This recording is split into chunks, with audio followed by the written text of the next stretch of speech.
Magna Yon the Gisaman, had died. His death left Gori severely divided, and no longer able to stop the Tang's tens of thousands of troops. In the year 668 AD, the sun shone brightly and witnessed a horrifying scene. A sharp blade was raised high. A commanding cry ended a life. After the shout, the swordsman mercilessly brought the blade down and the head flew from the body. The crowd, dazzled by the sight, could not help but feel terrified. Screams pleading for mercy mixed with the cries of the executed rang out pitifully. The head was kicked down from the platform by the soldiers in disgust. A man in a red cloak sat on an armored horse, coldly watching the bloodshed. The crowded soldiers laughed loudly in mockery. Look at those shaking, gory bastards. The next person was brought up to the platform to give up his life. The soldier bearing the still bloodied blade curled his lip, his eyes without an ounce of mercy. The large sword was raised high. The man trembled and begged, please. The soldier with wicked eyes sneered coldly, blame your country for being so pathetic. The man's pupils contracted, awaiting death in fear, when suddenly an arrow flew and struck the swordsman in the head with deadly accuracy as he prepared to strike. The soldier immediately collapsed, breathless to everyone's astonishment. The man in the red cloak was also shocked. His deadly gaze grew even colder. From afar came the sound of horses' hooves approaching. A large cavalry force was charging in. The deep crimson three-clawed banners were quickly recognized. The Tang army was somewhat surprised to see it was the black-armored Ghost cavalry. Gori's cavalry had arrived. The gap between the forces closed, the horses' hooves drawing nearer. The man in the red cloak growled a warning, do not falter. The soldiers, though startled, held their ground ready to fight. The gleaming sharp blades pointed toward the ground. With only 3,000 men daring to dream of opposing the Tang's 100,000, the red-cloaked man declared coldly, those Gori who are about to perish are no match for me. The black-armored Ghost cavalry has approached. The red-cloaked man boldly led the Tang troops forward, repeating in a harsh voice, those Gori who are about to perish are no match for me. Commander of the black-armored Ghost cavalry, take my spear. The armored warhorses charged heroically. Sharp blades flashed with deadly light, ready to be stained with blood. Jinshin tightened the reins, his gaze frosty, intent on clearing the enemies before him. The two commanders of the opposing units charged at each other. Jinshin's blade swung up, the horse did not slow, and the sword accurately sliced across the opponent's body. The Tang soldiers were terrified to see their general felled by a single strike. In the blink of an eye, Jinshin on his horse had appeared before the large army. The blade in his hand rose, a gust of sand flew into the faces of those nearby. The soldiers, unable to react in time, could only gape in terror. Jinshin's deathly gaze from atop his horse fixed on them like an enraged Yama. The black-armored Ghost cavalry surged into the ranks. Orders to halt rang out but had no effect. A bloody spectacle ensued, blades flashing as dark red blood splattered everywhere. Cold spears drove straight into soldiers, and a rain of arrows fell so the enemy could not withstand it. With a single strike, the black-armored Ghost cavalry easily took lives. The ground was soon stained a deep red. Even the sunlit sky turned blood red, making the deep crimson of the three-clawed banners stand out as they waved across the brutal battlefield. Those being escorted were evacuated by the troops. Amid the strewn corpses, a soldier sat panting heavily. Hatred and bitter resentment showed in his eyes as he ground his teeth and hissed the words black-armored Ghost cavalry. Before he could gather himself, a blade rose and decisively severed the soldier's head. His final words of hatred, the cursed war fiends, were left unfinished. The ground was littered with mutilated body parts. Jinshin, mounted, took lives easily with his blade. Loathing and rage were plainly written across his face. From afar, a large force was approaching. Shouts rang out, Tang generals were coming up from the rear. On hearing this, Jinshin turned his head to look at the advancing force drawing nearer. He quickly ordered HWI to Pyongyang to handle escorting the civilians. Bureau and Yuru were to block the enemy pursuit. He tightened his grip on the sword in his hand. I'll open the way, he said coldly, his eyes growing even icier. The cold, sharp point of his sword was ready to wreak havoc. A gleam signaled readiness. Immediately the warhorses lunged forward. The terrifying speed struck fear into the soldiers. Civilians ran close behind. Swift arcs of blades swept clean the path. Guiding shouts rose, stay tight, don't look back. And before long the route was cleared. No one remained to block the way ahead. Only then did Jinshin stop his horse. He turned to look back as the civilians, now safe, ran with all their might. Behind them, Tang soldiers were held off by the black-armored Ghost cavalry, forming a sturdy shield. Suddenly a voice rang out, General, please allow this lowly man to fight. A man clasped his hands in supplication. I want to use my own hands to protect my family and Gori. Beside him, a son looked up at his father in surprise. The boy suddenly cried out, no, father, I want to fight. Jinshin was silent and lowered his gaze to the boy. General, please let me fight. The boy looked up at Jinshin and voiced his wish. Jinshin glanced briefly as if weighing the boy's request, met the child's determined, expectant gaze. Jinshin asked, "Do you know how to ride? If you can't ride, you can't fight." The boy looked at him blankly and stammered, "The boy really doesn't know how to ride." Jinshin ordered, "Give this child a horse." The man gently placed his hand on the boy's shoulder. A large scar still marked the man's face. He instructed his son, "All right, go protect your mother and younger sibling." Then he kicked up and quickly mounted his horse. Jinshin loudly ordered, "Take care of the elderly, children, and wounded, then run toward Pyongyang." The boy turned his back, tears streaming from the corner of his eye. In his heart he whispered, "Father, I will protect mother and my sibling." The man's face went cold, his look full of resolve. The boy silently hoped his father would survive and return. In the distance, an army like a tide of ants was swarming closer. Jinshin raised the sword in his hand, pointing its sharp tip toward the enemy. He shouted, "Make sure none get through." The soldiers roared in reply and readied themselves to fight. The last civilians reached the city gate. The tall red gates remained firmly closed. The people battered the doors with all their might. Cries for help rang out in chorus. "Please open the gate, please save us." On the ramparts above, the guards stood motionless, watching the scene below. A guard heard the pleas but showed no expression on his face. Below, the people kept pounding the gate, tears of supplication mixing with fearful waiting. Calls of "Open the gate" echoed through the palace. Hands gripped the battlements so tightly they trembled. A man with a face like a red ledger sat in the chair, his expression sullen. "Chief Guard, is there truly no other way?" spoke King Bajang, the last sovereign of Gori. The ministers and generals before him knelt, bowing their heads. "We are truly at fault. The enemy numbers are too many." Bajang clenched his teeth, breathing heavily. Tears rolled down his face. "Your Majesty, you must flee before the encirclement tightens." Demuduk, the king's chief guard, reluctantly explained the situation. "The country our ancestor Jumong built, I could not protect it." Bajang leaned back in his chair, sighing, "If I flee, where can I go?" "I have prepared boats," Demuduk said. "Your Majesty must sail south and regroup our forces." Demuduk closed his eyes and sighed in embarrassment, his voice low as he spoke. "If we gather forces, who will fight?" The question laid bare the deadlock. "There is still the envoy Ko Jinshin, sir." Demuduk loudly named the one he trusted. The envoy. Bajang, whose eyes had been closed, suddenly opened them wide, incredulous. "He still lives." He suddenly called for Chief Guard Demuduk, who replied, "Yes, Your Majesty, may I make a request?" Having said it, he looked toward the right corner of the main hall, where a figure stood. Bajang frowned, calculation evident in his eyes. Demuduk glanced as well and saw a woman holding a newborn who slept with eyes tightly shut. The infant sleeping in her arms was Yulji. On the blood-soaked battlefield, the man had left amid the longing of his son from the ranks. Jinshin sat on his horse, coldly looking at the man's corpse, his gaze unshaken. In his heart he thought, "For your death, your son will remember." The ground was littered with bodies and fallen horses intertwined. In the distance, tens of thousands of soldiers still stood ready to advance.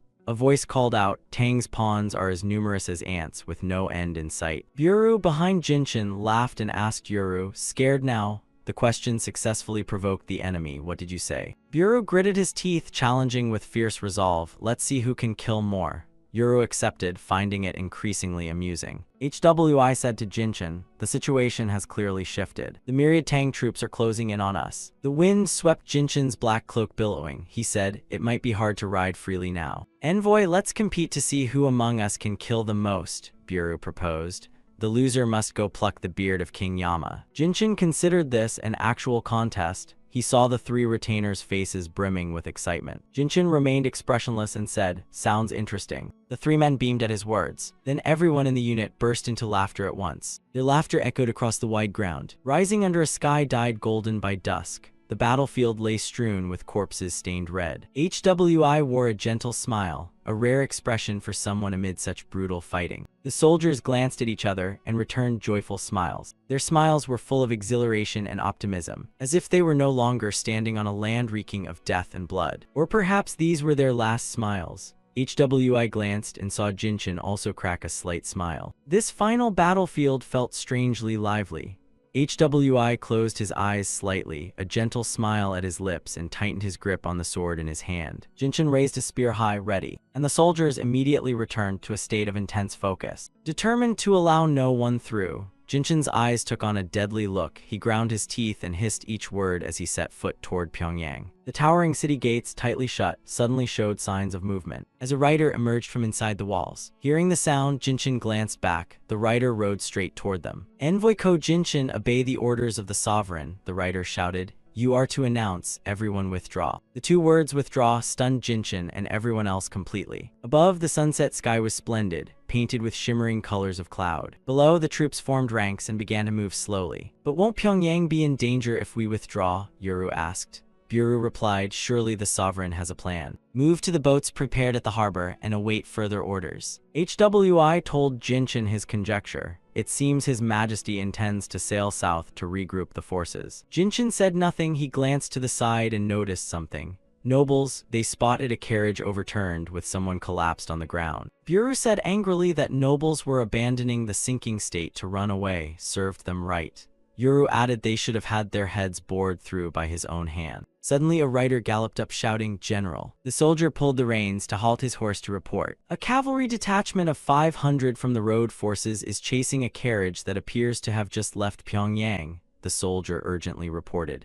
HWI lowered his eyes and sighed. "Another noble fleeing." The soldier immediately shouted, "No, on the carriage. There is the sovereign's banner." The mentioned carriage was racing down the road, followed by the non-stop clatter of pursuing hooves. Before long, the carriage was surrounded by hundreds of cavalry and horses. Guards close in on the carriage, allow not a single arrow through. Yuru barked the order. Behind the cavalry besieging the carriage, a large group watched on. The deputy guard cried out, "General, please let me stall for time. You must go ahead." "What are you saying? Impossible." But the man seemed to ignore them and shouted an order. 10 rear cavalry, follow me." Buru called out in astonishment, "Deputy guard." But the rider galloped on without turning back, leading the rear cavalry straight ahead. The deputy guard's face was inscrutable in thought. Then he raised the corner of his mouth in a smile. "You must escort His Highness safely." At that moment, the massed Tang forces appeared right before them. One among them, riding a white horse at the front, quickly closed in and launched the attack. The deputy guard ground his teeth, eyes wild with rage and a desperate will to hold them off and destroy the attackers. The white rider used his long lance to easily kill his foe. In no time, the Tang troops had cleared away the obstructing men. The force surged onward, accelerating the chase. The white rider at the lead shouted, almost within reach. Ahead, the black-armored Ghost cavalry urgently escorted the carriage forward.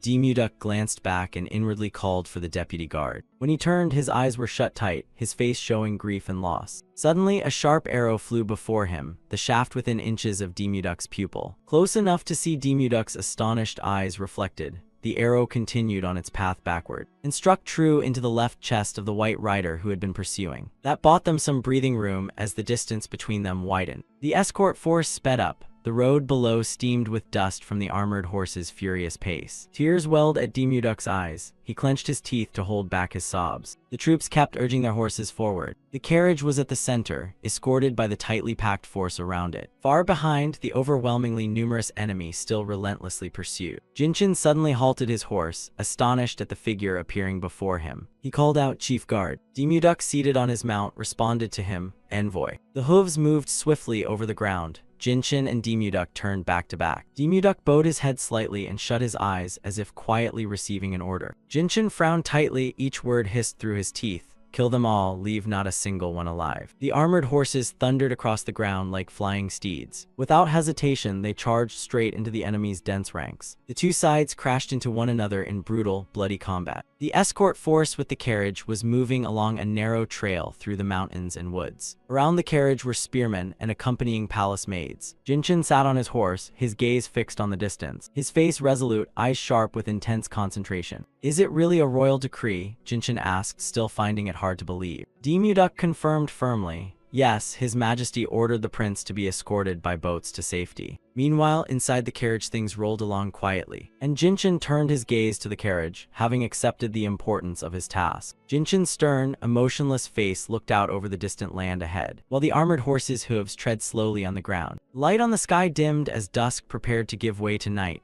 Below, the army moved slowly through the dense forest. Ahead of them, boats lay moored and ready. The trail the army followed led to those waiting vessels. The boats were now visible, but the distance to them remained considerable. HWI told Jinshin that at this pace, dawn might reach them before they did. Suddenly, a loud cry rose from behind, "General." Jinshin turned his head. Soldiers were racing up to announce loudly that the enemy was approaching. On hearing the report, everyone looked toward the distant plain and saw an enemy cavalry force thundering forward, kicking up clouds of dust at their hooves. A body of enemy horsemen was charging fast. The pounding hooves tore through the air, raising a choking dust. Damn it, those bastards found us. Let me shoot their skulls with arrows. Bureau, hearing Yuru, chimed in, leave some for me too. Black armored Ghost cavalry hold the road for me, the rest escort the prince.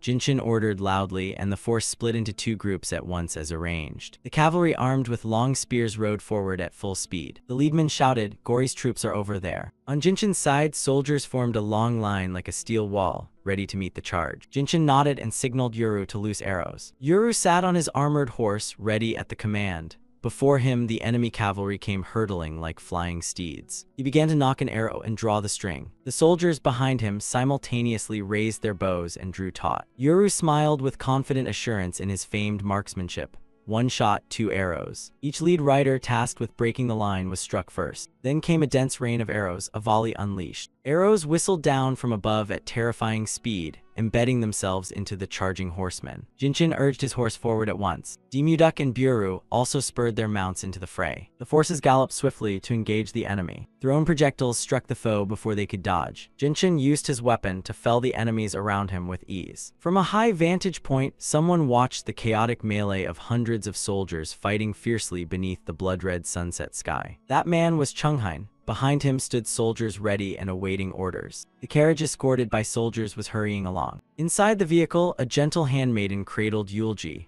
wrapped in cloth against the jolting and noises outside. The handmaiden looked at the little girl sleeping with her eyes closed and whispered, "It's okay, we're almost there." Suddenly, an arrow pierced the carriage roof and lodged right beside the child, leaving the handmaiden plainly terrified. Frightened, she dropped to the floor of the carriage and screamed at the arrow in panic. Startled awake, the little girl burst into loud crying. Outside the carriage, loud shouts rang out. Troops from the shore were also arriving. Shield team, take the front and hold. The soldiers tasked with the duty moved ahead of the carriage to shield it and continued toward the shoreline. As the carriage reached the shore, they saw soldiers bracing large shields to block the rain of arrows pouring in from afar, shouting to hold formation. The men struggled to stand firm beneath the relentless downpour of arrows. In the distance, Tang soldiers were also charging forward. The soldiers' shields were pinned full of arrows and then dropped to the ground. Everyone braced together, trying to hold the line. They had to hold until His Highness, the Crown Prince, boarded the ship safely. A youth gripped his sword with both hands and commanded, "Stand firm until the envoy arrives."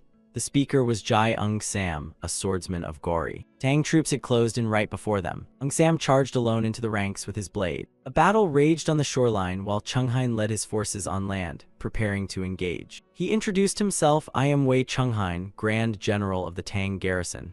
Jinshin opposite him merely stared in silence. Chunghain offered terms, "If you surrender now, I will report directly to His Majesty and grant you the honor of fighting under my banner for the Great Tang." "Well?" he asked, eyes wide on Jinshin. Jinshin only stared back without answering. After a moment, Jinshin gave a slight nod as if agreeing. Chunghain and his soldiers laughed loudly. "You chose correctly, you'll become an arm." Before he finished, an arrow pierced his head. Yuru, positioned behind Jinshin, had acted. The arrow went through his head and embedded itself in the chest of a nearby soldier. Yuru spat, "You damn Tang, do you fight with your mouths?" Bureau beside him added, "That brat's face looks like Li Shimin." Chunghain fell from his horse, his heavy body collapsing to the ground. Jinshin quietly ordered HWI, "Mount up." HWI tightened his grip on his weapon and loudly rallied the troops. The soldiers around them assumed ready stances. Everyone raised their spears high, faces focused, and the command was shouted out. Axes were hurled, flying toward the enemy. Soldiers lay fallen on the ground, faces contorted in pain. One opened his eyes in stunned amazement at the scene. An armored horse thundered forward like a projectile. Its hoof slammed down onto the face of the soldier Jinshin, led as the cavalry plowed into the ranks. Out by the shoreline, the Tang soldiers now lay scattered and motionless on the ground. Ung Sam breathed laboriously, exhausted after a grueling fight. Then he heard the distant thunder of hooves, and saw Jinshin approaching with the black armored Ghost cavalry. Ung Sam turned and loudly reported the news to the soldiers. Hearing this, everyone cheered in unison. Someone shouted to hurry, "Enemy riders are on our heels. Get to the ships, run with everything you've got." By the time the Tang force caught up, everyone had already boarded the ships. Watching the shoreline recede, the Tang soldiers on the beach became dark silhouettes against the purple dusk. Gentle waves lapped at the sides of the large wooden ships, as huge white sails were hoisted, pushing the vessels away from the harbor into the open sea. Yulji slept soundly, the child's young face utterly peaceful. Jinshin held the girl in his arms, looking at her with a gaze full of feeling. He turned to ask Demuduk, "What is the crown prince's name?" The man replied, His Majesty Li letter 1EC7T bestowed the name Yulji upon him. Jichin asked on, what are His Majesty's next orders? Demuduk suddenly lowered his eyes and fell silent, not answering at once. He closed his eyes briefly as if faced with a difficult question. Jichin called out loudly, Captain of the Guards, where is His Majesty? Demuduk did not answer but slipped his hand into his sleeve. He produced a sealed scroll and handed it to him.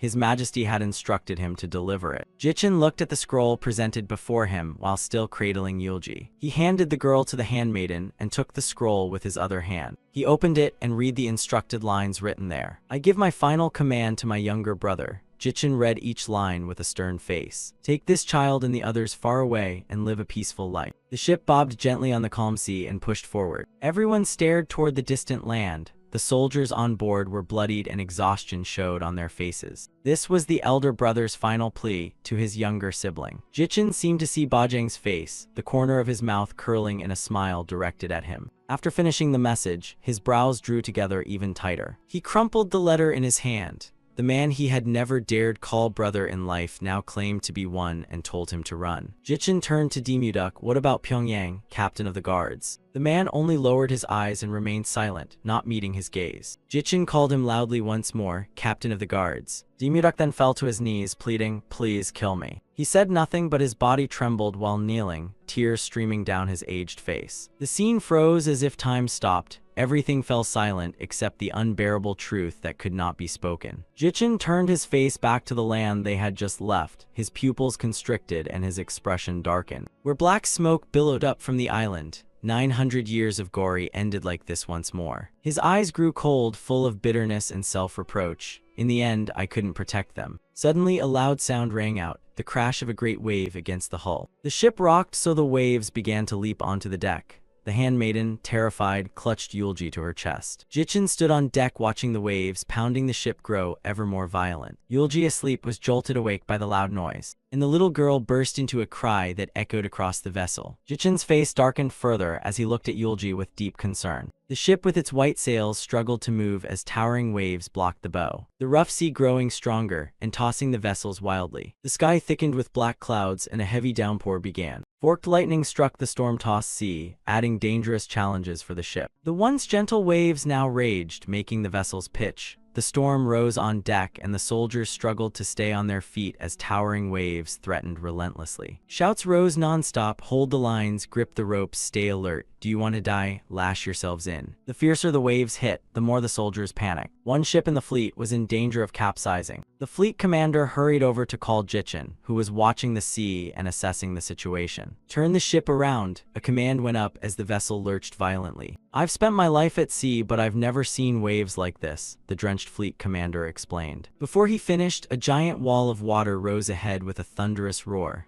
At this rate, we'd all be dead. Jichin heard him but said nothing, remaining silent as he watched the raging sea. The fleet commander pleaded in a low voice, General, turn the ship now. Spray speckled Jichin's face. He lowered his eyes and saw Yulji's youthful face appear with an innocent, joyful smile. At last Jichin spoke, resolute, his gaze steady and calculating. We have no way back. No sooner had he finished than a distant lightning flash illuminated his focused face. He looked toward the distant bolt, then slowly gave the order, through the waves, advance. This is the will of His Majesty. His hand tightened on the sword at his side. This is the battle of Gori's naval force. He drew his sword. Jichin stood on the prow, raising the blade toward the black sky where lightning kept striking as if he held command over it. Everyone present listened intently to his command. Jichin pointed the sword straight ahead and shouted, Go! Pierce the wall of waves. The great ship lunged forward into the assault of the raging waves. The other vessels followed together into the towering whirl of water. Ahead of the prow loomed a column of water like a monstrous beast. The whirlpools at times seeming ready to blow the ships away at any moment. The ships battled the roaring ocean as waves crashed in relentless succession. A shaft of light appeared over the ocean, carrying a glimmer of hope. The shaft of light widened like a gateway to new land. Jichin slowly opened his eyes, his face speckled with water, sea spray or sweat, he couldn't tell.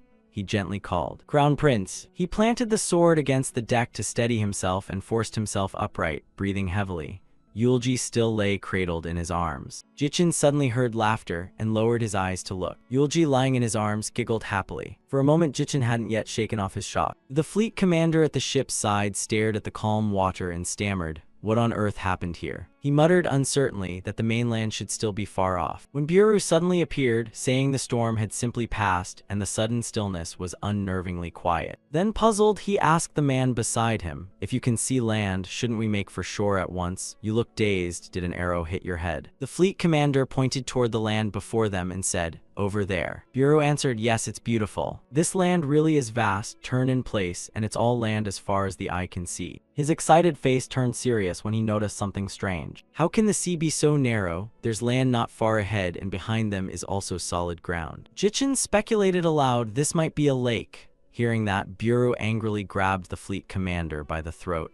"Are you mad? Have we been circling a lake for days? I'll break your neck before you come to your senses." HWI spoke up to warn him, but the boor remained enraged. "HWI, brother, can you let this idiot go on like this?" HWI turned to Jichin and asked, "Ambassador, what should we do?" "This is clearly a lake we set out from the sea," Jichin analyzed. "But whatever the case, this place is very far from where we started, so it's safe enough." HWI looked at him, a little surprised by Jichin's words. HWI went over to the fleet commander, still held by Buru, and ordered, "Fleet commander, command the troops to disembark." The order rang out and the entire force went ashore. The white sails were furled, and the flotilla began moving toward the land ahead. Jichin stared ahead, frowning, suspicion rising. What exactly was this place? The sky above was clear blue as the ships drew up to the shoreline. On the wide land, the soldiers set up camps. Everyone busied themselves with work. "Buru, take troops and scout the surroundings," Jichin ordered sternly. The two men straightened, clasped hands in readiness, and accepted the command. Jichin continued, "Prepare for any raids, set up warships around the area." HWI bowed and accepted his assignment. "Captain of the guards, check current manpower." Demuduk replied solemnly, "Understood, I'll take that responsibility." With duties assigned, everyone dispersed and began working. Jichin stood grimly watching the troops. Buru and Yuru set off together carrying their gear. HWI mustered the soldiers and assigned them tasks.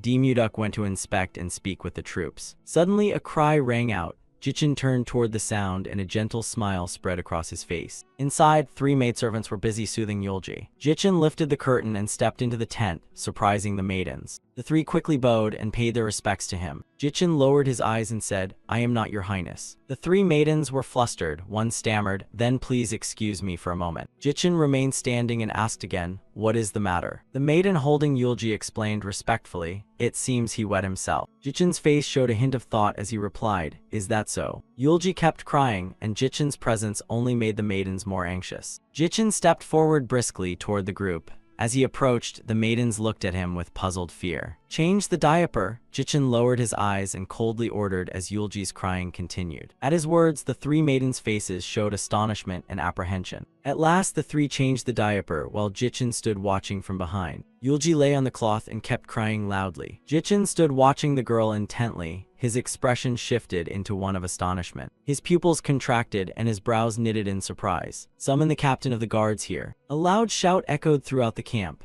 The call for the captain of the guards rang urgent as Jichin's anger became apparent. Inside the dense forest, Buru and Yuru's men pushed forward. Buru complained, "I could have sworn there was a wild boar here just now." Yuru frowned and replied, "I don't even see an ant. What wild boar are you talking about?" Buru frowned too and said, "That kid speaks to the boss like he knows nothing." Yuru, trailing behind, snapped angrily, "Now you're nagging again." As they walked, Buru said, "Since we came out of the same spot, of course whoever goes first leads the way." Suddenly a noise came from the bushes. Yuru turned to look. "Did you hear that?" Buru gripped his axe and ordered everyone to focus. The soldiers readied their weapons. The sounds from the undergrowth continued to appear. Yuru and Buru exchanged curious looks. "Tonight we'll have wild boar," Buru said with an excited grin. From the bushes, the noises grew more frequent. Everyone raised their weapons, prepared. From the undergrowth, a large green foot stepped out. Buru and Yuru and their soldiers, poised to strike, suddenly froze, their faces full of astonishment. Yuru lowered the drawn bow and stared at the creature before them in bafflement.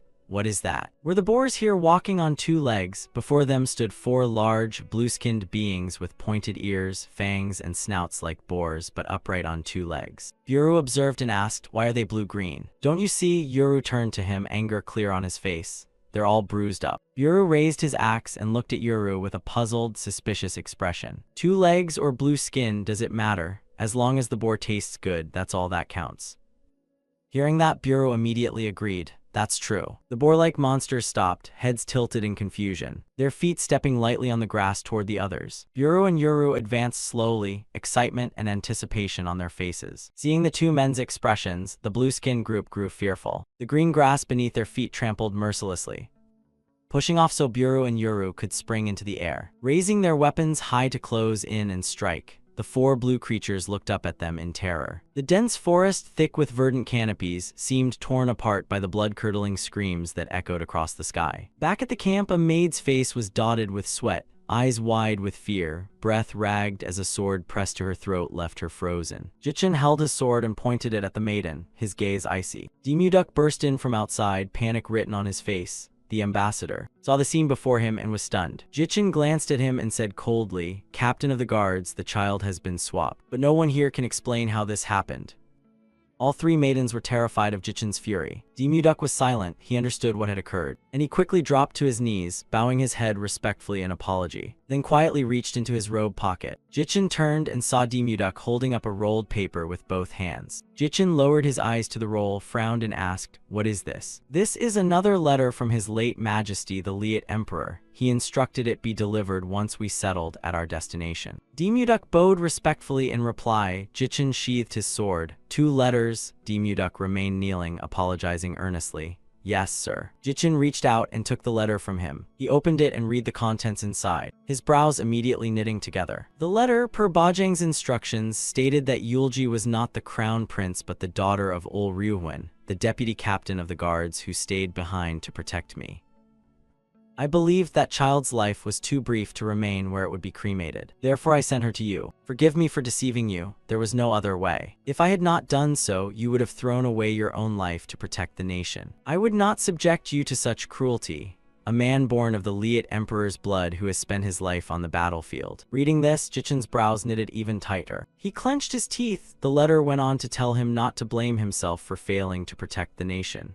Bajang had chosen his own end. When the enemy advanced, he sat on the throne as if awaiting them, with only 3 guards left to defend him. Tang soldiers formed ranks, bows raised at the 3 guards. The trio frowned and stared at the enemy before them, despair in their eyes. In the next instant, the 3 guards became like giant porcupines, their bodies pierced by countless arrows. Bajang comforted Jichin, "I who seized the throne by Ku must bear that sin." After wiping out the last of the defenders, the Tang forces advanced to where he sat. Bajang sat on the throne and closed his eyes as if accepting what was to come.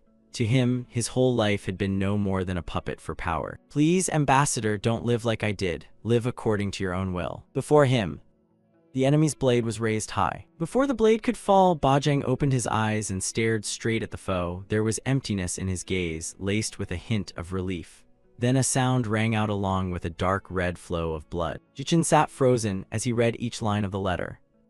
"All right." His eyes brightened slightly as he read this line. The last words Bajang said to him, "I hope that child grows strong and becomes your companion." Demuduk looked at Jichin with a gaze full of feeling and silently listened as he continued. "He has given me my freedom." Jichin stood there clutching the rolled letter. His silhouette was steady. But Chinese letter, Chinese letter. Everyone bowed their heads in silence. Jichin turned his face toward Yulji. The little girl held in the maiden's arms smiled happily. Jichin lowered his eyes to her. His large hand reached out. When his hand gently touched her, Yulji's round eyes widened in surprise. At the strange sensation, the child's pale little hand reached up and grasped Jichin's finger. His eyes opened wide, showing a hint of astonishment. The 2 tiny hands gripped 2 of his fingers, and the girl burst into joyful laughter. Jichin turned his back and said, "Change her diaper." The maiden holding Yulji looked surprised for a moment, but quickly complied. Jichin went to Vo Distro Kletter 1E9C, who was still kneeling and asking, "The mother of the child?" Demuduk bowed his head and answered, "She said she will stay to defend the city with her husband Ryuhwen." Hearing the answer, Jichin remained silent. He lowered his eyes at Demuduk, and the sharpness in his gaze had been replaced by worry. He passed silently by the kneeling Demuduk. Jichin lifted the curtain and left the camp. Outside, everyone was still busy at their work. Jichin gazed off into the distance as a breeze passed over him.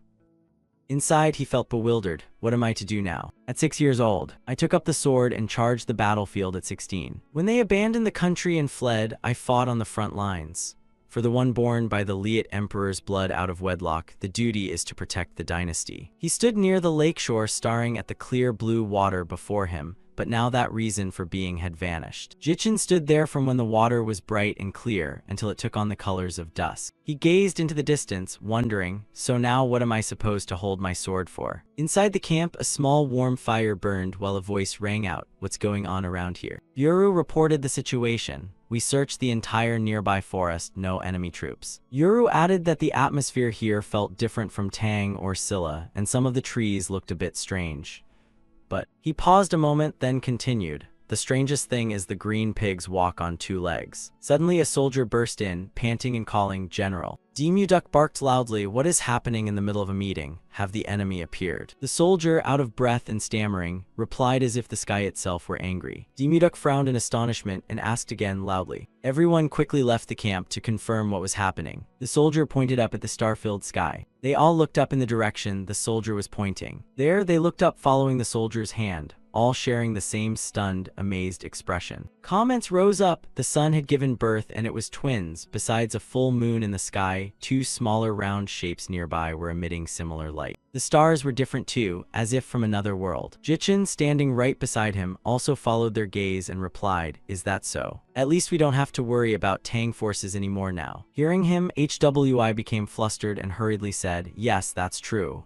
But before he could finish, Jichin cut him off. "All right." That night, everyone set up tents and rested on that open ground. Early the next morning, a roar echoed across the tent area. A monster charged straight into their tent. Buru rushed out to block it. At the same time, Jichin also stepped out of his tent, and he scanned the group intently with his eyes. The monster quickly wriggled free from Buru and Yuru's grip, then darted straight toward where Jichin was standing. The two whose captive had escaped panicked. Buru shouted after it, "Where are you running?" Saying that, the two lunged forward to try to catch it. They pinned the creature to the ground and said, "Got you, you green pig." They beat it while scolding, "Stay still." Jichin stood motionless, brow tightly furrowed. "The pigs here walk on two legs." Then he looked at Buru and Yuru, who were roughing the creature up, and thought, or are these people disguised as pigs? The monster quickly screamed, "People, wait, people are talking." Yuru asked suspiciously, "Strange, these pigs seem to speak like humans." Buru replied, "What are you talking about? Have you seen pigs talk now? Anyway, hurry up." Hearing that, Buru taunted the monster. Tickled under the arm, it laughed uncontrollably and said, "Humans, please kill us with swords." Buru, annoyed by the racket, punched him hard in the ribs. HWI stepped out of the tent and came up beside Jichin. Seeing him come over, he asked, "What are they doing?" HWI gave a wry smile and replied, "They're performing a sacrifice." Jichin asked skeptically, "A sacrifice, but why tickle the pig?" He wasn't sure and answered, "Maybe a smiling sacrifice is better." Buru on the other side shouted, "Yuru, what are you doing? Tickle it properly, cut its throat while it's smiling, now it's crying." Jichin loudly stopped the two of them. Buru and Yuru, "Stop it." Buru asked suspiciously, "Why? Ambassador, we should sacrifice and then make food," he replied. "Can't the sacrifice wait till later? Besides, that pig is so green, it might be sick." Someone hurriedly dragged a man in from afar to report, "General, it's not good." Buru asked curiously, "What now? Has the forest's dogs or cows started walking on two legs too?" The newcomer blinked and asked, "How did you know?" The four of them showed suspicious looks when they heard him say that. In the distance, a cow smashed through a fence and charged in. It let out a loud bellow and prepared to attack them. The soldiers grabbed their weapons, ready to rush forward. Seeing the huge cow charging, they froze. "What is that?" They stood rooted to the spot and cried out, "Why is the cow walking on two legs?" The cow gripped a huge axe and swung it down. The soldiers all raised their shields in unison, blocking the massive axe. The cow swung the axe up again, sending the soldiers flying backward. Demuduk from behind ordered the soldiers to charge. He shouted orders for those charging to throw. The axes were hurled at the roaring cow all at once. The cow couldn't react in time and was struck. It staggered back a few steps, its eyes bloodshot with fury. It raised the axe high again and brought it down. Suddenly, a hooked rope shot straight toward it. Two hooked ropes latched onto its horns. The beast was held fast, roaring madly. Yuru held the rope tight, cursing, "What kind of hellish place is this?" Yuru replied, "What are you doing? Can't you see it's immobilized? Quickly shoot arrows into it." The cow bellowed loudly again, then lunged forward trying to break free of the ropes. Yuru tightened his grip on the rope and said, "Is it trying to test its strength against us?" Next to Yuru, his gaze grew determined. The cow was pulled and yanked backward by the two of them. Seizing the moment, Vulao hurriedly ordered the soldiers behind to shoot their bows. They all raised their bows and fired at once. The beast was struck by a volley of arrows and let out a cry. Its body was now riddled with wounds. The pain reaching to its core made it collapse to the ground. Buru gripped his axe tight and charged, bringing the axe down hard onto the cow's head. That single straightforward strike was enough to finish it off. The cow's head tumbled down toward the soldiers on the other side. Everyone around stood frozen, staring at the scene. Fu Lao, unconcerned with his disheveled appearance, hoisted his axe onto his shoulder and called out, "Yuru, this cow should be edible, right?" Buru replied, "The ambassador surely won't object." He looked over Fu Lao's shoulder and flinched. He saw 3 more cows charging in and shouted, "What now, 3 more?" And dogs too. A pack of dogs were coming from behind. The lead cow saw the body of the man lying on the ground, and furious they charged forward like arrows. Buru rushed forward and said, "Yuru, split up and deal with them." He followed and shouted, "Who'll take the remaining one?" The 2 of them charged up, shouting at each other. The cows swung their axes down at Buru's head. He struggled to block the massive axe over his crown. Beside him, Yuru smoothly slipped past the razor edge of the axe. The dogs ran straight between the 2 of them and headed for the soldiers. The remaining cow tightened its grip and prepared a sneaky strike. Seeing that, Jichin dashed toward them at once. He slashed across the arm of the man swinging the axe. The sharp blade sliced through the man's arm, pain crashing over him as he screamed nonstop. Jichin lightly landed behind him, his face grave, brows tightly drawn. Buru knocked the axe that had been dangling overhead away, then stooped low to prepare an attack. His razor-sharp axe flashed through the air. He swung with all his might down at the cow. Then Buru frowned and let out a loud laugh right in the middle of the battlefield. Behind Yuru, a bow was raised and fired at the remaining cow. That one, hit by an arrow, angrily swung its axe down. It leaped lightly into the air, preparing to strike. It was struck by an arrow and staggered back a few steps. Then in agony fell flat to the ground. Yuru finished with that one and gently landed back on the ground. The 3 of them finished off the cows and looked at one another. Jichin thought or asked HWI, "It feels like my body is lighter. Do you know why?" HWI explained to them, "The ground's gravity here is weaker, so the weight of armor, weapons, and even the body is lighter than usual." After hearing his explanation, Jichin frowned and nodded as if he understood.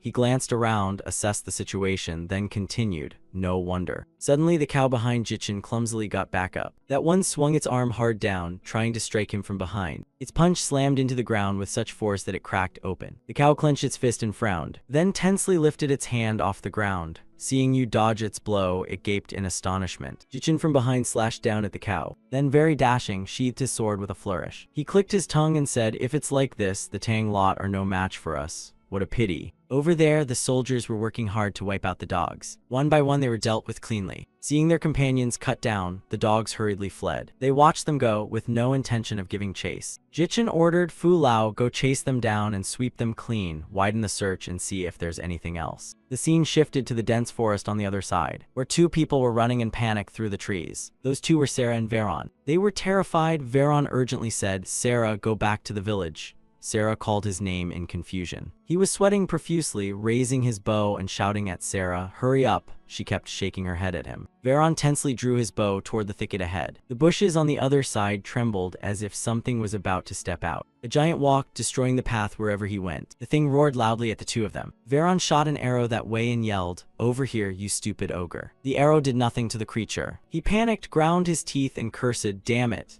Then he turned in alarm to Sarah behind him, frozen. "Sarah, run." She doesn't know what to do. Her eyes welled up as she looked at him. She then hurriedly ran away from there. While running, she carelessly tripped over a rock. Sarah staggered and collapsed to the ground. The giant saw this and stepped toward her. Veron stood there dumbfounded, not knowing what to do. He was drenched in sweat, trembling all over. Recovering his wits, he frantically fired an arrow that way and shouted, "You damn ogre, over here, eat me instead." The creature ignored him and reached out to grab Sarah. Suddenly, someone rushed toward them. Before the ogre could seize Sarah, the newcomer pulled her free. The one who dashed up to rescue her was Buru. Sarah squeezed her eyes shut, then suddenly heard Buru's voice. "What is that? It's even bigger than before." She opened her eyes a crack and looked at the person who had saved her life. The 2 of them stared at each other in astonishment. Sarah looked at Buru, stammering, unable to speak. Meanwhile, Fu Lao laughed loudly and said, "That was dangerous, young miss." Seeing him grin so broadly, she couldn't help but utter a sound. After hearing Sarah, Buru awkwardly asked her, "What's that?" She pointed behind him and shouted for him to move out of the way quickly. The ogre swung its fist straight down at the 2 of them. After that punch, the ground beneath them shook violently. Buru scooped up Sarah and dashed away from there. Then he gently set her down on the ground. She, still dazed, kept staring at him. Her clear eyes were filled with images of Buru. then he hurriedly ran back toward the ogre. He tightened his grip on the axe, ready to attack. Buru swung his weapon and brought it down straight onto the creature's head. Veron gaped in shock and rushed to Sarah's side. In a single move, Buru had taken care of the ogre. Veron, astonished, began exclaiming nonstop. One strike and the ogre was done for. After dispatching the creature, Buru calmly sat down on the ground. Then he rose, intending to leave. Suddenly his eyes flicked, and he noticed the two standing off to one side. Buru smoothed his forelock neatly, then stylishly said to them, "I'm Buru, are you all right?" Veron and Sarah stared, wide-eyed and filled with admiration. Then both dropped to their knees and bowed deeply. "Forgive us, thank you, sir." Buru of the Buru clan was stunned and suspicious, asking them, "You know my name?" A little later, he led the two back to his camp. The people in the camp stared at them with curiosity. Veron steadied Sarah and reassured her, "Don't be afraid, I'll protect you." She glanced around, then replied shyly, "It's okay, I'm injured and can't move. Please run back to the village and tell everyone." Veron, sweating, said, "What are you saying? How can I leave you behind?" Someone outside called out, "What are you talking about?" The one who had spoken was Buru. He stepped in and stared at them. Seeing they were speaking a language he didn't understand, he added, "Say it so I can understand." Veron whispered over there, "It's fine, isn't there a saying that even if an ogre drags you off, if you're clever you'll survive?" The soldiers gawked excitedly. "Look at the blonde hair, how can people be so fair-skinned? Are all the people here this beautiful? They say Westerners look like this. Are these Westerners?" Sarah whispered, "Could they be troops of the reconnaissance force?" Veron panicked. "No way, in the kingdom soldiers don't have blonde hair and light eyes." Buru frowned at the two whispering together, his gaze fixed on Sarah's face. Then he turned back and shouted, "What are you staring at? Move away." The soldiers hurriedly stepped back at his command. Suddenly someone entered the tent and spoke to Buru. They seemed to be local residents. Buru saw Jichin and Hwi step in and greeted them. "Ambassador." You stepped up beside him and curiously asked, "Do they understand our language?" Buru answered you, "I told them my name, but I can't understand what they're saying." Jichin fell a gaze on his back, then hurriedly turned around to look behind him. From behind, the soldiers were cleaning up the battlefield outside. He watched them drive the pigs away and thought that they still didn't know exactly where they were. Besides pigs and walking cows, they needed to know what else was here. Unknown dangers could cut off their lifeline, so they needed to gather information about this place from the locals. Jichin, deep in thought, muttered to himself, "To do that, we need to be able to communicate." Veron and Sarah stared at them in puzzlement. Jichin turned and reassured those around him. There must be a way. Hwi, having heard him, pondered for a moment and then muttered, "A way to communicate." Yuru suddenly thought of something and shouted out. He laughed exuberantly and began, "I have a way." Someone sauntered into the tent from outside. Yuru introduced him to those in the tent. "This is my deputy. He's sharp-minded and is said to know any language. Let him step forward, his name is Sam." He entered bold and bowing to greet everyone.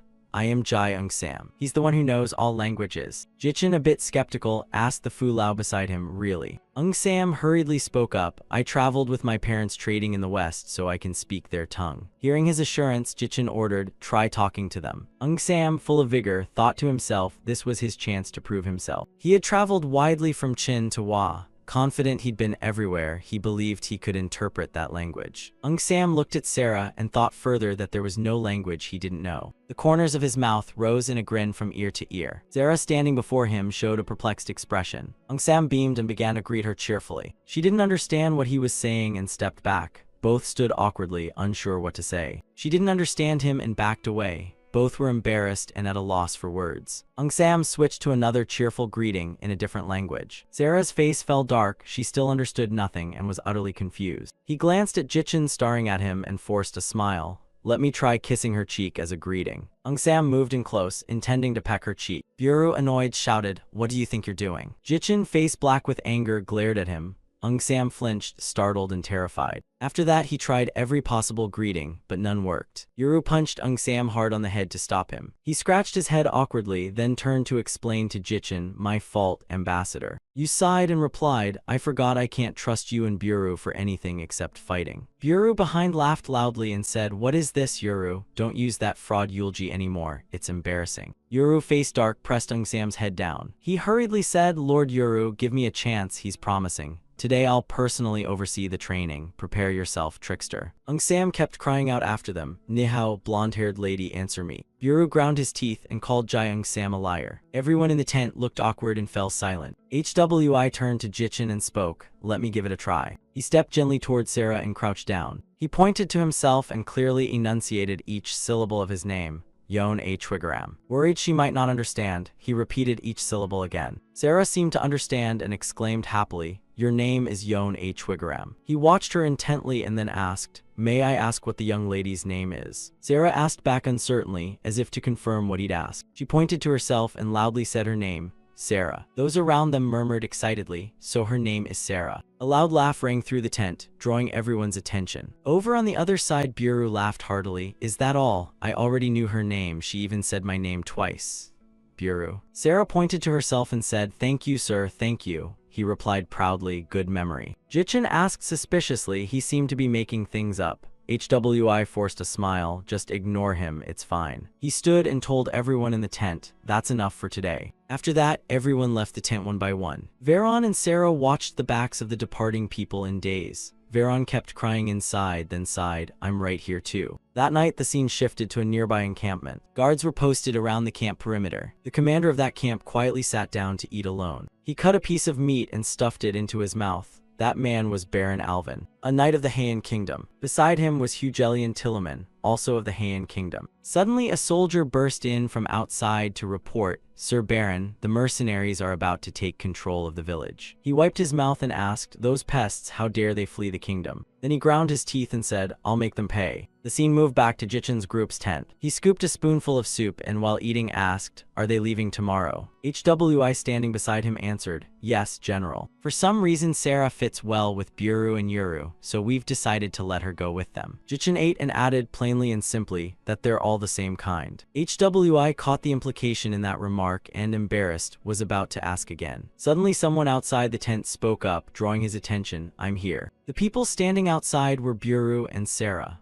The words of TR letter 1EA5N Theern popped into HY's head. He looked at Sarah, who offered a pure smile. Then his eyes shifted to Buru, a simple man, and he gave an awkward, embarrassed chuckle. Jichin ordered him, go to the village and help them, and make sure they understand we are peaceful people. Buru enthusiastically pointed at himself and replied, understood, you can count on me. You pondered, frowned, and stared at him, then sighed and continued, no, Captain Demuduk will accompany you, so cooperate properly. Buru, having heard that, looked toward them in astonishment. He asked him suspiciously, why the sudden change, don't you trust me? Jichin showed no change in expression as he answered him, no, focus on taking care of that child and make sure you leave a good impression. And Yuru needs to organize the information that Veron provided, which is why I arranged for the chief guard to go with you. Buru, having heard the explanation, exclaimed, so that's what it means. Good heavens, I thought you didn't trust me, now I understand. Seeing him laugh so heartily, Jichin felt weary. He sighed softly and thought to himself that aside from fighting, he really couldn't trust him with anything. A little while later, Buru escorted Sarah and Veron home. They and the soldiers marched slowly along the trail. Yuru rode at the front, recalling the earlier scene as he went. Jichin had ordered him and Buru, the chief guard has many duties at the camp, so you two should go. Both of them were thrilled and quickly replied, don't worry, sir. Then the two of them left the tent chatting and laughing, leaving Jichin with an exasperated look. Back in the present, they were using the pigs from that morning to pull the cart. The pigs strained in the heat, hauling the heavy wagon. Yuru sat on the cart, watching them to guard against any riot. Behind him rode Buru with Sarah on horseback, followed by a large warlike company of soldiers. The lead scout spotted the village and hurriedly reported that a village had been found over there. Yuru, having received the news, ordered the people behind to halt. Then he turned to look for Ung Sam, hey, the liar. The moment the call went out, the guy jumped in fright. He mumbled back defensively, I'm not a liar, I can learn a language in 10 days. Yuru gritted his teeth, so my 10 days of hellish training were just for show then. Hearing that, Ung Sam's face went pale and Yuru continued, enough, go and ask if it's really the village. He obeyed the order and hurriedly turned to ask Veron behind him. They then spoke for a while in another language. Veron pointed ahead and said, Ung Sam, the villagers will be surprised, so let Sarah and me go ahead to explain. Receiving the answer, he bowed his head in thanks. Suddenly an axe flew straight toward his head. Buru shouted at Ung Sam, you brat, you think you're on my level, how dare you speak like that? He was struck so hard he staggered, dazed. He quickly blurted out an explanation, what? That word actually means thank you. Buru added another hit. The little brat dared to keep talking nonsense. Ung Sam was beaten repeatedly until he cried out. Yuru hurriedly stopped him, "Cut it out, Buru, you're frightening the child." He looked toward Sarah, who was stunned, and added, "Look, Sarah's scared now." Hearing that, Buru turned to check on her situation. Seeing her stunned, he broke into a bright smile. She smiled back, thinking to herself that saying thank you would get you beaten. "We must warn everyone before entering the village." The scene shifted to Sarah's village gate. Veron rode ahead with another to return to the village and notify them. Upon arrival, he gently helped Sarah down from the horse. Entering the village, he saw no one and asked suspiciously, "Where has everyone gone?" Sarah scanned the surroundings and then froze. She pointed toward the light and said, "Look at the square." The two of them edged toward that direction. Along the way, they looked around and saw not a soul. Sensing something was wrong, Veron halted. He hurriedly pulled Sarah close and hid in a shadowed corner, signaling her to stay silent while he watched the situation. Veron's gaze fixed on the village square. The village elder was kneeling before Murin. He asked earnestly, "What is the meaning of this?" "Captain Murin, you promised to drive off the orgs, but you've taken all our money and food." Hearing him, Murin slightly crouched as if amused, then arrogantly said, "This so-called village elder has no sense of the times. Are they naive because they're farmers or slow because they're old?" He looked down contemptuously at the people behind him and continued, "Why should we risk our lives fighting the orgs? Just capturing you lot would make us a fortune." Murin's soldiers glowered with brutal intent. He shouted orders, "Don't let the women be harmed. As for the men, don't be reckless. Anyone without value, kill them all." Heart-wrenching cries echoed throughout the village. The villagers scattered like an ant colony torn apart. A woman clutching her child begged desperately, "Please, at least spare our child." The soldier, seeing her plea, paused. He leered over her body, then approached her with lascivious eyes. He said, "That depends on what you're willing to do." With that, he gripped her arm tight and tried to drag her away to commit his vile act. The village elder, seeing the chaos, collapsed to his knees. He panicked and tried to rush forward to stop him, but the bastards. Before he could do anything, Murin pinned him to the ground. Murin said, "Elder, isn't living like a slave better than being devoured by beasts?" The elder lay on the ground, helpless and unable to move. Looking at the village's turmoil, he felt utterly powerless. A sense of uselessness washed over him for failing to protect his people. He thought to himself that he'd fled here to farm and escape the kingdom's cruelty, but his trust had led to this. "Veron, Sarah, you two must not come here. At least both of you must remain safe." On the other side, Veron clamped a hand over Sarah's mouth to keep her quiet,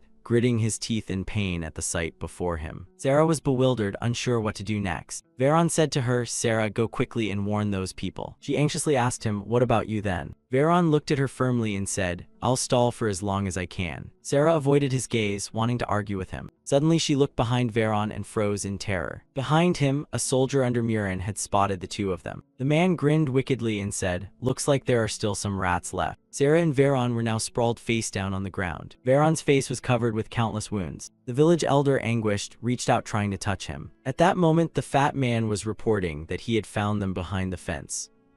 "Captain," Murin listened and smiled, directing, "Deal with them yourselves." He then watched as the man excitedly lifted her up. "Come here." Veron immediately lunged forward to stop the fat man. A moment later, he was kicked in the body by the man. As Sarah was dragged off, she screamed miserably, "Uncle." At that instant, the fat man's whole body trembled violently. She stared bewildered at the scene unfolding before her, because something had hurtled toward him. Seconds later, the fat man collapsed to the ground. Murin was startled and puzzled, not understanding what had happened. Very quickly, he saw someone riding in on horseback from a distance. Murin couldn't believe his eyes and blurted out, "A rider." Everyone around was equally astonished, not understanding where Buru had appeared from with such a huge axe. Meanwhile, the horse he rode slowly came to a halt. Buru proudly dismounted. He stepped up to Sarah and asked with concern, "Miss, are you all right? It's dangerous here, come hide with Veron." Then she and Veron supported each other and left. Then the overseer shouted angrily, "Black armored ghost cavalry." Murin was utterly terrified after hearing him say that. From afar, it seemed a group of people were charging toward them. In the blink of an eye, the ghost cavalry had arrived on the scene. He was still furious and shouted out,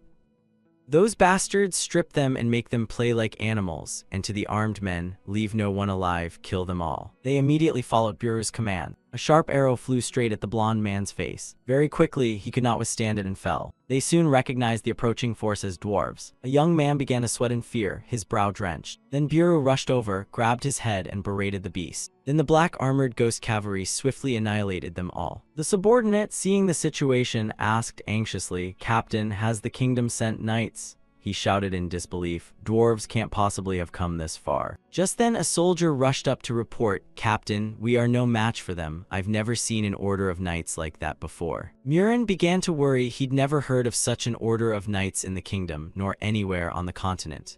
After all, where did that arrow suddenly come from? He was trying to beg, "Captain, give an order quickly." Before the soldier could finish speaking, he was felled by an arrow. Murin stared in astonishment, trying to see where the bow had come from. He was on full alert, glancing toward the. Murin stood amid the chaos, pondering, where had that thing come from? Even a crossbow couldn't pierce someone like that. Then a subordinate pointed in a direction and reported, surprising him. As Murin surveyed the scene, his brow furrowed deeper. He couldn't believe his eyes following the group charging forward. Murin was truly taken aback. Mounted archers and arrows were streaking from there. Even a crossbow couldn't do that. Damn it, if you want to live you have to run fast. So he shouted orders to retreat through the back gate, leaving the slaves behind. Then Murin and his men hurriedly fled from the place. Buru quickly spotted them trying to escape, his gaze fixed intensely on Murin. Moments later, Buru seized his axe and chased after them, as if asking where they thought they were going. Murin then ordered his men, "It's just a short-legged one, kill him." Hearing that, the man roared in fury, "Limp-legs, you dare call me that? I hate that term more than anything." Buru stamped and shouted, "You're dead, you bastard." Murin, while running, shouted orders, "Kill that dwarf." At once his men rushed up to stop Buru, only to see him coldly clench the axe in his hand. Buru swiftly dispatched those before him while shouting insults, and his horse continued to accelerate forward. One man grit his teeth when he realized Buru was approaching. Suddenly he leapt up from the saddle.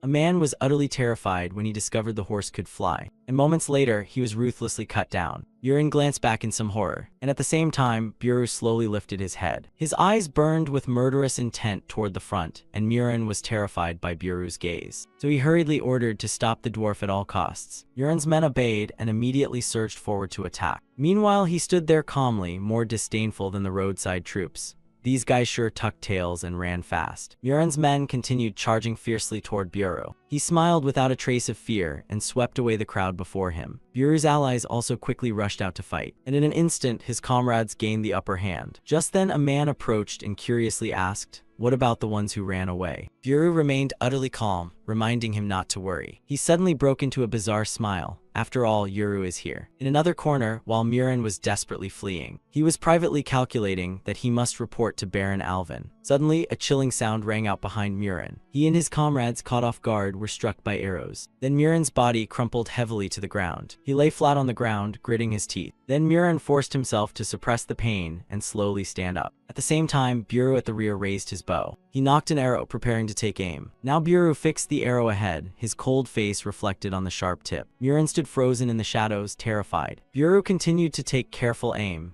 Then, he suddenly glanced in alarm over his shoulder. And Murin was struck with horror. That wasn't a dwarf, it was a monster. Buru could wait no longer and promptly released the arrow. Afterward he coldly turned and ordered his men to fall back, deep in the darkness wrapped in silence, because Murin had been felled by one of Buru's arrows. Time passed, and a scene of mourning descended over the entire village. A woman sobbed beside the corpse of a loved one. Seeing this, he couldn't help but feel pained. Humans truly are the cruelest beasts. The village chief and others knelt in terror, begging not to be taken away. Veron immediately spoke up to reassure everyone. "Calm down, these people are here to help us." They couldn't believe it and asked again, "They're not dwarves, right? There's no way that army would come here, is there?" At the same time, he instructed Ung Sam, "You liar, prepare to interpret and convey the envoy's words." He immediately obeyed Buru's orders. Suddenly, Yuru noticed something unusual, so he called out a warning, "Buru, leave it for later and speak." Buru, curious, asked what was there. Yuru frowned and replied, "I don't see anything." In the deep forest, countless eyes were watching. Buru suddenly gasped in horror when he witnessed the sight. He quickly looked toward the green pigs charging fiercely forward. In the deep woods, the horse charged ahead with ferocity. A middle-aged man riding the horse carried out his mission, his face now looking quite ugly. The middle-aged man unconsciously recalled Buru's instruction to report the situation here to the envoy. He dared not delay and rode quickly forward. The silhouette of the middle-aged man gradually vanished into the deep forest. The green pigs, faces savage and fierce, were advancing. Buru saw the scene and shouted loudly, "You liar!" Ung Sam immediately dropped to his knees, ready to receive orders. He took charge based on the situation, rallied everyone still able to walk, and handed them bows and arrows. He quickly obeyed Buru's orders. They continued charging boldly deeper into the forest. He stood motionless there, watching the danger draw near. Behind him, everyone raised their bows. They were also ready to face the threat. At this, Yuru couldn't help but be surprised. "What is this? A wooden bow? What could you possibly shoot with that?" "You liar, when I signal, you signal your white-skinned friends too. Clear." Ung Sam acknowledged his command with a grunt. Not stopping there, Yuru then asked how many more. his subordinate quickly reported the current situation. Yuru, having heard this, said, "Same for me, load everything into the quiver." Eerie sounds echoed from deep within the forest, and seconds later the green pigs charged in fiercely, weapons in hand. Everyone had their bows raised, ready to meet them. The village chief was utterly astonished. No way. From this distance, they mean to kill those ogres with those tiny bows. Veron felt a pang of doubt. He knew they were extraordinary, but could they really defeat that many ogres? Meanwhile, the creatures charged forward, bringing terrifying force. Yuru immediately raised his bow and commanded, "If you can't take down at least 2 with 1 shot, we'll all be dead." Moments later, he loosed his arrow and loudly ordered his men to follow suit. Everyone obeyed the command and quickly fired their arrows. Sure enough, one of their arrows wiped out 2 green pigs. In an instant, quite a number of them were cut down. He was utterly shocked by the sight. "I didn't even see the arrows and the ogres were already falling." That wasn't ordinary archery, it was a magic device. Yuru spurred his horse forward. "Black-armored ghost cavalry, follow me." Meanwhile, the middle-aged man had reached the camp gate. He dismounted and hurriedly ran inside. The middle-aged man ran to a tent and loudly called for the general. Jichin, hearing the commotion, came out. He rushed to report, "A herd of hundreds of pigs, no, a horde of ogres, has attacked the village gate." Yu and HWI were stunned upon receiving the news. At the village gate, the green pigs were growling menacingly, and seconds later one was taken down by an arrow. Buru easily wiped out a group of the guard pigs before him. Then he ordered everyone to hold the offensive and pursue. In a blink, quite a few of them collapsed. Buru sneered at the sight. After all, a pig is just a pig. Buru swung his axe and shouted, "We're pig hunting experts, remember." The green pigs, sensing danger, immediately fled, and he quickly gave chase. "This is a boar hunt, drive them into the woods." They moved quickly, dodging the danger. But the green pigs couldn't escape the assault from Buru's people. A pig's head rolled to a stop at his feet. Just then, Buru noticed something. Someone was slowly coming out from deep in the forest. Mukabun dragged the corpse of a green pig out. He didn't understand what was happening. "What is this now?" He shouted angrily, "Whoever runs from humans will be chewed to bits." At Mukabun's appearance, they cried out excitedly, "Chief." He bravely raised the hammer in his hand. Then Mukabal declared resolutely, "With me here, the ogres will win. Warriors, show them the bravery of the ogres." He was Chief Mukabal, heroic strategist, the foremost orc leader introducing military formations to the ogres. The green pigs seemed reinvigorated. Long live Chief Mukabal. Mukabal then ordered them to split into 4 groups and attack the village. They obeyed and immediately returned to the village gate. The green pigs didn't notice Buru's nearby presence at all. He was very surprised. Do green pigs even have a captain who knows tactics? Buru then ordered his men to hurry back to the village. Danger descended on the village once again. A green pig charged fiercely toward Veron to attack. He immediately took up his spear to defend. Veron fell to the ground, but had driven it into its chest. At that moment, he thrust the spear hard into the green pig's chest. Veron just wanted to kill it instantly. Meanwhile, the green pig wore a demonic grin. Then it swung its hammer and struck his arm. Veron cried out in agonizing pain. Just then, an arrow flew from nowhere, aiming straight for the green pig's forehead. He slowly sat up, clutching the wound on his arm. And at the same time, Yuru rushed over. That bastard snapped back to alertness immediately. Seconds later, he froze at the sight of a troop of green pigs appearing. Yuru's brow instantly furrowed, and he couldn't help but scold. Then he grabbed a pad from a saddlebag and flung it with force into a green pig's forehead. Those behind still charged forward aggressively, and suddenly many stones were hurled at the green pigs' faces. He rushed up to Veron and ordered, "Losing an arm won't kill you, pick up the spear." He obeyed Yuru and picked up the spear. Their comrades quickly rushed in as well. He shouted orders, "Drive them all out. If they flood in, we'll all die." At that moment, Yuru suddenly heard a terrible scream from behind. He realized the women at the rear were in danger, so Yuru hurriedly ran off. He charged in to slay green pigs and shouted, "I think we've killed hundreds already. Who told you pigs to open your mouths?" Then his body collapsed heavily to the ground. Meanwhile, Buru turned and said, "Yuru, the situation is out of control." Yuru, counterattacking the green pigs, replied, "I think we've killed 200, but there are another 400 more." Moments later, he suddenly jumped off his horse. Yuru came up to support him. "At this rate, it's unlikely they can hold out until reinforcements arrive. If it were just us, we'd run and be done, but behind them are innocent villagers facing danger." At that moment, Buru suddenly broke into a sinister grin. He continued fighting with all his might. Having no other choice, they could only hold their ground. He agreed with Buru, right? Fleeing from a few pigs isn't worthy of a gory man, is it? Seeing this, Mukabal roared 2 words, "Charge." The green pigs stormed into the village like a gale. Yuru and he were thrilled, joining forces to rush out and fight, with Buru and Yuru leading the defense. The green pigs still charged up aggressively, intent on attacking. They stood on both sides of the line, ready to fight. At that moment, a cavalry force appeared in the distance. Bureau and he, seeing this, were excited and prepared to fight. Jichin and the soldiers were riding in to reinforce. He seemed invigorated and shouted out loudly. 3 green pigs, sensing trouble, called for their envoy, and seconds later they were cut down by a single sword. The swordsman happily cried out as he dispatched the green pig. He charged forward without a trace of fear, continuing the hunt. They quickly surged forward to wipe out the crowded green pigs. Jichin and the soldiers were about to enter the battlefield, and he immediately ordered his men to charge in wedge formation. A green pig quickly noticed the approaching mounted human troops. Meanwhile, Mukabal watched everything from above. He remained confident and declared, "I am the revolutionary strategist of the ogres. I've long prepared for the day to face the humans' cavalry. No matter how skilled they are, they cannot break through our brave warriors' wall. Stand together and live, scatter and die." Mukabal ordered those below to consolidate and unite. The green pigs obeyed him and clustered together. In Bureau and Yoru's ears was the sound of them shouting to merge together. The green pigs' union formed an extremely solid wall. Seeing this, he asked in puzzlement, "What are those things doing?"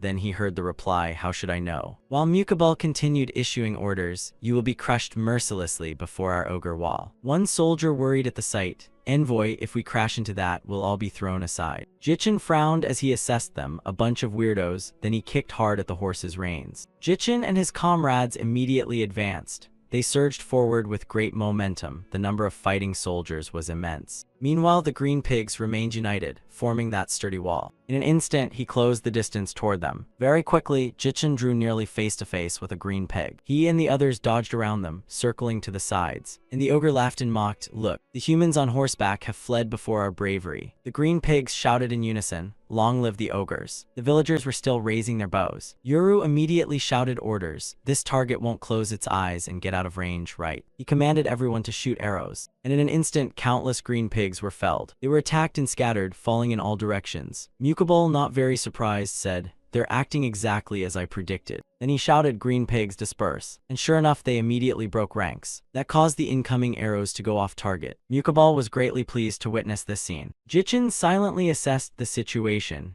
"They formed a block to open a path for us, then dispersed themselves so we could easily slaughter them." Then he shouted instructions to charge full speed in the opposite direction. Jichin led the charge at full tilt in the opposite direction. They surged forward to fight the green pigs. Seeing this, he ordered them to regroup. They shot arrows. Mukabal continued directing the green pigs to scatter in all directions, which helped them avoid the arrows. But the green pigs had to face danger from the mounted troop, and he, judging the situation, reminded them to unify again. Mukabal above kept loudly ordering the green pigs to scatter, unaware of the rear assault. In the blink of an eye, his face went pale. Mukabal felt excruciating pain and screamed in agony. Then his body plunged off the cliff. Seeing that, Jichin felt temporarily reassured. That should settle things. The green pigs were utterly stunned to discover their chief was dead. He seized the opportunity and ordered the remaining ones killed. Everyone immediately obeyed Jichin's command. In an instant, many of them fell. The green pigs, sensing danger, urged each other to flee. The villagers were overjoyed and shouted loudly. Then everyone rejoiced and cheered with great delight. Peace once again enveloped the entire village. At that time, Jichin finally had his horse move forward. He and the soldiers proudly rode in, moving together toward the villagers' location. Everyone was surprised to see Jichin approach. The distance between him and the villagers was very close. Just then, Tranthine glanced to the side and saw a fallen soldier lying on the ground. Then Jichin shifted his gaze elsewhere. Sarah, Veron, and the village chief stared at him in bewilderment. Next, Jichin ordered the interpreter to be brought over. Yoru immediately turned and commanded, "Interpreter, over here." Sam responded to the order with a single call. Then he said, "We will leave now." Sam immediately translated back, "We will leave." Yoru stared at Jichin in bewilderment. Just then, HWI turned to meet his gaze. He's worried, having learned that information. "If you leave like this, what are we supposed to do?"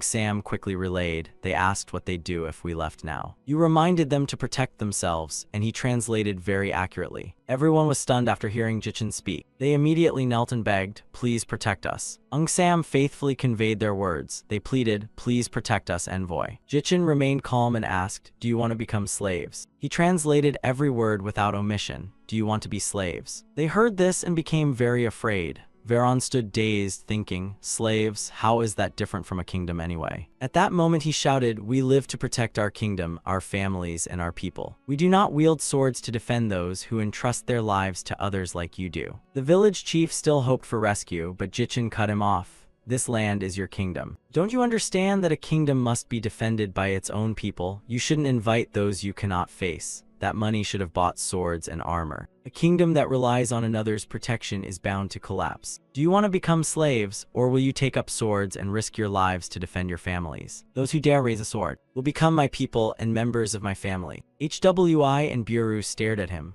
Yoru beside them smiled in satisfaction. And the villagers were amazed at Jichen's words. He kept watching them thoughtfully. Then Jichen turned away and said he would be leaving. Just then Euron declared firmly, I will take up a sword myself. Hearing that, you halted your movement. The blonde woman cried out the boy's name in alarm. Euron, full of conviction, said, if I die, you'll protect my family, won't you? Now Jichen glanced back and saw the brave boy gripping his sword tightly. Jichen couldn't help but remember another boy who once vowed, General, I will fight. Then dismounted, placing his feet on the ground. Euron gazed blankly ahead. Because Tran Thien stepped in front of the boy and admonished, your sword grip is too loose. He reached out to adjust Euron. Then Jichen earnestly taught, this is how you hold a sword. Now that you can hold the sword, don't dwell on death. You must live to protect your family. The boy couldn't hold back tears at those words. While he watched behind Euron, Jichen saw that others were also taking up sword, and he simply stared at that sight. Finally, Jichen ordered everyone to withdraw. Scene transitioned to a sky filled with black crows scattering in chaos. They then perched on the wooden beams as if observing something. One by one, they swooped down and swarmed over the bodies on the ground. Murin had now become a tasty meal for the flock of crows. They relentlessly pecked and tore at him. The scene was truly gruesome. Hell was there as well, staring at Murin. His gaze mixed with many unreadable thoughts. Cut to another location where bodies lay thickly on the ground. A soldier reported to Count Alvin, Sir, we searched the area but there are no peasants. At the same time, Halen rode his horse along and asked in a low voice, Lord Tilluman, what do you make of this? The man replied that it seemed the ogres and the mercenaries had been wiped out by some force. Count Alvin wondered, did the peasants kill both the ogres and the mercenaries and then flee? Halen was somewhat pensive.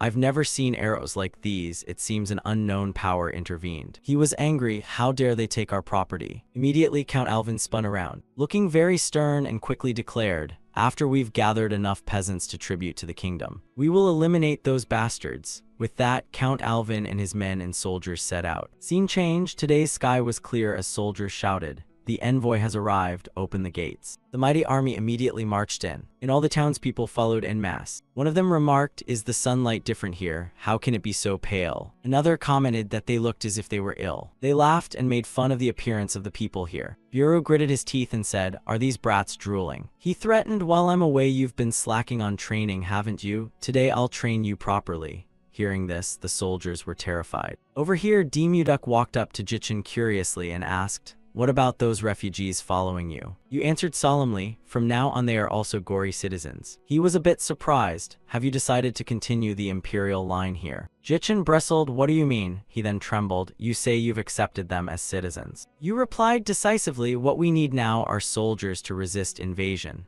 Women and children will become the emotional core they protect. That's the only reason I accept them as our people. Demuduk was slightly worried, his voice faltering. So you mean? Jichen said little and immediately turned his back. Suddenly someone called out loudly. He looked back. Hwi suggested, since you've already accepted them as citizens, please continue the imperial line as the guard commander advised. He smiled and added, we don't even know where this place is or whether it's the same world we once lived in. Giving soldiers and civilians a purpose will give their lives meaning. You need to make a decision. Hwi looked at Jichen expectantly. After hearing those words, you seemed a little hesitant. Yet you kept smiling warmly, making others feel at ease. Jichen suddenly turned away. You be the sovereign, I can't do it. Demuduk objected, Envoy, how can you say that? He sneered, then why not hand it over to Buru or Yoru to do it? The man nearly went mad. No, you know this isn't a matter for joking. Jichen was silent for a long moment, as if pondering something. Then he slowly said, Guard Commander, I have lived my life at the frontier. I'm not skilled in statecraft. Leaving administration here to Guard Commander Demuduk, who neither wants the role nor dares to argue, would be improper. Jichen insisted, I'll do what I can, so what I mean is, Demuduk, Guard Commander, you should also take responsibility and do what you can. I never told you to be a sovereign. Have you forgotten that what brings a nation down is a weak ruler or emperor? All I know is war and defending Gari. Demuduk's voice trembled as he looked at Jichen with sympathy. When suddenly a loud call rang out, and everyone turned that way. He scanned the area and his brows narrowed. Troops had gathered densely on the other side. No one knew what was happening. Buru said crisply, look, we've got relatives now, haven't we? Yuru coldly, ridiculous relatives. He kept appraising the pale-faced crowd. Clearly they were not locals. The gray-haired dwarf heard this, his face sad as if he wanted to say something. His pupils dilated repeatedly as he stared into the distance. He drifted back into memory, the pounding footsteps along the cliffside. The three dwarf brothers tried to break free from the ogre's encirclement. The gray-haired one blamed himself. It's all my fault, greedy for a vein of ore. I went up to the Regania Mountains and now the ogres are hunting us. The three brothers were terrified and turned to look back at the same time. Unexpectedly, the army appeared and dealt with the ogres. Now the dwarf brothers shared a single thought. Yellow skin, black hair, black eyes. They couldn't help but be surprised to confirm the army were humans. A few soldiers approached the dwarf brothers. They stared at the soldiers, thinking they looked somewhat different from the humans they knew. Conversely, the soldiers were shocked by the dwarves' appearance, similar to Generals Buru and Yuru. Returned to the present at a small house lying peacefully beneath the mountain. Old Yang was deep in thought. Then he slowly said, "It seems they are blacksmiths of this world. But what are they doing here?" The gray-haired dwarf shouted, "Look at this perfect balance, pure iron, no impurities." Jin touched the piece and marveled, how could humans make such a perfect weapon? A loud noise outside startled him. The three dwarf brothers stuck their heads out the window to see what was happening. Jin seemed to discover something that made him uneasy. Buru and Yuru rode in on horseback. The gray-haired dwarf now also felt puzzled. He was speechless when he saw the two Yuru, towering in height with bronze skin and black hair. The legend was real after all, so that's the reason for all those weapons. Buru and Yuru looked down at the dwarves and shouted in unison, "The Titan clan." The dwarf brothers glanced at one another and wore mysterious smiles. They suddenly hugged and began dancing in a circle, looking very joyful. Buru saw the sight and was left speechless. Jichin sighed heavily, clearly displeased. Night had fallen over the camp. Jichin stood alone, a weight on his heart. He kept thinking of Hy's words. Jichin's eyes revealed worries he couldn't resolve. He also remembered Bajang, who had told Jichin to follow his heart. He mused that he was a descendant of the sovereign, yet had spent half his life on battlefields because he was born out of wedlock. A cold wind ruffled Jichin's hair, revealing the handsome lines of his face. Jichin anguished, "The Gori I wanted to protect has been burned, and I couldn't turn back to defend the sovereign line all the way here." But the child turned out to be only a little girl. Moreover, she wasn't even of the sovereign bloodline proper, just a child born in the palace. "I have to choose. For the soldiers who trust me, if this is the place where I die, I'll build strength and strike the road army. If not, then continuing Gori's legacy will be my responsibility and the purpose of those who follow me." Jichin suddenly widened his eyes. The bright moon was reflected clearly in them. Jichin smiled confidently, "So it's decided then." Without another thought, he quickly went inside the camp. Early the next morning, the sky was unusually clear, and everyone was busy with their tasks. Jichin was leisurely taking a walk with his attendant. Hwi cheerfully turned to him.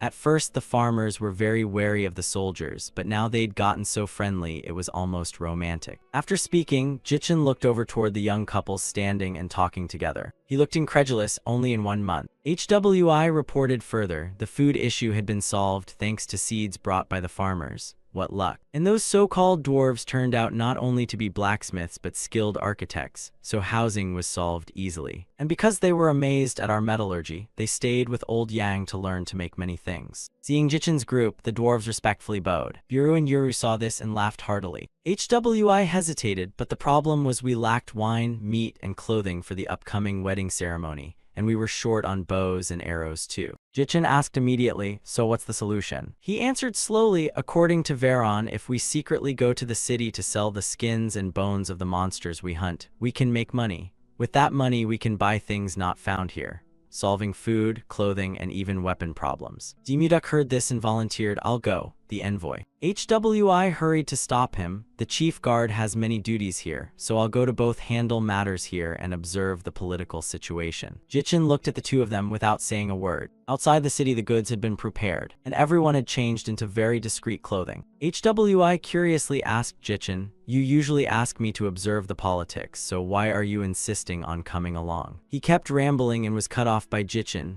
"Let's go." The caravan quickly began to move forward. Wooden crates were neatly stacked on the wagons, when suddenly a mysterious figure was hiding behind a tree. The action looked very suspicious. Raizo watched Jichin's group's every move intently. Jichin's group finally arrived. The wagons entered the gate one by one, flanked by guards standing watch with strict discipline. Urun saw Veron and immediately let them pass. Suddenly his expression turned sour, his brows knit together. Veron then turned his head to look at Urun, thanking him profusely. He stepped closer to him, rummaged in his satchel, then produced a purse and held it out to Iron.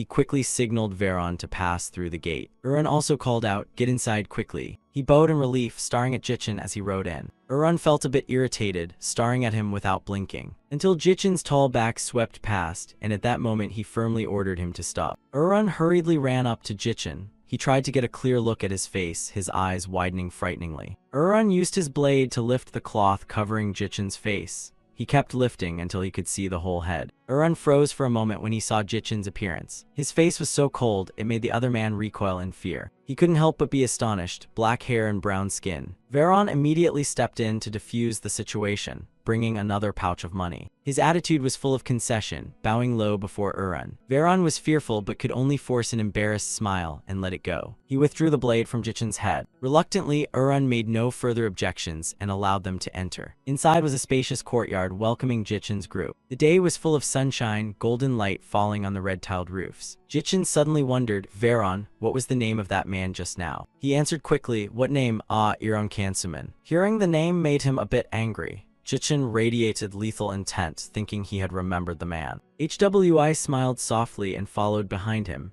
He paused, noticing something strange. Then HWI turned and took a look behind them, only to see townsfolk bustling back and forth buying goods. Nothing suspicious, so Ironhide quietly moved on. In fact, there was a dark shadow behind watching them. Raizo thought to himself that it was definitely goblin skin, so there should be goblin blood with it as well. Meanwhile, Jichin's group went to a quiet shop, and someone exclaimed, "Veron, how did you kill a goblin? Even 20 soldiers would struggle to take one down." He replied politely, "I'll tell you later, for now just finish your accounts here. By the way, do you need goblin blood?" The man said in a low voice that only wizards would buy such a thing. What wizard would be out here in the sticks? Raizo had been watching their conversation from afar. He suddenly burst through the door, "I'll buy it." The shopkeeper was flustered, assuming Raizo was a wizard. He was engrossed in the goblin blood, paying no attention to anything else. Raizo was delighted inside. With this, he'd escaped the cursed second rank. The owner was quite bewildered. "Wizard, what do you think?" He bargained. "Perfect, I'll take 3 vials for 1 gold and 50 silver. He protested strongly. "What? It should be 1 gold and 50 silver per vial. Sorry sir, but that price is a bit hard."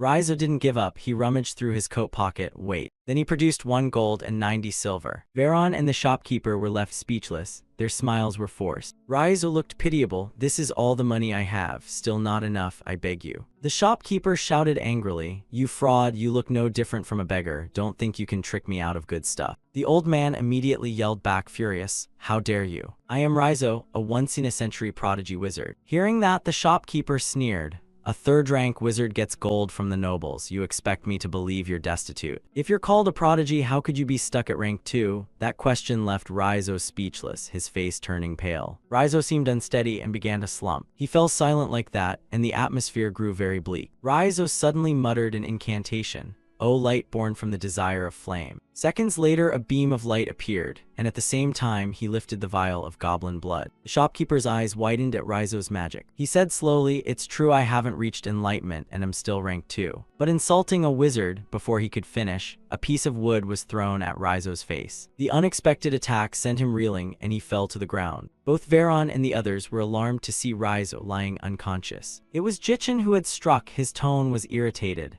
"Even beggars here play at being sorcerers," HWI murmured. Maybe the sorcerer turned beggar instead. The red welt on Raizo's face looked pitiful. HWI frowned. The magic system here is rather baffling. A long time passed, but he still hadn't regained consciousness. In his dream, Raizo recalled old events. "I am a once-in-a-century prodigy wizard. Others need 2 years to master mana. I took only half a year, so becoming a great wizard was only a matter of time. But then I stalled at the 2nd tier. My master abandoned me, despite my desperate pleas, and I became an outcast everywhere. Believing there must be a path forward, I spent my life studying, accumulating knowledge rivaling the great wizards. But I could never conquer the 2nd tier." Back to the present, Jichin's caravan quickly moved forward into the night. Raizo kept muttering, "Master, please don't abandon me. With goblin blood, I'll reach the 2nd tier." HWI turned to Jichin and asked, "Are we heading back early because of that old man?" He answered seriously, "They say sages, true wizards, are rare and learned in this land." He realized and smiled, "So that's why you kidnapped him, afraid someone else would snatch him." He dismissed it casually, "I just picked him up conveniently. If you find something, you keep it." HWI kept asking, "But what do you intend to do with him? He's rare and valuable." Raizo suddenly burst into tears, his brows knitted. he jerked awake as if trying to recall something. Raizo was startled while Jichin nonchalantly said, "You're awake." He saw the tears streaming down the old man's face and asked,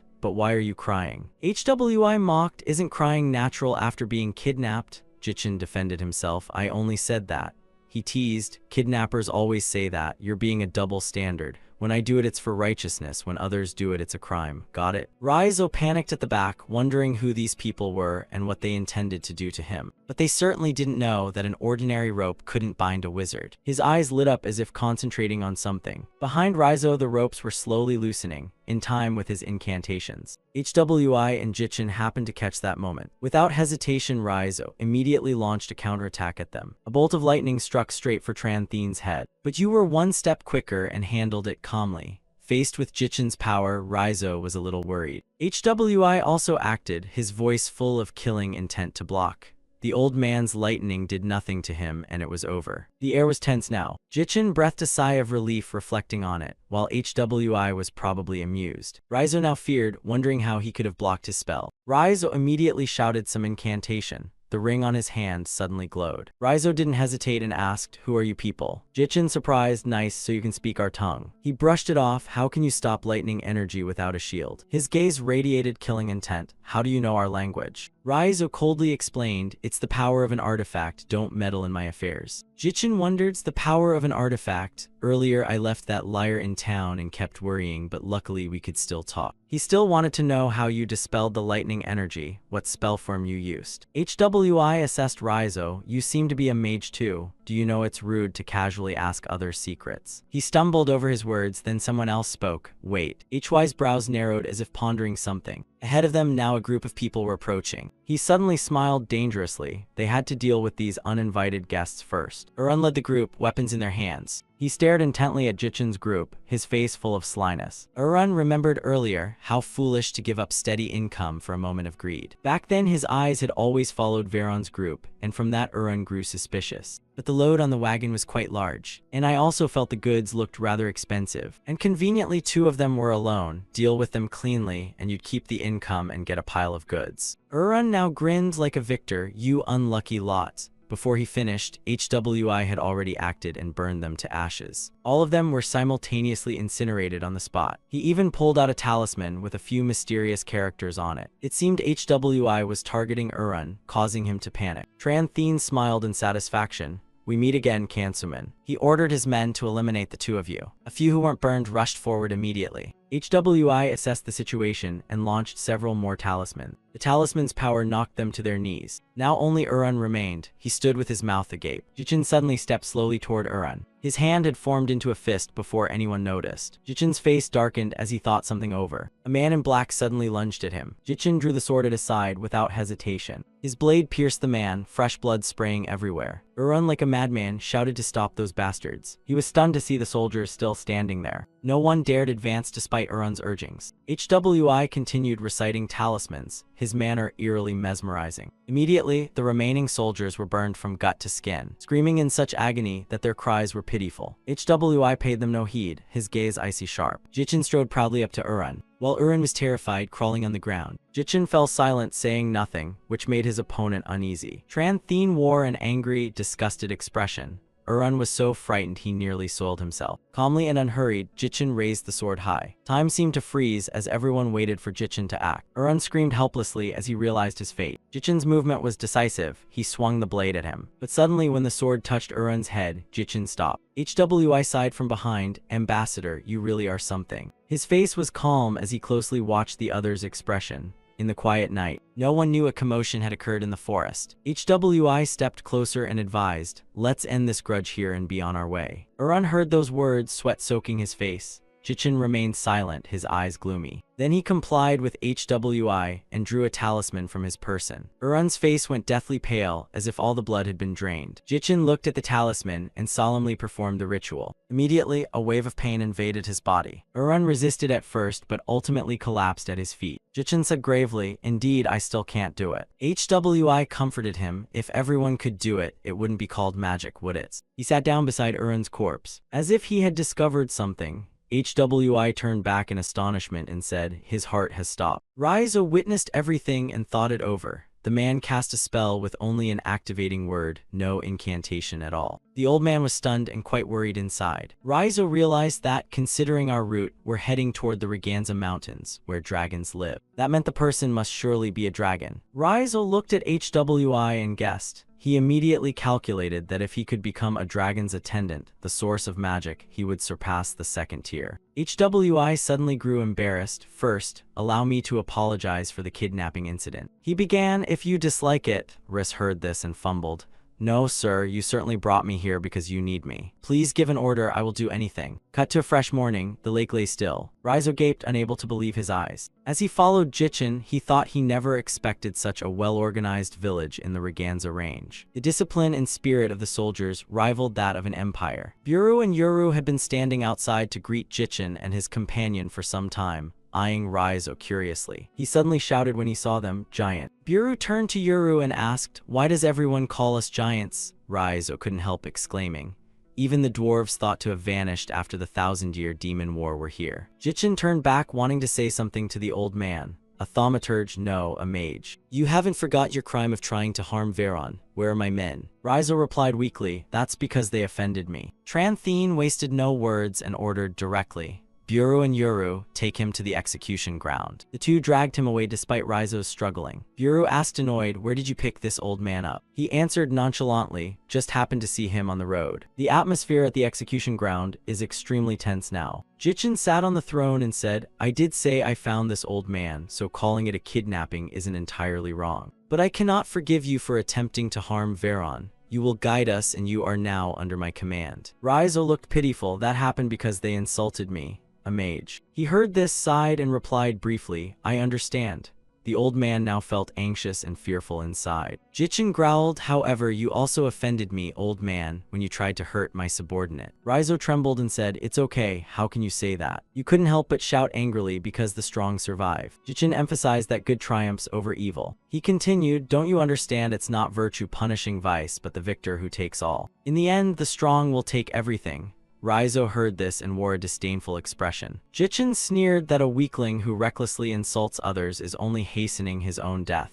Kidnapping, is that even the right word? Don't you realize it wouldn't be surprising at all if I killed you right now? Besides, you lack the skill to be respected as a mage. Know that, am I wrong? He clenched his fists but could do nothing. Raizo bowed his head and blamed himself. How pathetic I am. 75 years of my life have been regrettable and wretched. Tranthine suddenly softened his voice. I will give you a chance. You can continue living like this, wandering like a beggar and being humiliated. Or you can come with me, he gave the old man the choice. Raizo couldn't believe his ears and asked again directly. Jichin slowly stepped down the stairs, not just an outstanding maid. I need a sage who possesses extensive knowledge of this world. He strode closer to the old man, walking with great dignity. Jichin said solemnly, so will you join me? Raizo was silent for a long time, offering no answer. He stared at the old man. I'll ask one last time. I need you, will you take part in my great undertaking? Raizo blurted out, so what will you do for me? Jichin affirmed, I will not stand by when someone mistreats my family and people. If anyone dares to belittle your talents, I will certainly crush them to pieces. Hearing this, tears welled up in the old man's eyes. Raizo immediately bowed deeply before him. His tone sincere, I will serve you as my lord. Night fell over the camp, the stars shining down on the forest. Raizo stared blankly at the two Yuru who were whispering to each other, thinking to himself that he'd expected the lord to treat him like an ordinary servant. Raizo didn't forget the afternoon moment when Jichin instructed Buru and Yuru, care for him. From now on, he will be the one to teach you. They protested vehemently against his order. Jichin letter 1 E1 and NH letter 1 E1 T.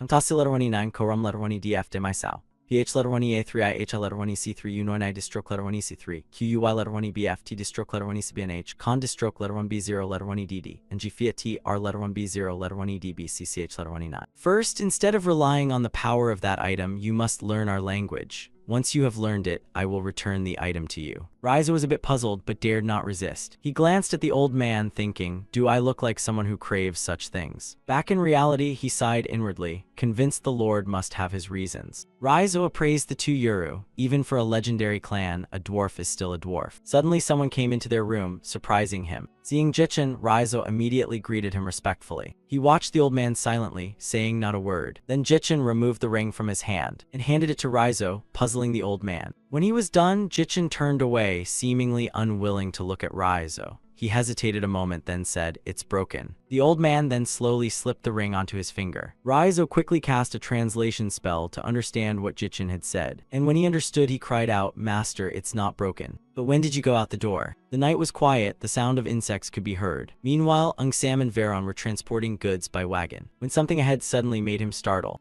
Sam gritted his teeth in annoyance, swearing under his breath. He turned to Veron and told him to stop. Sam suddenly laid down on the ground, as if listening for a sound. Veron didn't understand what was happening and immediately asked him. Sam was sweating, silent, then told him to abandon the wagon, which made Veron uneasy.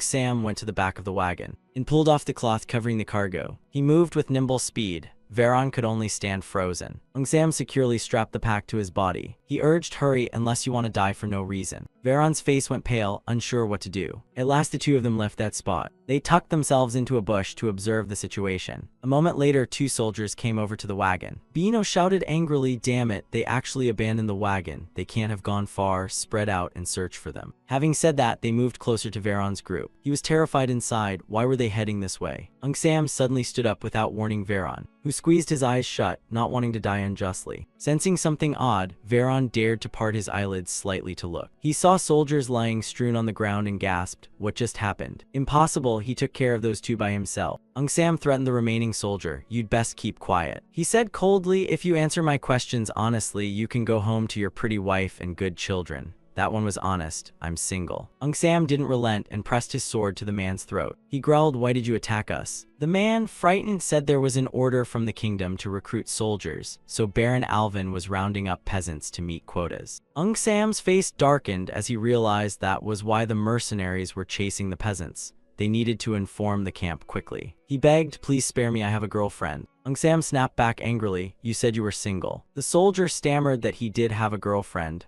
Sam hesitated, should he kill him? The cold blade was now at his throat. In the end, Sam held back. "Fine, you answered as I asked, so I'll let you go as promised." Sam was stern, "But I'll be a bit uneasy. If you go back the way we came, close your eyes and walk that way, then count to 1,000 before turning back." The soldier obediently complied. Veron said nervously, "Is this safe? If we let him go, a pursuing squad might follow us." Sam smiled, "You don't need to worry, this guy's honest and won't betray us." He grinned, "Of course, don't worry." Sam didn't hesitate to order, "All right, run as fast as you can." The soldier ran while counting as Sam had told him. Veron felt relieved and stopped watching him go. Suddenly a sound made him look back. Sam's face turned dangerously serious. "Be more careful." The soldier suddenly fell off a steep cliff. Veron followed after him, muttering curses. What a mess. A few other soldiers appeared. "What's going on over here?" They panicked when they discovered Bino was dead. That man immediately became wary of Sam's group. He smiled dangerously, showing not a trace of fear.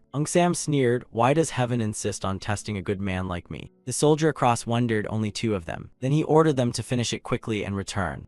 Sam remained very calm in the face of such an aggressive force. Meanwhile, in another scene, Sarah was hastily running somewhere. She burst into the room, calling out Buru's name loudly. He asked, bewildered, "It's late. What are you doing here?" Sarah, full of worry, "When will Uncle Veron return?" Buru smiled and replied, "Probably tomorrow." He suddenly noticed something and paused for a beat.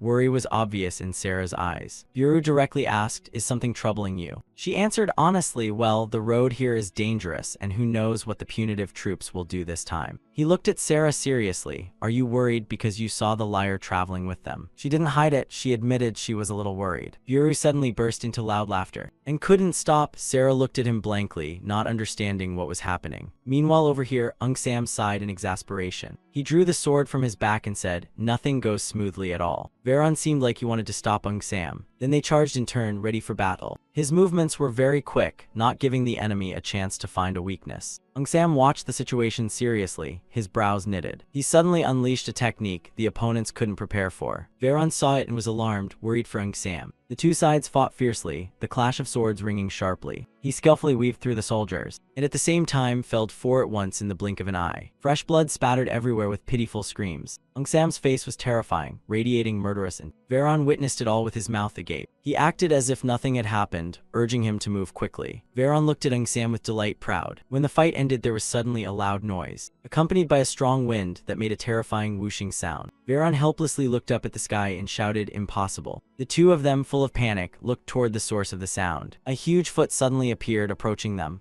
a two-headed ogre, seemed very eager for the two Veron. It kept roaring as if it wanted to swallow them whole. Veron and Sam fell back, unsure how to face it. His face went deathly pale, as if someone had sucked the blood right out of him. Veron calmed himself, focusing on finding a way. He observed it and wondered if it might be the king of land monsters. But if it were Sam, you would have felled the soldiers with a single stroke.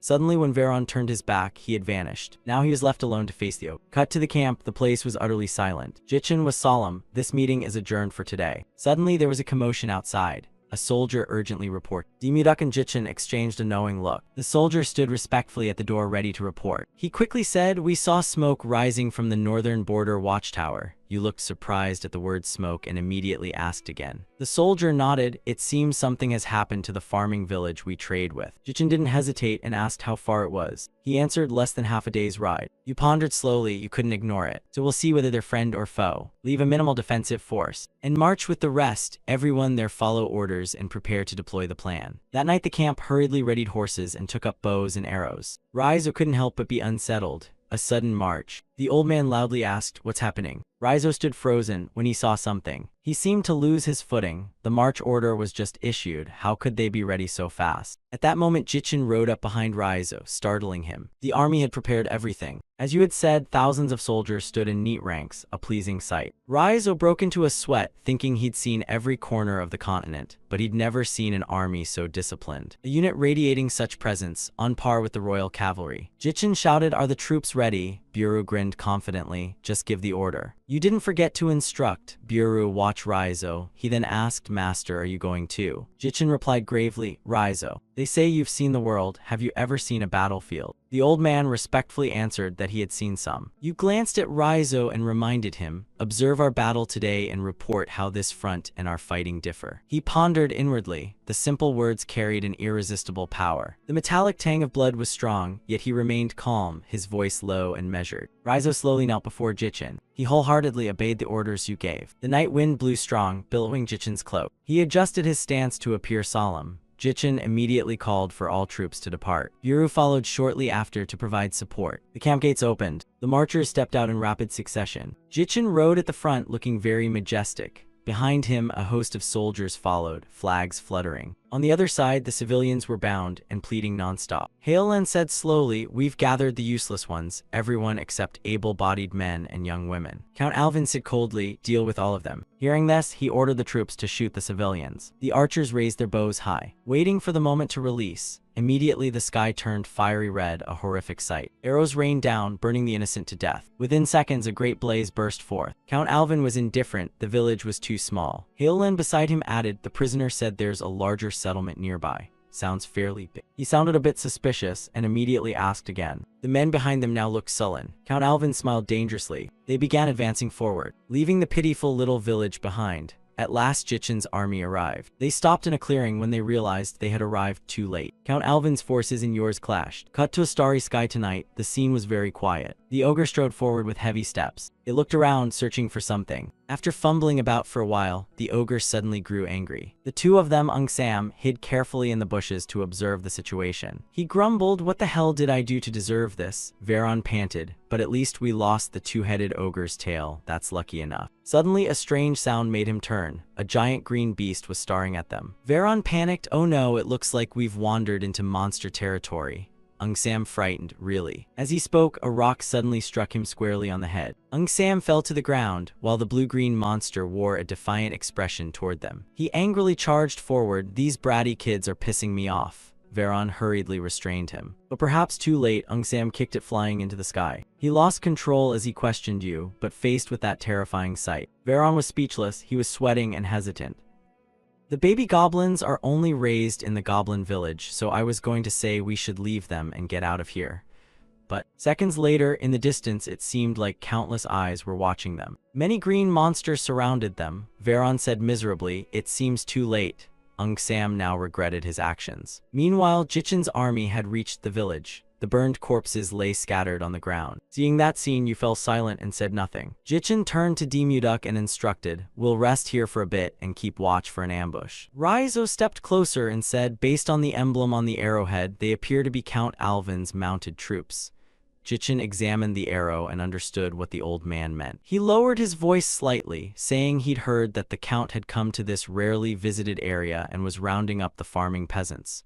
Do you know why? Raizo's eyes grew melancholic. The reason the count rarely came here was that the monsters here were fierce and numerous, so sending troops would result in heavy losses. And because the city at the entrance to the Raganza Mountains is a trade hub, they don't need many slaves. He suddenly added, but in this case, I believe it's to gather manpower for the war. The more the city's trade prospered, the more the wealthy tried to help their children avoid military service, so buying serfs or slaves and sending them to the front with bribes became common. It's very likely they're planning to use the captured peasants as substitute slaves. Jichin scoffed, madness, do they really think they can win that way? Raizo was quite worried. The kingdom of Heian probably doesn't care much about victory or defeat. He turned to the old man in astonishment, unable to believe it. Raizo quickly explained, this country sits between giant empires, sharing borders with two great powers and facing a maritime empire across the sea. So it has always been subject to their control and demands. Thus, when it goes to war, it survives by supplying troops to both sides. Therefore, who wins or loses isn't important. That's the reality of this land. The kingdom of Heian is truly a land with no one to protect it. Jichin stared into the distance. They had given up being a nation. A soldier suddenly reported, General, we found the enemy camp. There are about 20 cavalry and 600 infantry.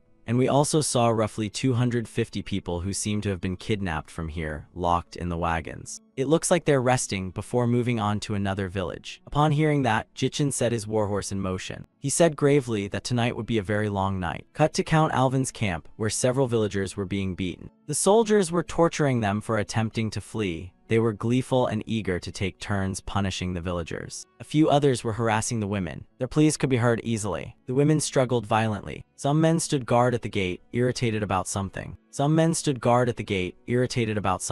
The blonde one complained, we have to guard, instead of enjoying those women. The man beside him grumbled, I felt fired up all this time anyway. They each looked ahead, worry creasing their faces, as the pounding of horse hooves drew near the camp. The blonde man suddenly felt a chill run through him. The man beside him mocked, don't tell me you're afraid of wolves, are you? Immediately, an arrow flew straight across his head. He and several others fell down. To the blonde man's astonishment, quickly the men beside him are now lying unconscious on the ground. The blonde man raised his blade, sweat pouring down his face. He was the last target. An arrow struck him squarely between the eyes. Not a single gate guard remained alive. Jichin stood over their bodies, an imposing figure. He and his troops had quickly closed in on the enemy. Without hesitation, Jichin gave the order and sent the signal. The carrier pigeons were ready to do that. The soldiers decisively released them into the sky. The birds flew swiftly off to deliver their message. Jichin halted before a thicket, as if pondering something. His brows knitted. They had secured the escape route. Jichin immediately called Raizo over as if to give instructions. Drawing his sword, he said, from now on, keep a close watch. Jichin and his troops took battle formation. He made clear that this was their fight. The soldiers raised their bows high, determined not to miss a single target. Buru chuckled with glee, gripping his bow tightly. Then Buru shouted for everyone to release their arrows. The men in the camp, unaware of what was happening, were still drunkenly carousing. The bearded man suddenly noticed something and looked bewildered. He strained to hear the strange sounds and wondered what was going on. A dark blot appeared in the sky. The bearded man immediately realized it wasn't birds. Countless arrows were heading toward them. By the time he understood, it was too late. Arrows pierced the soldiers, blood spraying everywhere. From above, the corpses lay strewn about. Only then did the other soldiers begin to panic and take up defensive positions. Count Alvin angrily demanded, what's happening? The troops scattered in chaos, accidentally colliding heavily into him. Heolen appeared to reassure him, please, Count, stay calm and go inside for safety. Count Alvin's attitude was extremely irritable. He spat angrily at Heolen, deal with it cleanly and fast. He immediately rushed to act. The archers prepared to fire back at the attackers from the rear, while spearmen readied ambushes at the entrance. Heolen muttered irritably, what kind of bastards are these? The soldiers quickly gathered at the gate, keeping watch without pause. They fixed their gaze ahead, preparing to charge. Heolen narrowed his brows, sensing something odd. A huge force was slowly approaching him. Heolen felt uneasy. Cavalry, they aren't just simple peasant farmers. On Jichin's side, everyone raised their bows to attack. He gripped his bow tightly and aimed with deadly precision. Heolen gave a mysterious smile. It doesn't look like a regular army either. Don't they know accuracy drops when shooting from horseback? Without waiting for orders, he raised his bow with the others. And when they hit their range, turn them into porcupines for us. The soldiers obediently followed, aiming their bows high. Jichin's side suddenly struck, their momentum soaring sky high. Heilun watched and inwardly sneered at them. No sooner had he finished his thought than a sharp arrow flew in front of him from nowhere. Then several more arrows followed, nearly costing Heilun his life. His troops seemed outmatched, unable to mount any meaningful resistance. Heilun could only gape, unwilling to believe his eyes. Jichin was intensely focused, aiming his bow at him, his gaze resolute as his hand began to release the arrows. Heilun kept dodging the deadly bolts with nimble movements. Half of the soldiers seemed to drop dead, leaving him to fight alone. Heilun could take no more and shouted, "Damn it, spearmen, stop the cavalry now." Soldiers immediately appeared to carry out his order. Jichin also changed tactics, forming a spearhead and advancing. His men surged forward fiercely, wielding very long spears. A brutal clash ensued, weapons striking each other in rapid succession. Bodies were flung into the air, blood spraying non-stop. Heilun watched anxiously. "What are you doing? Attack the horses, for crying out loud." One man suddenly lunged straight at Jichin's horse, but his spear broke on impact. What panic was that? The horses were fully armored. Before him now stood an entire formidable host. They could no longer fight and froze in place. The powerful hooves trampled the dead bodies on the ground. Everywhere rose the soldiers' pitiful pleas. Jichin ordered his men to execute the next phase of the encirclement plan. He suddenly turned and called out Buru's name loudly. Buru confidently understood and took on the responsibility. Jichin nodded in strong trust and agreement. Then he spurred his horse forward. "We're going to rescue the farming peasants." A portion of his troops following behind Jichin moved inward. Heilun's soldiers blocked them, preventing them from carrying out their objective. One man laughed cheerfully. "The cavalry has retreated." Buru retorted, "Why so cheerful, huh?" Then the camp troops with shields and swords suddenly attacked. Heilun's men immediately defended and surged forward with spears. The two sides locked into close combat, the atmosphere intensely fierce. Buru's forces had now pushed deep into the camp. It seemed the advantage was tilting toward his men. Heilun's side was gradually losing control. More and more soldiers fell. Shouts and the clash of weapons mingled into a deafening roar. And Buru's ranks also thinned considerably. The two sides pushed and pulled at each other for a very long time. Spears and pikes were the weapons brought to the fight. The battlefield descended into chaos, dust and smoke rising across the sky. The metallic stench of blood hung thick in the air, yet the soldiers kept fighting. Heilun's forces were almost all killed, the scene desolate. Count Alvin also appeared, silently watching the attacking troops. He was sweating. Looking at their armor, it was clear they were not Imperial troops. So where on earth did they come from? Heilun hurriedly ran over to Count Alvin. He quickly urged that the Lord must retreat to the rear immediately. He snarled, "Those bastards aren't worth the chewing. Once I return to our territory, I'll come back with the royal army." Another soldier ran up to report as well. Heilun interrogated, "So, have our men secured the escape route?" The man stammered and didn't dare answer. Elsewhere, the women being held captive looked at the situation in fear. How had it come to this? Heilun's soldiers lay dead where they fell. A few survivors fled quickly. A woman's eyes now shone with utter despair. Demuduk's men had reached the place where the innocent townspeople were detained. Jichin's forces had just arrived too, suddenly running into the foolish soldiers trying to flee. Demuduk respectfully greeted him, "You're here, envoy." He slowly praised, "Well done, protect the wagons, and let the black armored ghost cavalry return with me." Suddenly an enemy with shifty eyes did something. He sat down and lit a torch, his voice trembling. "Damn it, dying like this is so unfair." He looked toward the group of poor women. "Damn beggars." He held the torch in his hand, intending to set the cage on fire. The women cried and begged in terror without stop. HWI, seeing this, couldn't help but panic. Meanwhile, danger was coming closer. "You're all going to die in the agony of being burned." After a few seconds, HWI made his first move. He concentrated his inner energy in his palm, transforming it to extinguish the fire. As his pupils contracted, an orange light began to flood in. The flame, as if possessed, began to change direction and terrified the man. "What the?" The wicked one paid the price by the very fire he held. Heat coiled and swirled around his body. Minutes later, only a burned skeleton remained in the empty yard. Everyone could no longer hide their expressions of horror. A girl involuntarily screamed, "Impossible." She inwardly confirmed HY's identity. A witch. There are now two encirclements, large and small, gathered at the camp's corner. Buru smirked, full of self-satisfaction. By contrast, Heilun's spirit was collapsing. He couldn't believe 600 men had dwindled to only 100 in a single attack. Just then Count Alvin angrily shouted, "Bastards, do you know who I am to dare do this? I am a noble of the Heian kingdom." Though threatened, the guards' faces did not change at all. But Count Alvin misunderstood. Of course, they wouldn't be careless with a noble. March forward and take control of the situation. He loudly signaled, "If you know the laws of war, you cannot treat me this way." "Where is your leader?" A shadow emerged from the crowd. The soldiers politely parted to make a narrow path for the figure to approach. Count Alvin also watched the approaching person carefully. Jichin was now standing at the head of the troops, and the man still dared to speak back to him. "Are you the leader? I am Count Alvin of the Heian Kingdom." Jichin said nothing, only waiting with a cool look. He quickly grew impatient. How dare they ignore me? At that moment, Jichin suddenly spoke. "A liar." Yoru immediately reported, "Sir, he still hasn't returned from the village." Jichin paused for a moment, then ordered, "Raizo, hand me that item." The old man explained slowly, "If you want magic, you must say the activation word." He slightly raised his large hand in front of him, and under the tense atmosphere, Jichin coldly read the activation word. The awkwardness made Raizo blink as if he misheard. Then Jichin felt a bit embarrassed. "Did you hear what I said?" Raizo gently reminded him. "Sir, the activation word is a separate word." He said sternly, "Please repeat after me. Interpret." Unexpectedly, Jichin mispronounced interpret. Seeing no movement from his side made them slightly uneasy. Haolen spoke up, "It seems the tide of battle has shifted. Shall we try once more?" Count Alvin wondered. "Do you have any good ideas?" Then someone whispered a few countermoves into his ear, and a sly smile slowly appeared at the corner of his mouth. At the same time, Raizo began to lose patience. "You must repeat each word exactly." Jichin obediently pronounced the way the old man instructed.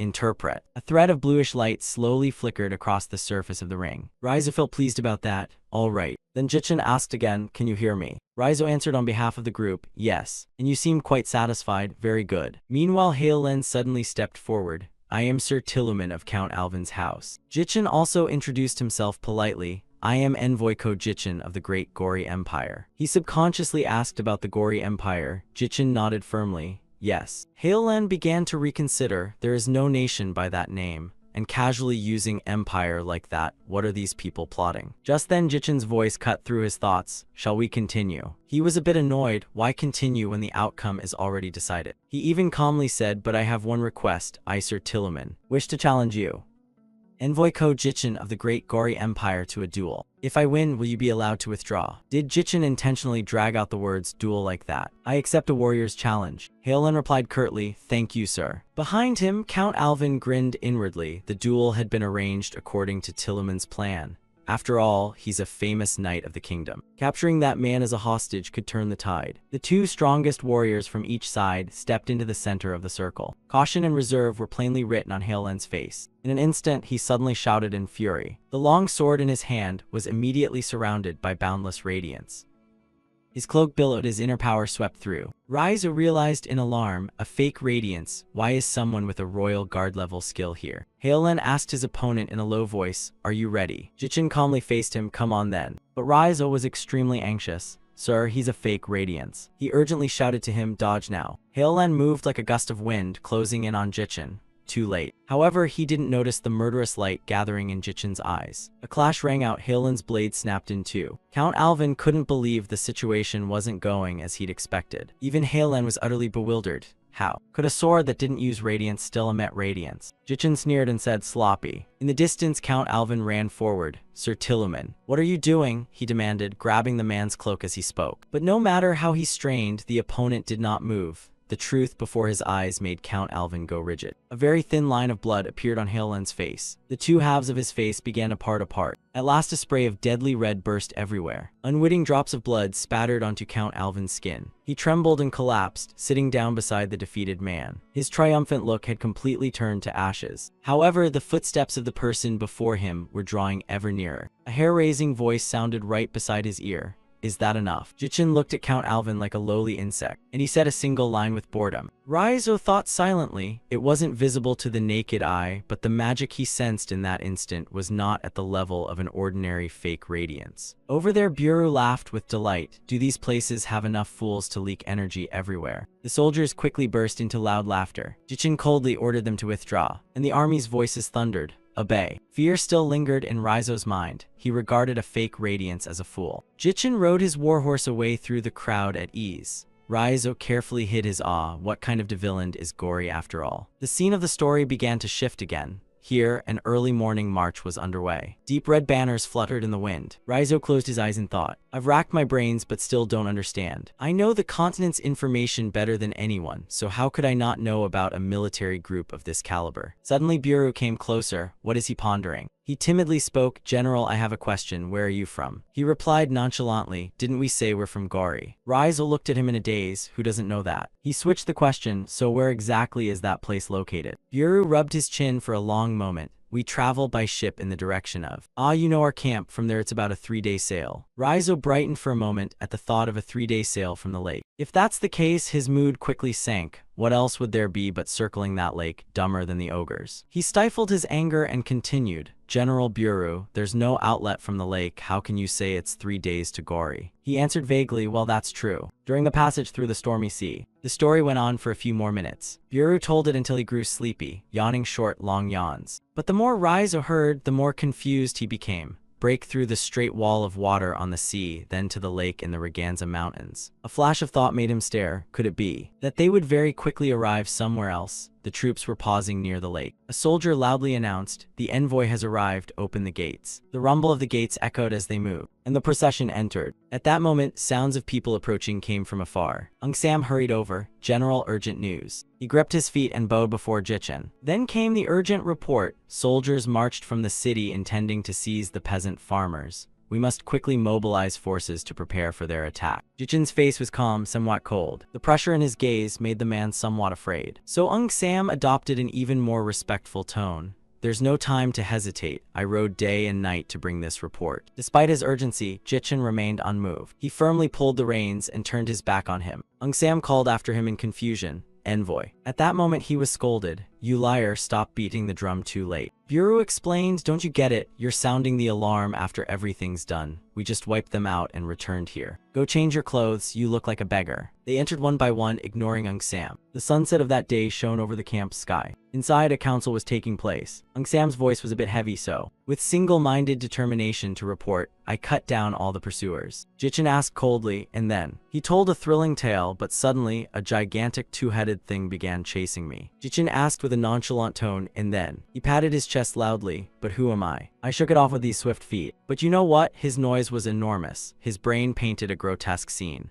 Sam's face looked fierce. Thousands of blue bastards wanted to kill me. However, Jichin's attitude remained unmoved. And then? Even so, he kept insisting it was thousands. His confidence plunged. It wasn't merely hundreds. Jichin stared at him, and then, now Sam began lowering it to dozens. Jichin growled, and then, Sam stammered and couldn't answer. Then Jichin asked decisively, "So you threw away the things you bought with months of sales money?" Sam only then realized that grave omission. He awkwardly bowed his head low. After a moment, he mumbled that if it weren't for the name Alvin or something. Jichin, very perceptive, caught the key point. He turned and called his subordinate, HWI, to bring that potty fellow here. That made HWI a bit embarrassed. Jichin pointed, "That fellow Alvin or whatever." And soon after, Count Alvin was brought in by the soldiers. He angrily asked, "Don't you know you're not supposed to treat the kingdom's nobility like this?" A small flash gleamed on his ring. He paid no heed and kept shouting, "Under international law, a noble taken prisoner must be treated according to their rank." Jichin immediately probed whether his words were true. "Raizo honestly confirms it's true, sir." After hearing that, he turned to look at Count Alvin, and then made a declaration, "I'll treat him well." Count Alvin confidently offered, "If you release me right now, I'll pay a ransom of 1,000 gold, and furthermore I'll petition the king to grant this region autonomy." Jichin pondered for a moment. "Autonomy, huh? We do need a comfortable place to settle." Immediately he tempted them. "From what I see, it seems you haven't pledged loyalty to anyone yet.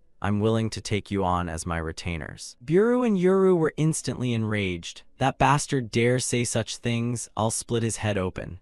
Count Alvin was startled by their fury. "What is going on?" Jichin hurriedly ordered, "Don't be rude." They all nodded in unison and stepped back, though they still shot him hostile glances. Then Jichin spoke, "You say you'll take us in." Count Alvin promised, "I'll give you the BEST Chinese letter. He said nothing because he had to think for a moment. That hesitation pleased him. "See, play the right card and you can both escape this situation and gain elite troops." Jichin suddenly stood up. "Count Alvin, you've had a hard time. My men heard your voice. Remove his bonds for him." Being free, he unconsciously touched himself, then began to speak. "If I can recruit a talent like you, I'm willing to endure hardship." "Isn't that a lord's virtue?" he replied indifferently. "Thank you for your generosity. But actually I do have one concern." Count Alvin asked in surprise, "What is it?" His legs instinctively stepped forward. Jichin reached back. "I'm afraid my men might clash with the soldiers already in your territory. He said calmly, "Don't worry, the current force is only the security detail within the territory. I directly manage them, so how could there be a problem?" Jichin continued, "And if this force suddenly arrives there, provisions could become an issue." Count Alvin smiled again. "My estate has enough supplies to sustain this force for over half a year." He also bowed somewhat calmly. "Thank you, now rest for a while." Jichin ordered again, "Remove the thing around his neck." A soldier stepped forward to carry out the command. When finished, Jichin entrusted him to the place where only the strong men among the captured farm laborers were held. A soldier quickly made a gesture inviting him. The three of them exited the council room. Only then did Raizo dare speak up. "Sir, they'll beat him to death." Jichin smiled dangerously. "If he dies, so what? That's his fate." Another order was given. HWI is to prepare to march the day after tomorrow. Raizo was still a bit confused. "Sir, why soldiers?" Jichin replied excitedly. "Why, that liar needs to return both principal and interest for the cart he lost, doesn't he?" HWI also offered a gentle smile, and it seemed everyone felt satisfied about this matter. Jichin smirked and added, "Now that that bastard has few troops in his territory, this is our chance.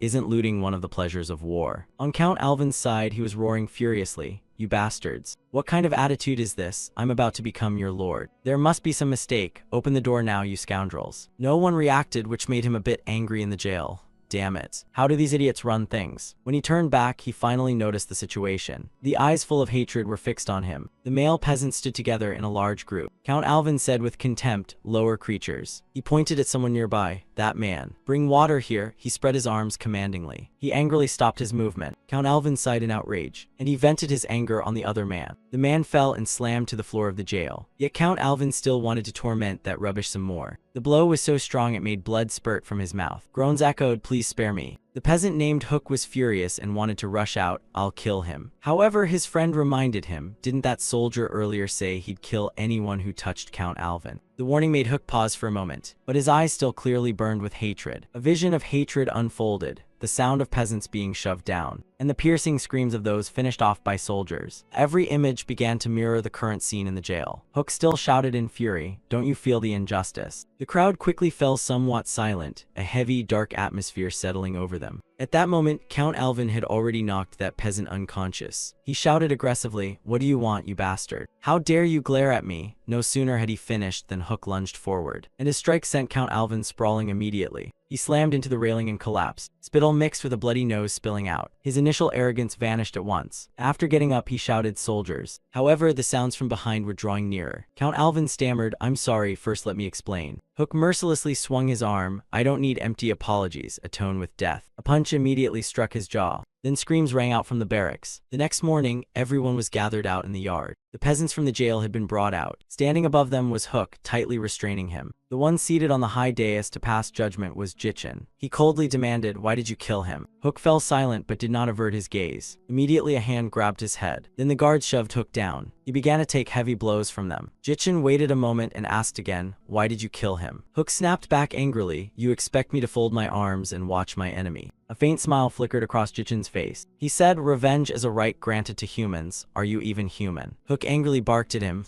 "What?" A cruel voice rang in his ear. "Vermin have no right to speak of revenge. Besides you, who else laid a hand on Count Alvin?" Hook shouted back, "What are you talking about? I did it alone." Jichin stared at those below, then shifted his gaze to signal his men. The guards helped Hook to his feet slowly and escorted him elsewhere. Bureau also quickly moved away from his position. He followed the other soldiers who were leading prisoners. Back here, the other peasants waited in silence. Jichin pronounced harshly, "A noble life is worth 10 vermin lives. Now if 9 more volunteer to die, I'll turn the rest into slaves." The crowd took turns shouting, "It's me, let me sacrifice myself." However, that image began to blur. In truth, everyone was afraid. Actually, Jichin was now stepping closer. He laid down the condition, "If 9 more people sacrifice themselves now, I'll spare the rest." Seeing no sound, he asked again, "No one." The peasants all hung their heads. At that moment, someone stood up. "You can't just kill me and spare them, can you?" Jichin said coldly, 8 more. The soldiers coldly stepped forward and arrested him. Before leaving, he spoke, "Even if you don't get enough, I still trust you will spare my family." Jichin generously replied, "I guarantee it." Then he restored his cold demeanor. 8 more stepped forward. At the same time, Hook Hook was pinned down against a tree. Two guards tried to restrain his movements. Buru drew his weapon and said, "Hold him tight." Hook broke out in a cold sweat, waiting for him to come. The shadow of the executioner descended. Hook shut his eyes in terror to escape reality. A scream and a spray of fluid burst up beyond the fence. The peasants trembled with fear, yet another pair of eyes shifted slightly. That man stepped forward. "If I go, there'll be 7 left, right?" Jichin nodded as if confirming it. Some more time passed during the trial. TR letter 1EA5N Theern's steady voice rang out. 6. When the next person stood up, he counted 5. Then he quickly waited for the next 4. The weight of each word fell. A chill enveloped everyone. Jichin clasped his hands and said, 4 short. Left, however, no one dared to lift their heads. Knowing no one else remained, Jichin issued the order. HWI. Provide housing and livelihood to the families of the 6 who sacrificed themselves. They will become my subjects. Lock up the rest, all will become worthless slaves. He turned his head to say that, and then walked away. Some time passed. This was now the soldiers' barracks. Hook stirred slightly in his sleep. Soon after, Veron called out joyfully, "You're awake." He suddenly asked, "Why are you here?" Veron replied softly, "Long story, rest first and we'll talk later." Hook still hesitated a bit. "Okay, but how exactly am I still alive?" Veron explained briefly. "It was a test." Hearing that, he was confused too. A test of what? Veron calmly continued.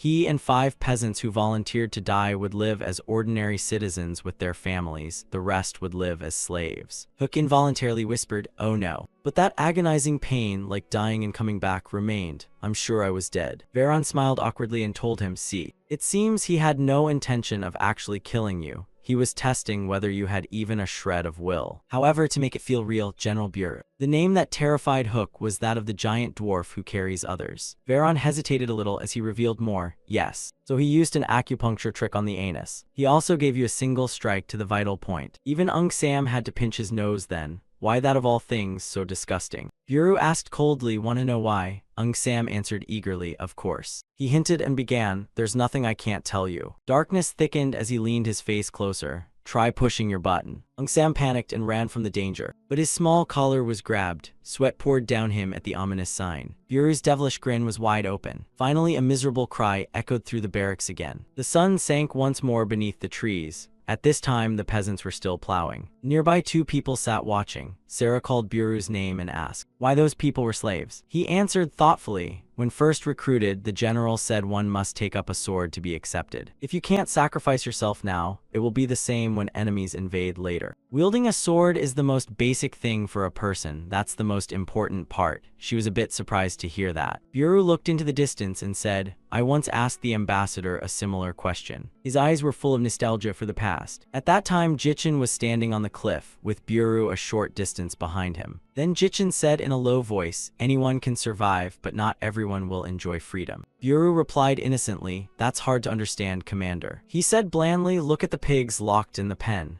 They only eat the food humans give them and repeat that until they die. But what about those living in the forest? When we try to catch them, they resist to stay alive. But not just to survive. If we catch them and lock them in a pen, what will happen?" Buru answered honestly, "They'll butt their heads against the pen." Jichin's face tilted down slightly. "Exactly know why, because they know freedom. Even beasts give their all for freedom. Humans in the past lived free, with no nations or borders, following Hanan's teachings for the benefit of all humankind. But that was short-lived. Bloody history began when traders became greedy. For their own prosperity, they oppressed and stole others' freedom. Therefore, always remember the reason you take up the sword. Those without a reason cannot become strong. To protect freedom, you must bear the sword. And to bear the sword, you must know what freedom is. It's the difference in the weight of the sword held by someone who knows freedom and by someone who doesn't. So let us take up the sword together for Gori's will of freedom." Thus that beautiful memory came to an end. Buru smiled, "We must wield the sword to protect. The weak cannot protect anything at all." The nearby women suddenly turned around, and even the soldiers were stunned by the profound philosophy. Suddenly, Buru's large hands moved. He gently patted her head. "Sarah, I'll protect you." She enjoyed the affection from him. "I like that the most." Cut to another mountainous place. A troop was marching through the mountain range. At this time, sand and dust constantly swept through the forest. After a while, an order was given and the army halted. Raizo immediately panted, having covered in 3 days what would normally take a week, with no sign of exhaustion. Not to mention the cavalry, but even the archers who only marched on foot could handle horses with such skill. At that moment, someone spoke up behind the old man. "Sir," Yuru reported briefly, "the ambassador requests your presence." The old man slowly followed the directions to a secluded spot. After stopping, he immediately looked up to observe. "Your black cloak flapping in the wind," Jichin began. "Raizo, this place is different from the one we know." "Ah no, you and we are different, right?" the old man confirmed frankly. Then Jichin explained again, "The shapes of the stars are different, the moon is different, the languages are different." He added coldly. Raizo said respectfully, "Although I lack magical ability, I pride myself on having accumulated more knowledge than any non-mage." Jichin turned to look at the person speaking behind him. Raizo spoke in a low voice, "But in the world I know there is no empire called Gari." Jichin had to ask cautiously, "Is there a Tang dynasty?" He kept his usual demeanor, not bowing. "Sir." TR letter 1EA5N Theern asked again, "Do you know any countries named Beek,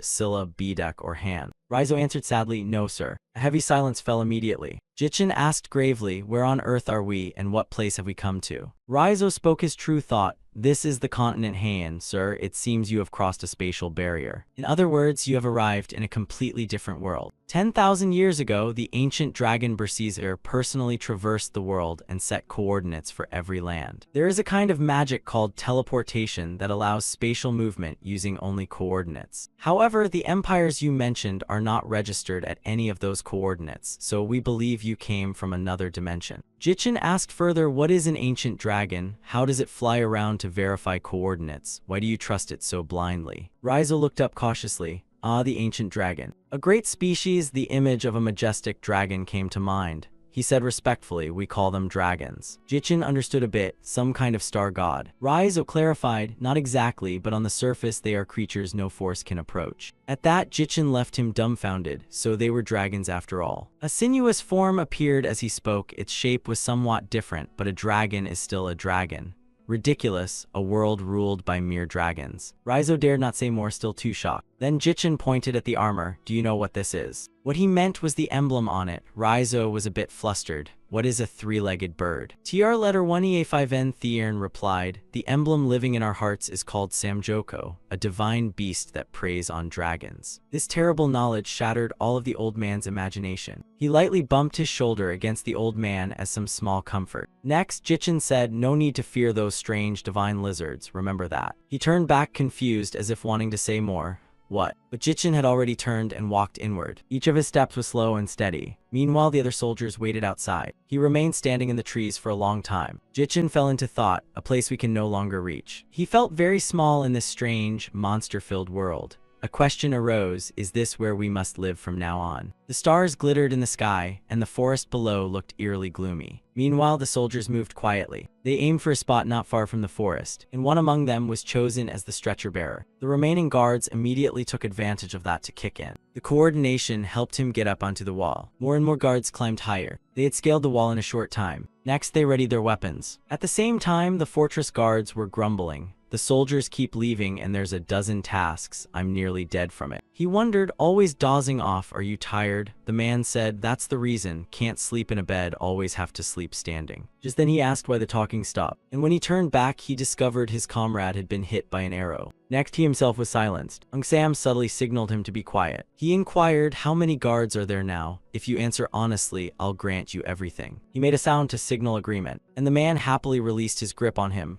Good. After breathing normally, he revealed a total of 12, and there were 5 more reserves in the building in front of the wall. Sam cheerfully asked, "All right, what should I grant you?" He replied fearfully, "Please spare me." He seemed puzzled. "Is that all?" The guard fell silent to think a moment, then dared say, "If possible, some money to settle elsewhere." He still wanted to ask, "That's all, you really only need that." The soldier began to demand more. "Give me a horse and plenty of money." Sam amiably patted his shoulder. "All right." As he spoke, he noticed something strange. "Thank you." His expression immediately turned panic. Why did you say you would give me that? Ung Sam feigned surprise. I've already granted it. If it's not enough, say so and I'll grant you everything. His cry dwindled. Liar. Finally, the sound of a body falling. Ung Sam said with disgust, how disappointing. The other guards all thought in unison, what a liar. A white light flashed on the wall. From the other side of the forest, they too had recognized that the signal had arrived. The reins were lifted. Jichin's voice rang out very quietly and swiftly. Let's begin the raid on Alvin's estate. There were no guards left alive on the wall now. The fortress's iron gate slowly opened. At the same time hooves were approaching, the army began to enter. Jichin solemnly led his troop. In front of him was the squad of 5 shadow guards sent ahead. Ung Sam was respectfully saluting him. Jichin ordered, leave this place to us and protect the other gates. The 5 of them shouted loudly in unison. Then they quickly ran off to carry out their tasks. Jichin continued his instructions. Each squad will spread out and approach the target, slowly eliminating any patrols in sight with no exceptions. The soldiers replied in chorus, yes sir. He didn't forget to add, once the target is struck, immediately. When the signal is fired, only a small band of soldiers will remain with you. His ruthless gaze shot forward, where the magnificent castle stood. He coldly urged his horse and rode off, departing, cutting to the scene where they were lighting fires. Raizo sat broodingly, watching the flames burn, as if a heavy weight lay on his heart. Earlier, Jichin had instructed, I'll leave a few men with you, stay here until the battle ends.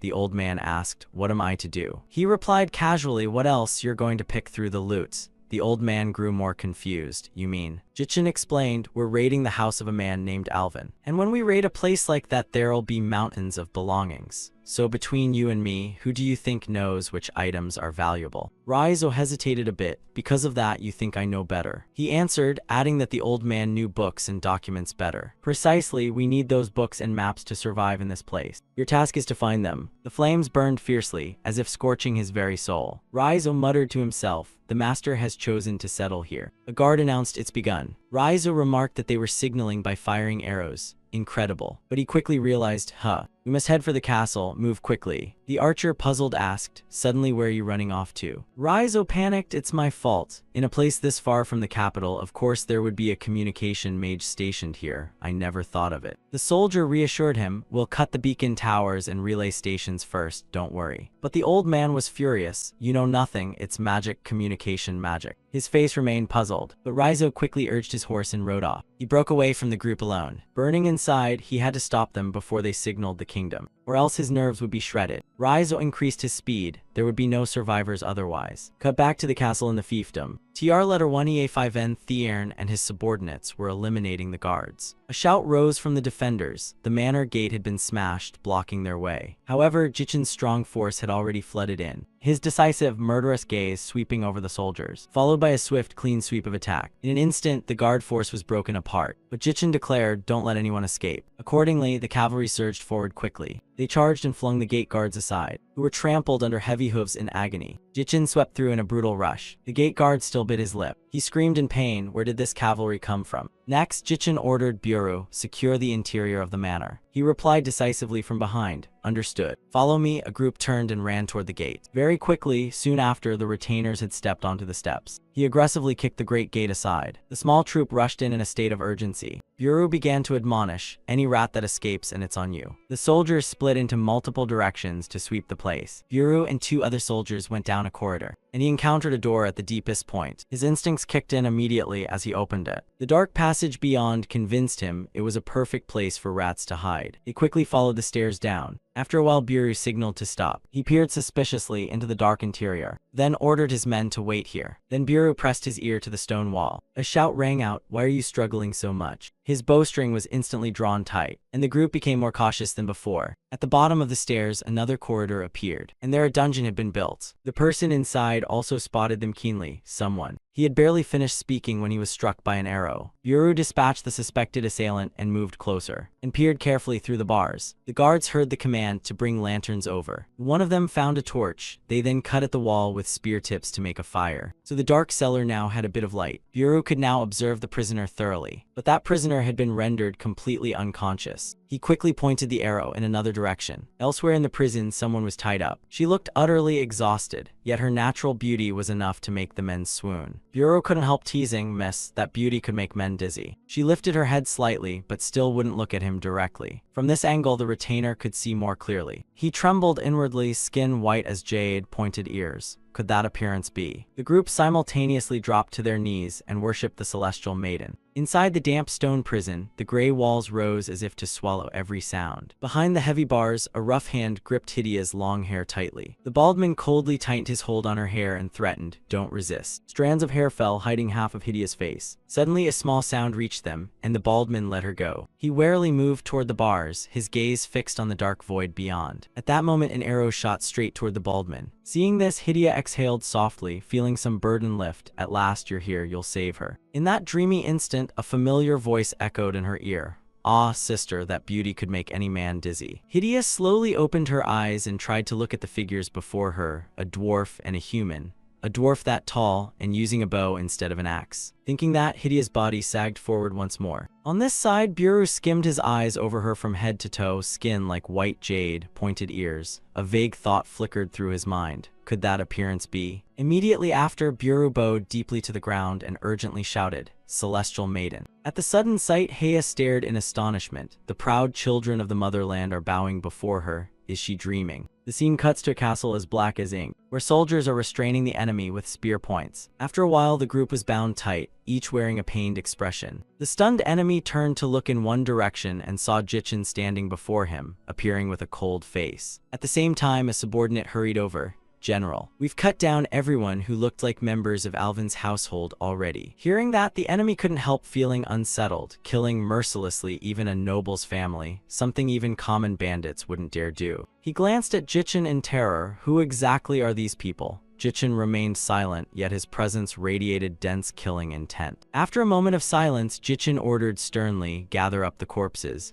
The subordinate answered quickly at once. Having spoken, he shifted his gaze in puzzlement, his pupils tightening. Just then, a group rushed rapidly toward Jichin. The newcomer was Raizo. He shouted once, "General," and Yu replied in confusion, "Raizo." At that, he quickly dismounted from his horse. Seeing Raizo panting, Jichin asked, "What's the matter? I haven't even signaled yet." After catching his breath, he hurriedly proposed, "Communication, we must stop the communication mage." Hearing this, you were still baffled. "What do you mean?" Raizo urged. "There's not much time, I'll explain later."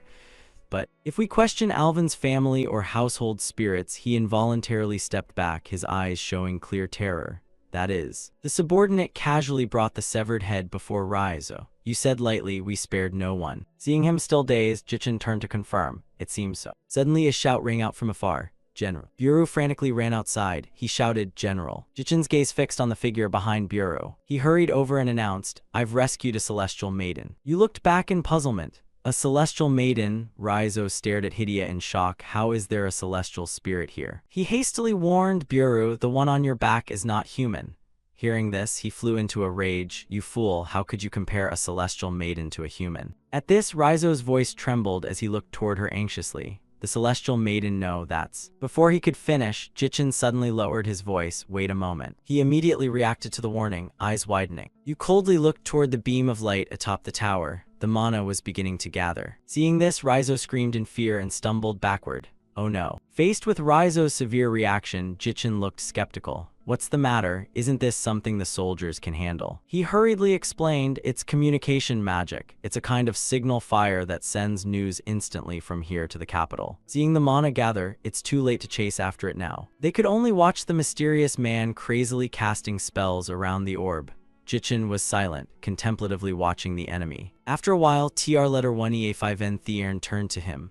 "Buru." Buru carefully laid Hidea's body on the ground. At his gentle action, she was briefly bewildered. At that moment, the retainer slowly knocked an arrow toward the target. He looked sternly ahead, bow raised and drawn. Seeing that, Raizo intended to intervene, but only managed to exclaim, "Impossible." At this distance, even a celestial's arrow would struggle to reach. "We can only run away." Buru did not back down. He stared intently at the target, then decisively fired an arrow toward the opposite side. The arrow sped straight for the orb. The bow itself trembled the instant the shot was released, and the arrow sliced swiftly through successive layers of wind. Immediately, the column of light exploded, a vast amount of light dispersing outward. The man atop the tower was thrown backward. His body was seen slowly falling straight down. On this side, Biru still wore a cold, hard expression. Raizo stared at the tower peak in astonishment. The mana had vanished. Hidia felt somewhat bewildered. An arrow even I, a great celestial, couldn't see. A few hours later, the enemy corpses lay scattered on the ground. At the same time, the soldiers gathered and stacked wooden crates. Then Biru let out a powerful shout, "Move quickly." He then hurried outside, his voice ringing out clearly, "What's this? Are these strange things sellable?" A soldier hesitated, "I'm not sure." Just then a shout rang through the doorway. "No." Biru didn't think twice, he casually flung the door wide. "What is it?" At this point, Raizo frantically tore at his hair, hissing through his teeth, "My concentrated mandrake essence. Do you know how much this is worth?" Biru stared blankly for a moment, foolishly asking, "Manda what Goga, what is that?" Raizo suddenly turned and growled, "Get out, all of you." Seeing that, Biru was nearly stunned, his face showing utter daze. Raizo rushed forward, continually urging, "I'll handle this place myself." As soon as the group was driven out, the door slammed shut immediately. Inside, Raizo clutched the liquid on the floor in anguish and screamed at the top of his lungs. Not stopping there, Raizo opened his mouth and howled miserably. The screams echoed throughout the room and carried outside. A few minutes later, the subordinate turned to report, "General, we've brought out all the valuables." Biru turned to look at the soldiers, and suddenly waved an order, "Bring all those suits of armor from over there." The subordinate asked in surprise, "What do you intend to do with them?" He replied nonchalantly, "Melt them down to make arrowheads if need be. We're short on iron." The man awkwardly nodded. "Yes." Shortly after, the subordinate reported back. The general on patrol said to take this pile of scrap iron with us and reminded them to bring any other metal fragments they find. The group shouted in unison, "Yes." On this side, Jichin briefly fell into thought. He stared at the pile of raw materials. "The carts won't be enough. Take 40 soldiers and distribute the leftover grain to the people, focusing on those who look especially poor." The subordinate nodded lightly, "Understood." Jichin pointed in one direction and told them to smash or crush the other items before loading them onto the carts. He again received an obedient reply. Immediately, the group crazily set to pounding with heavy blows. Seeing that, the knight couldn't help but sigh, those full suits of armor worth over 10 years' living expenses, treated like this. A few minutes later, the armor was beaten to the point its shape was unrecognizable. Watching, the man murmured approvingly, "They smashed them, impressive." The one beside him chuckled softly. "All right." In a small corner, the ground suddenly trembled, and a hand abruptly thrust up from below. Next came an arm wriggling on the ground. After a while, Gerard struggled up from the earth. He curled his lips in a sneer, his face showing smug satisfaction. "Finally, I broke in successfully." At the same time, Jichin's group stared at Gerard with astonished, dazed expressions. He lurched to his feet, eyes wide as he looked around. Gerard suddenly swung his sword forward. "I am Gerard of Lightning, who dares challenge me first." In response, they all looked at him with contempt. Gerard froze, he put on an innocent, utterly wrong expression. "Oh my." Just then, Jichin coldly shouted, "Seize him." Gerard sighed. Even the most notorious mercenaries bow at the sound of his name,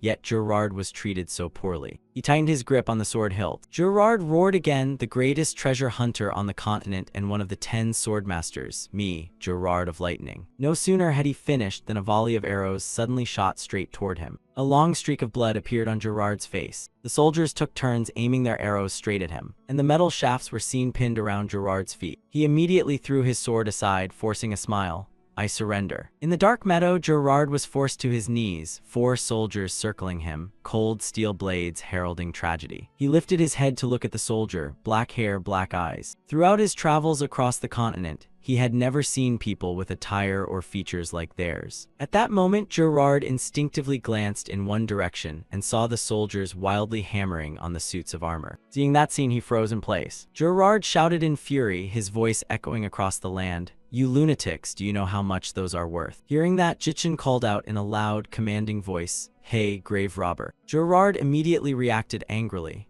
"Treasure hunting is an honorable trade, dungeon delving." He corrected himself and then said casually, "Treasure hunter, fine, then a grave robber." "Is that plate armor so expensive?" he hissed through his teeth in rage. "Damn it, expensive doesn't even cover it. A common family could live 10 years on one set." Its intricate patterns and craftsmanship would put ordinary plate armor to shame. Plate armor like that? No sooner had he said it than the soldiers stomped harder on the armor. The sight was horrifying. Gerard screamed at the top of his lungs, "Stop it this instant." Seeing this, Jichin turned and lowered his voice, "Enough, stop it a bit." Just then, Biru stepped outside and spoke slowly, "General, don't worry." Biru curled his mouth in a derisive smile. "The troops arrived late, so I handled the rest." Seeing that, Jichin's expression darkened. On Gerard's side, his body went rigid. he lamented, "Ah, my precious living money." He was a treasure hunter. Gerard usually earned money by conquering dungeons. But during wartime, he tried to keep a low profile and eke out a living with odd jobs. Hearing that Baron Alvin was marching his troops toward the Riganza Mountains, Gerard had come hopping to make a bit of profit. To him, the continent's best treasure hunter, looting an empty house was child's play. Events unfolded unexpectedly, and Gerard inadvertently became the soldier's target. The long streak of blood on his face made his body go numb. For a swordmaster like Gerard, escape would have been no hardship. However, the reason he surrendered so easily was professional habit, curiosity. Gerard thought to himself, hatching a bold plan, he would thoroughly uncover the identities of these strange people. Gerard angrily demanded, "Hey, why did you hit me?" Jichin snapped back loudly, "Don't spout nonsense like that. And from now on, tell us about important things like that." At this, Gerard reacted. He writhed and protested, "Why should I tell you that?" After speaking, Gerard fell into thought.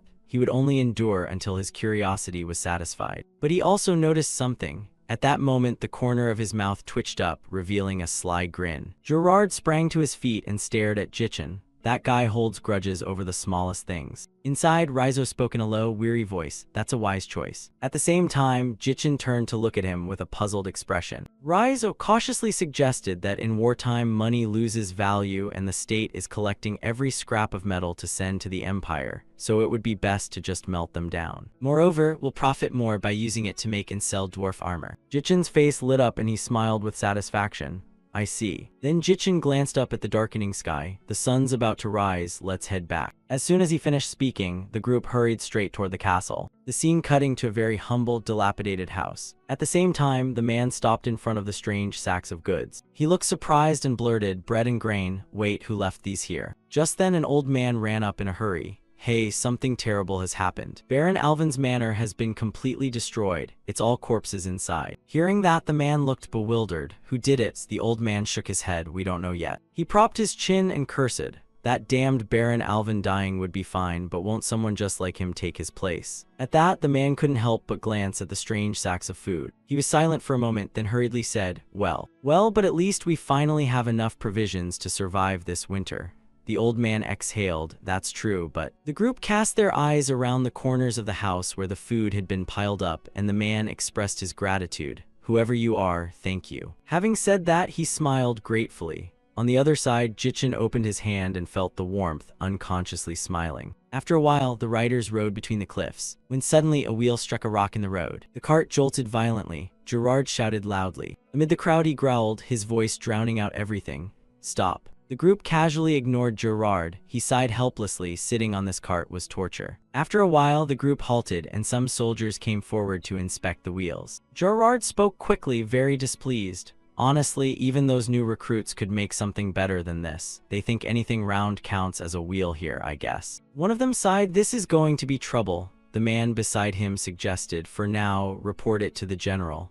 The man nodded and replied quickly, "Yes, sir." At the same time, Gerard stared hard at the group. He fixed his gaze on them, inwardly wondering what to do about this. And where are they even going? Why are they heading toward that dangerous Riganza mountain range? The cavalry wore full-scale armor down to their ankles, and even their horses were covered in scale armor from head to hoof. But the strange thing was their magic felt utterly alien. Even as a swordmaster, I found it hard to gauge their skill. Make one wrong move and escape would be nearly impossible. No sooner had the thought passed than Gerard wore a dazed expression. He sneered, mocking himself, "Worrying like that again, hardly like me at all." Immediately, Gerard stealthily lurched to his feet. A soldier slapped the wooden bars and barked, "Sit still." Gerard didn't reply. He tilted his mouth in a casual smile. Then Gerard suddenly bolted out, shattering the wooden crate. He heaved his body and the restraint rope snapped in two. Seeing that, the soldiers shouted urgently, "Prisoner escaped." Gerard leapt down from above to the ground. At that, the soldiers once more leveled bows at him. Unlike before, Gerard showed no trace of fear. He kept smiling. As the arrow flew in, Gerard casually slipped to one side.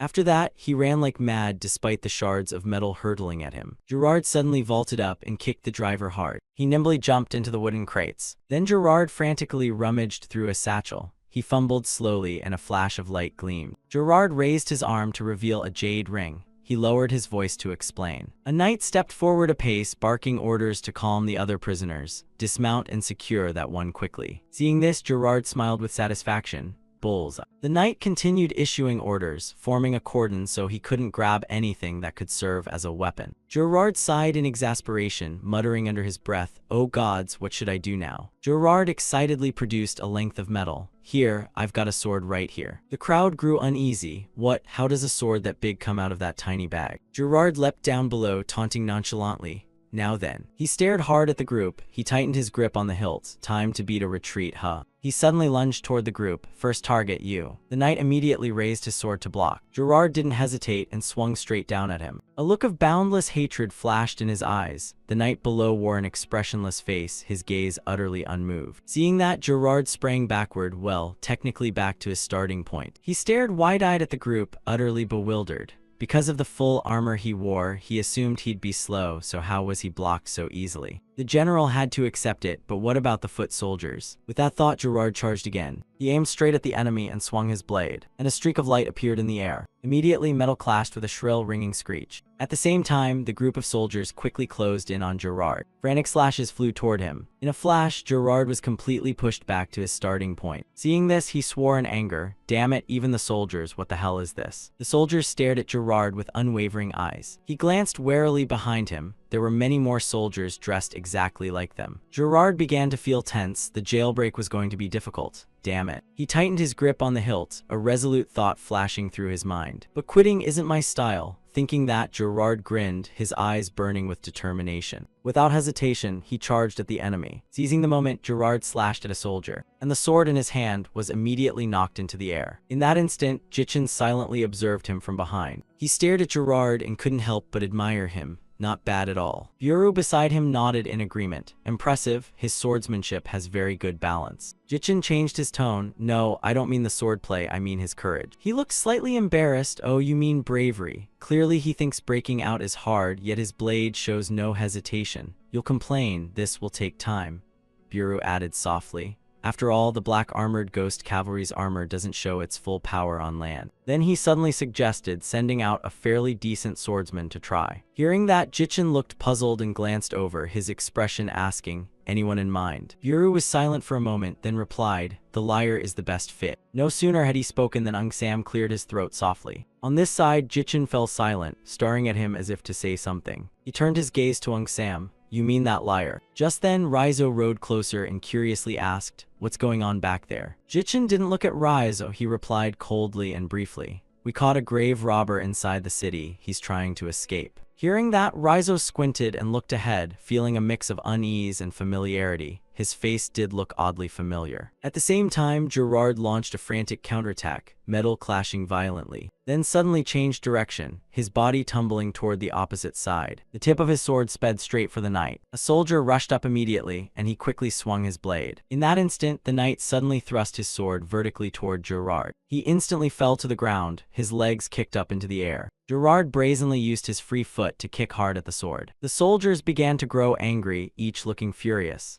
Just then, he suddenly spun on his toe, and a circle formed like a magic array. Gerard raised an eyebrow, thinking this isn't our first time working together. The longer this drags out, the more it favors them. Then suddenly he pointed his sword straight at the sky, and crazed bolts of lightning shot out. Gerard gripped his sword tightly and snarled, "Try blocking this move." Taken aback by the unexpected sight, the knight instinctively stepped back, shouting urgently, "Careful." At that, Gerard wasted no time and slashed down. "You think careful is enough?" The knight's face showed clear tension. In a split second, Gerard's blade came down, suppressing the other swords. He pushed with force, his teeth clenching. Could he really block my sword without using any sword aura? At that moment, Gerard's eyes flashed an eerie blue-green light. His whole body erupted in violent lightning, like the end of the world. Opposite him, the group of soldiers were overwhelmed by the blue aura and couldn't move. Right then he strode forward, his voice booming. "Now is not the time to conserve strength." Back at Raizo, the old man stared at him in shock. "That's Lightning Gerard." No sooner had he spoken than Jichin turned to probe. "You know him?" Raizo spoke quickly, his tone urgent. "He's one of the continent's 10 great swordsmen and the only swordmaster among the free knights who isn't bound. We must stop him immediately." Meanwhile, his body began emitting a vast amount of chi, overpowering all the soldiers. After a while, Gerard's steps halted before a spearpoint. He suddenly slammed his rigid head hard into a soldier's skull. Seizing the chance, Gerard decisively lunged down. farewell. Just then a pillar of light flared up. The entire space seemed to dim. A streak of light shot forward and struck him. The streak blazed fiercely. Gerard's vision was obscured. His body was shoved backward, his mouth stammering, "Gah, what the?" Sam stepped forward slowly and shouted, "Everyone fall back, let me handle this." His gaze fixed on the sword in Sam's hand. Gerard narrowed his eyes, pondering how such a frail-looking sword could withstand his greatsword. This man is very strong. Sam pointed his sword directly at Gerard and loudly introduced himself. "I am Kyer Sam, care to duel." The two quickly rose to their feet, sunlight sticking to their opponents. At that moment he opened his mouth and let out a roar, and the sword in Gerard's hand immediately flared with light. Witnessing that, Sam remained unshaken, a faint smile curling his lips. Seeing this, he flew into a furious, dazed rage. Can you really be smiling at that aura? By then the ground beneath Gerard had been miserably shattered. On this side, Sam grinned with obvious pleasure. It was Sword Steel. He couldn't help feeling a little unsettled. What? His mind began to churn. Sword Steel, what is Sword Steel? Gerard tightened his grip on the hilt, nearly shouting, "Sword Steel or some damn sword thing." Gerard didn't hesitate and lunged at Sam. Seeing that, Sam immediately stepped back. The ground trembled slightly. He lowered his body, his gaze fixed on Gerard with excited intensity. Meanwhile, Gerard ground his teeth so hard he trembled. Instantly, Sam swung down with a strike, and Gerard's body was suddenly sent reeling backward. He didn't hesitate and slashed at him.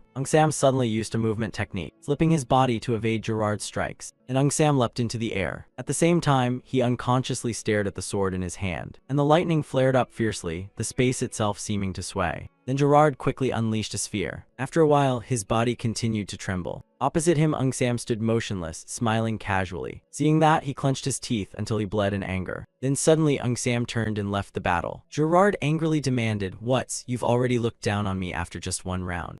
Sam didn't answer. He suddenly bent at the waist. He swiftly drew his sword from its sheath. At the unexpected sight, Gerard froze almost motionless, while Sam slowly lifted his toe back. Across the battlefield, a surging flow of mana suddenly awakened, spiraling into vortices. At the horrifying sight, Gerard staggered, utterly bewildered, the mana all around. A thought flashed through his mind. He frowned slightly. Gerard suddenly raised his sword high, lightning quickly igniting. He leaned forward while gripping his sword tightly. In that moment, an invisible wave swept across the battlefield. After a while, the space returned to its original calm. Back at Sam, he held his posture for several minutes. Gerard wore a stunned, bewildered expression. Did the air just freeze? The entire space suddenly fell into silence. At the same time, Sam slowly turned around. His hand still gripped the sword tightly, his hold growing firmer. Sam spun on his heel, his gaze locked on Gerard. Then he crazily slashed forward. On this side, Gerard was nearly frozen, his body rigid and unable to move. He hastily pointed the tip of his sword at Sam. Back in the real scene, Gerard couldn't help feeling a bit unsettled. Was that wind? At that moment, a crack suddenly appeared on the sword in his hand.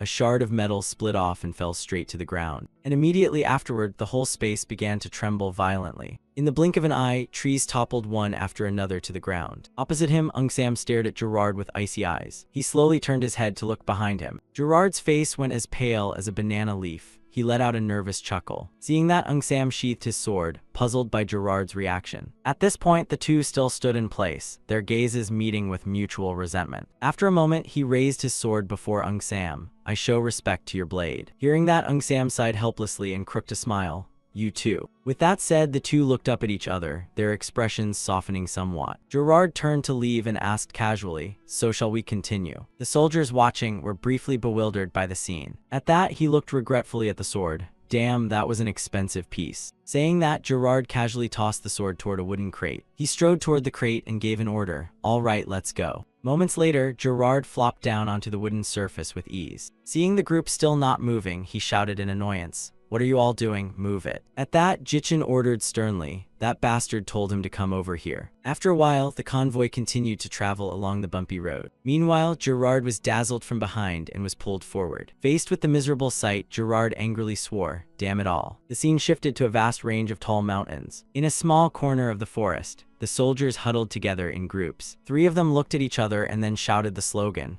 "Let's begin." One of them decisively stabbed his dagger into the ground. The other two immediately followed suit. They plunged down wildly. After a long while, the group stopped and acted strangely. The man suddenly shouted, his eyes lighting up as if he'd seen something obvious. The soldiers looked at each other joyfully, all excited. Finally, the man quickly took out a small jar. So at that moment, a shadow appeared as if to swallow them up. As soon as they saw the strange figure, the group involuntarily groaned. They turned around and immediately dropped to their knees.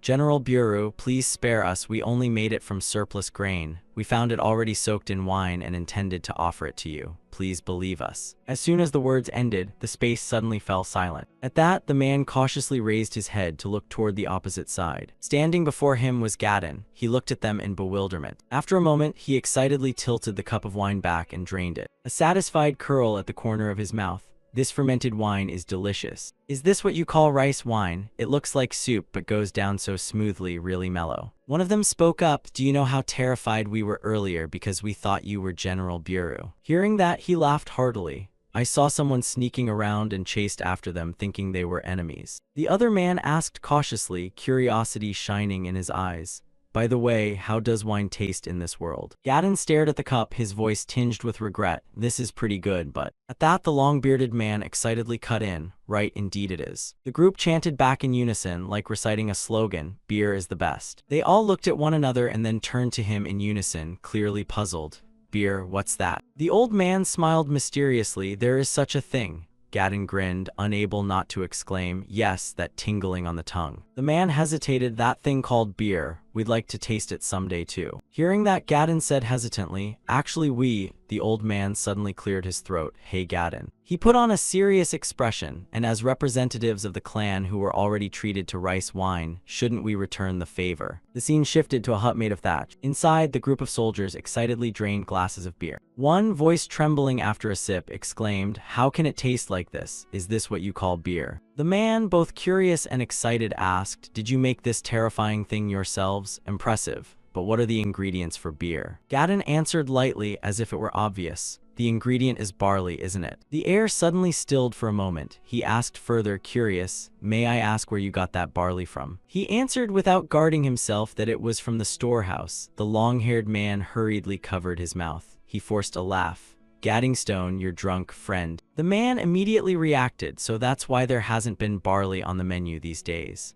As soon as the words left his mouth, the group almost froze. Another shouted urgently, if we're found out, it's death for us all. Someone else interjected, yes, it's not the same as collecting leftover rice to brew wine, is it? Seeing that, Gadon reassured them, don't worry, our chieftain is always upright, no matter what anyone says. I'll handle everything. Come on, drink up, I told you it's fine. However, the whole group's bodies continued to tremble violently. He said nonchalantly, in the dwarf world there's a saying, getting caught is breaking the law, getting away with it is skill. Just then a familiar voice rang out, you're caught. Bureau suddenly appeared from behind. He looked at the group coldly. Bureau raised an eyebrow and sneered. Stone means rock, doesn't it? Saying that, Bureau growled an order. Those 3 stones stepped forward. The scene cut to the next morning, the group laboring hard to plow the fields. The old man couldn't help but exclaim, it's the first time in my life I've seen dwarves farm. Veron grinned, I've never heard of it either. Just watching the long-haired one crazily digging the earth with the plow, while over here Gadon was sweeping the ground. Meanwhile, the old man was diligently sorting the seeds. Just then, Bureau shouted, you stones finish this before dark, understand? He didn't forget to menace them, if you want to live, plow like you're dead, got it? As night fell over the deep forest, the camp appeared like a lonely island amid a sea of dark trees. The flickering firelight from the braziers cast clear silhouettes of soldiers sitting guard. In that space, Hydia sat quietly, her pale skin standing out under the dim light. Opposite her were 3 men, each with completely different demeanors. After a moment of silence, Jichin turned and ordered. Raizo asked her why she had been captured there. The old man's voice rang out slowly, carrying respect addressed to the child of the ancient woods, an entity of harmony with eyes that see through essence. Human mage Raizo Siren offers his greetings. Hydia bowed slightly, her voice sounded sweet and clear, bearing the tone of the deep forest as she addressed Lord Raizo. A shard of chaos and a child of mana, Hydia of the High Elf clan offers her thanks. A soft exclamation escaped Raizo, betraying his surprise. High Elf. Why should a noble High Elf endure such hardship? Compared to humans, they are like deities. Hydia spoke slowly, her gaze distant as if reminiscing. The High Elf clan, we usually travel among the common elves to bless newborn children. In the meantime, she was accidentally captured in the territory of Baron Alvin. There was a rare item there, a monolocking cuff, so Hydia couldn't escape. Raizo's tone turned grave as he continued, his gaze sharpening. Though elves favor peace, if you affront the High Elves, they will become a terrifying force of vengeance. He couldn't be unaware of that. how does Baron Alvin intend to deal with the consequences? Over here, Jichin nodded lightly, a flash of understanding crossing his eyes. Suddenly, Yuru turned and casually requested, "Master, may I borrow that ring?" He gritted his teeth, "Yuru." Jichin scolded angrily, "That ring is your master's relic. How dare you borrow it for personal use? Is that reasonable?" He bowed immediately, his voice small but sincere. "Sorry." But as for the envoy, he cleared his throat softly. "Why bring that up?" At that moment, Hidia suddenly stood up. Her body moved slightly. Hidia slowly stepped toward Yuru. Then she suddenly placed both hands on his head. Before Yuru could react, Hidia drew near, forehead to forehead. Immediately after, she whispered as if singing, "Iluan hayan sharom dialedium." As soon as the words ended, a streak of light flashed in the night. Seeing that sight, Raizo and Jichin were momentarily stunned. The two soldiers outside involuntarily turned to look toward where the light had come from. In that instant, the streak of light flared and formed a band of rainbow colors. After a while, Hidia slowly withdrew from Yuru. Faced with the unexpected spectacle, he fell into a daze. She bowed once more, the motion gentle yet filled with deep respect. Hidia Bayfumir of the High Elf clan offers greetings to the descendants of the noble warriors. No sooner had she finished speaking than Yuru cried out in amazement. "I can hear it!" He shouted with joy, his voice echoing through the space. "It's really audible." Over here, Jichin couldn't help but feel a little curious. "Raizo, what's that?" The old man explained slowly. "High elves can use their mana to harmonize another's language with their own. You can think of it as a kind of magic. You lower your voice, oh so that's how it is." At the same time, Hidia suddenly knelt before Yuru. She stared at him with an innocent gaze. Yuru stood dumbfounded for a long moment, his expression unmoved. Opposite him, Hidia kept looking at Yuru, her lashes trembling slightly. After a brief silence, Hidia's voice sounded.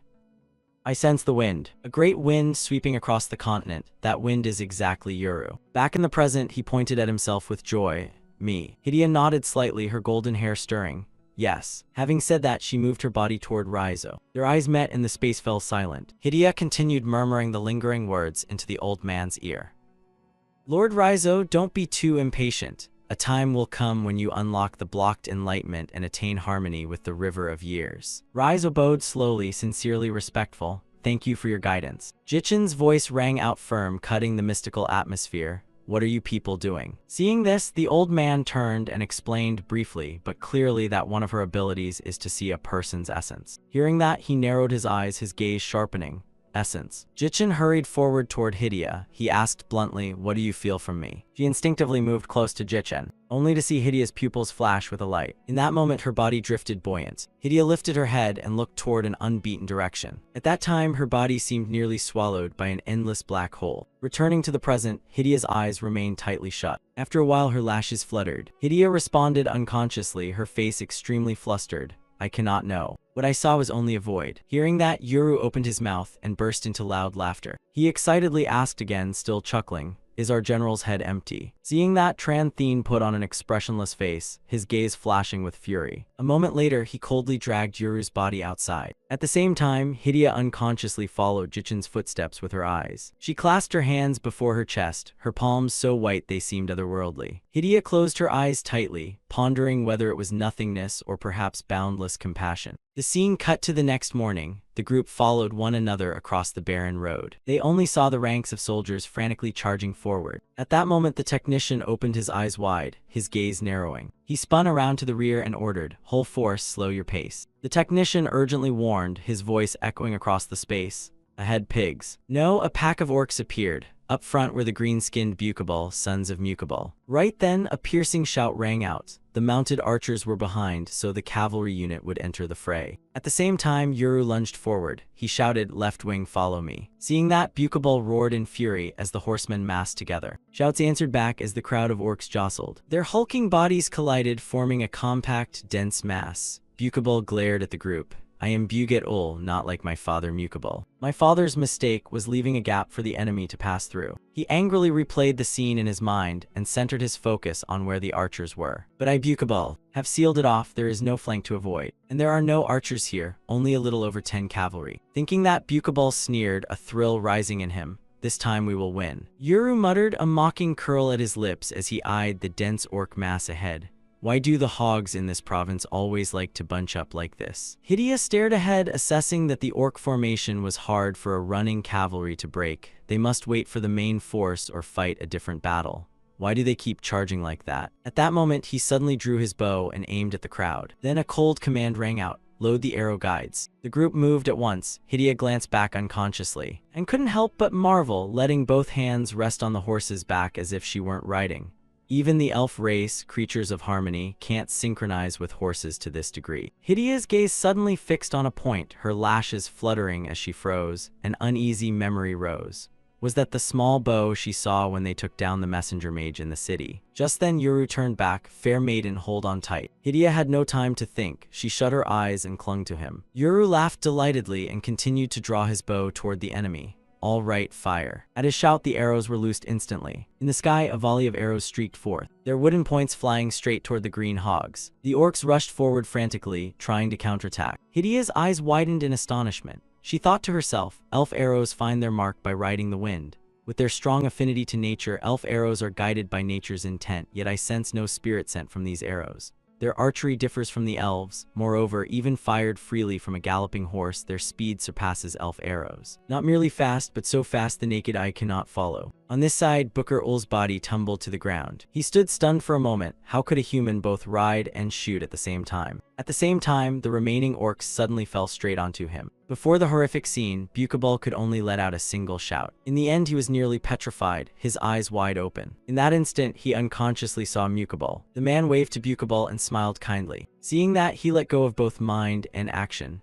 Bukabal's son comes to his father. Immediately after, a torrent of orcs fell straight onto Bukabal. Seizing the moment, Yuru decisively shouted an assault. In a flash, the group easily broke through the enemy line. Gerard couldn't help feeling a bit unsettled. Armored cavalry shooting bows from horseback? No Imperial Knight regiment could master that craft. Just then, the horse column sped past in front of him, after which Gerard covered his mouth, coughing incessantly. He seriously assessed 150 people, all knights, and all at least sword masters. Even the Empire's cavalry wouldn't reach this level. Those who use the sword start as sword practitioners. Then sword runners. When one controls aura, they're called swordsmen or sword masters. The final rank is sword sage. Only 15 exist on the continent, myself included. The more Gerard thought, the more frantic he became.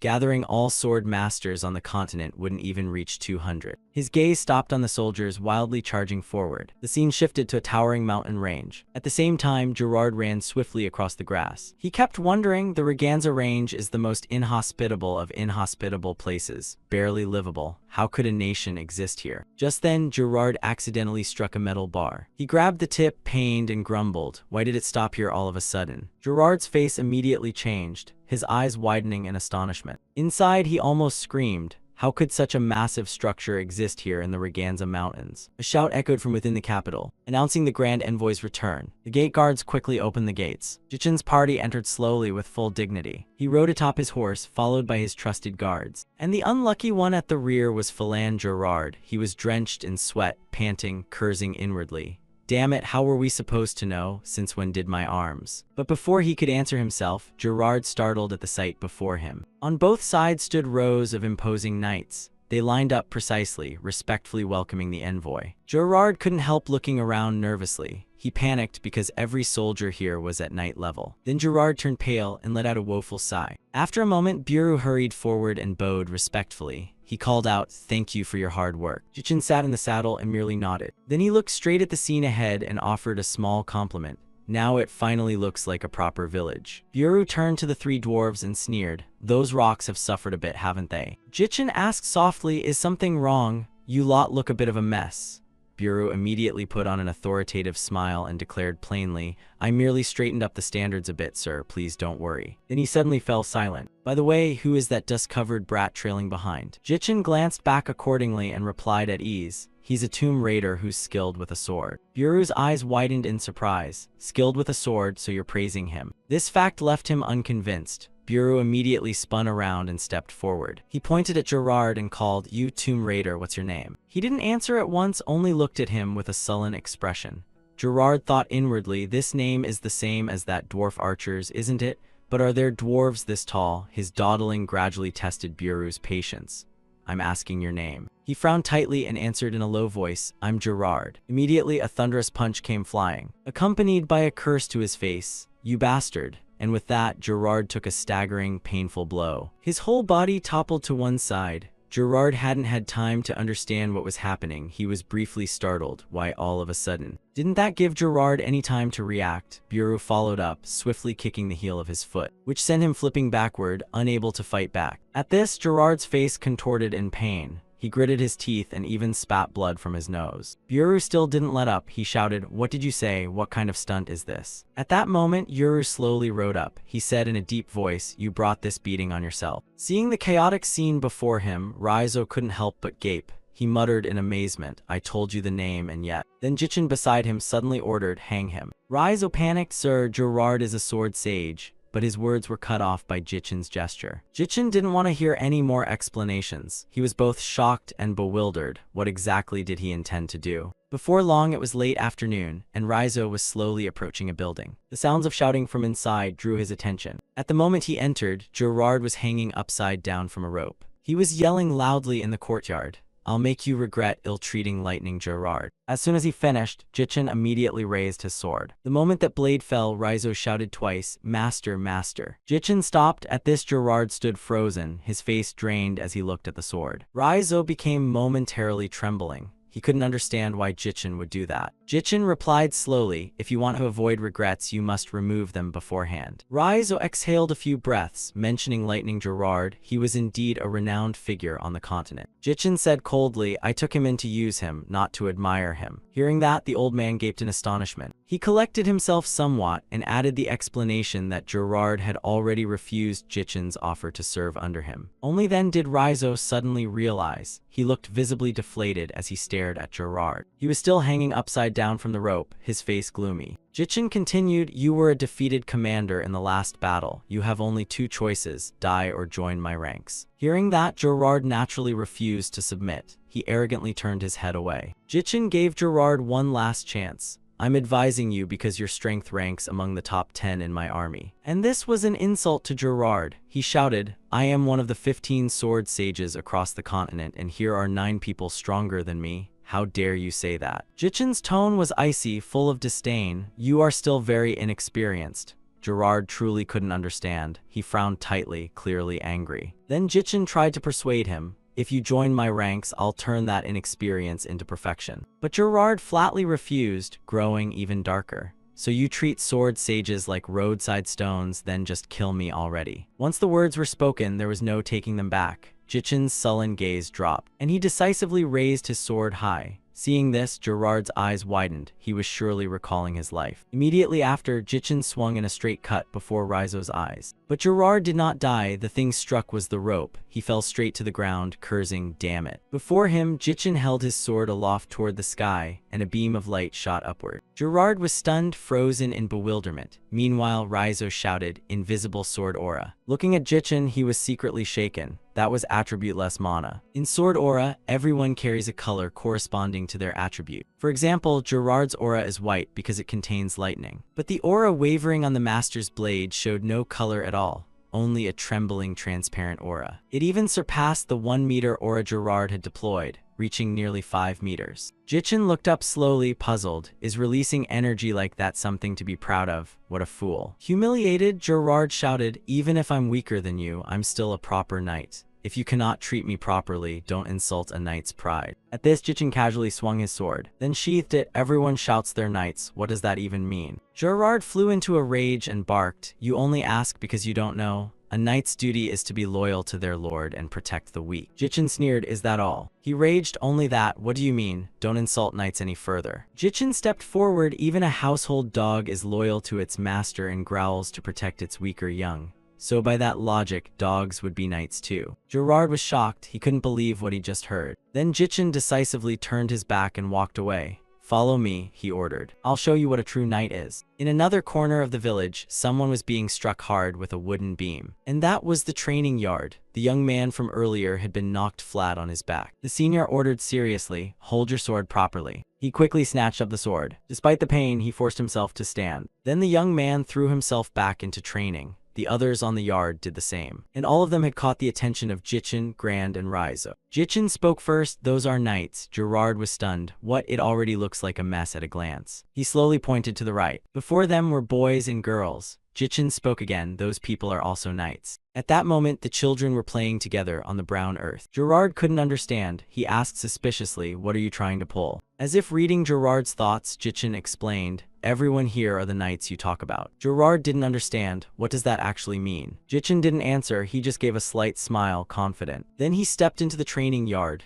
An announcement rang out, the grand envoy has arrived. Everyone immediately hurried to assemble. Before long, they had formed straight lines in front of Jichin. He pointed at the young man from before and asked, why are you here? He replied plainly, to survive, sir. Jichin lowered his voice and asked only 2 words more. Why? The young man answered firmly, I must live, only by living can I kill the enemy. Jichin followed up, why kill? The young man shouted even louder, to win, sir. Jichin went cold-faced, and why must you win? He remained unflinching, the unit must win to survive. If the unit survives, it can defend the country, sir. Jichin didn't relent and asked again, defend the country for what purpose? Sweating profusely, the young man answered clearly, to protect the safety of my family, sir. Jichin pondered, in war you might die. If you surrender, you'll live and your family will live. Before he could finish, the young man interrupted, it's different, sir. Jichin feigned confusion, different how? Now the young man spoke with full conviction, you'll lose your will to be free, sir. That answer struck Gerard. He stirred slightly as if realizing something. Jichin turned and smiled with a half grin of satisfaction. Gerard began to waver, though his mouth stayed hard.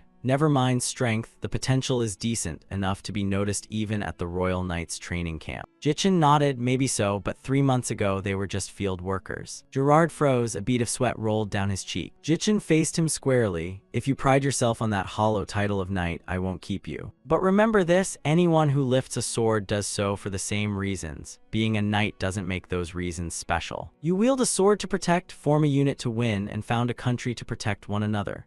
Gerard frowned slightly, looking thoughtful. Then Jichin turned his back decisively and walked away.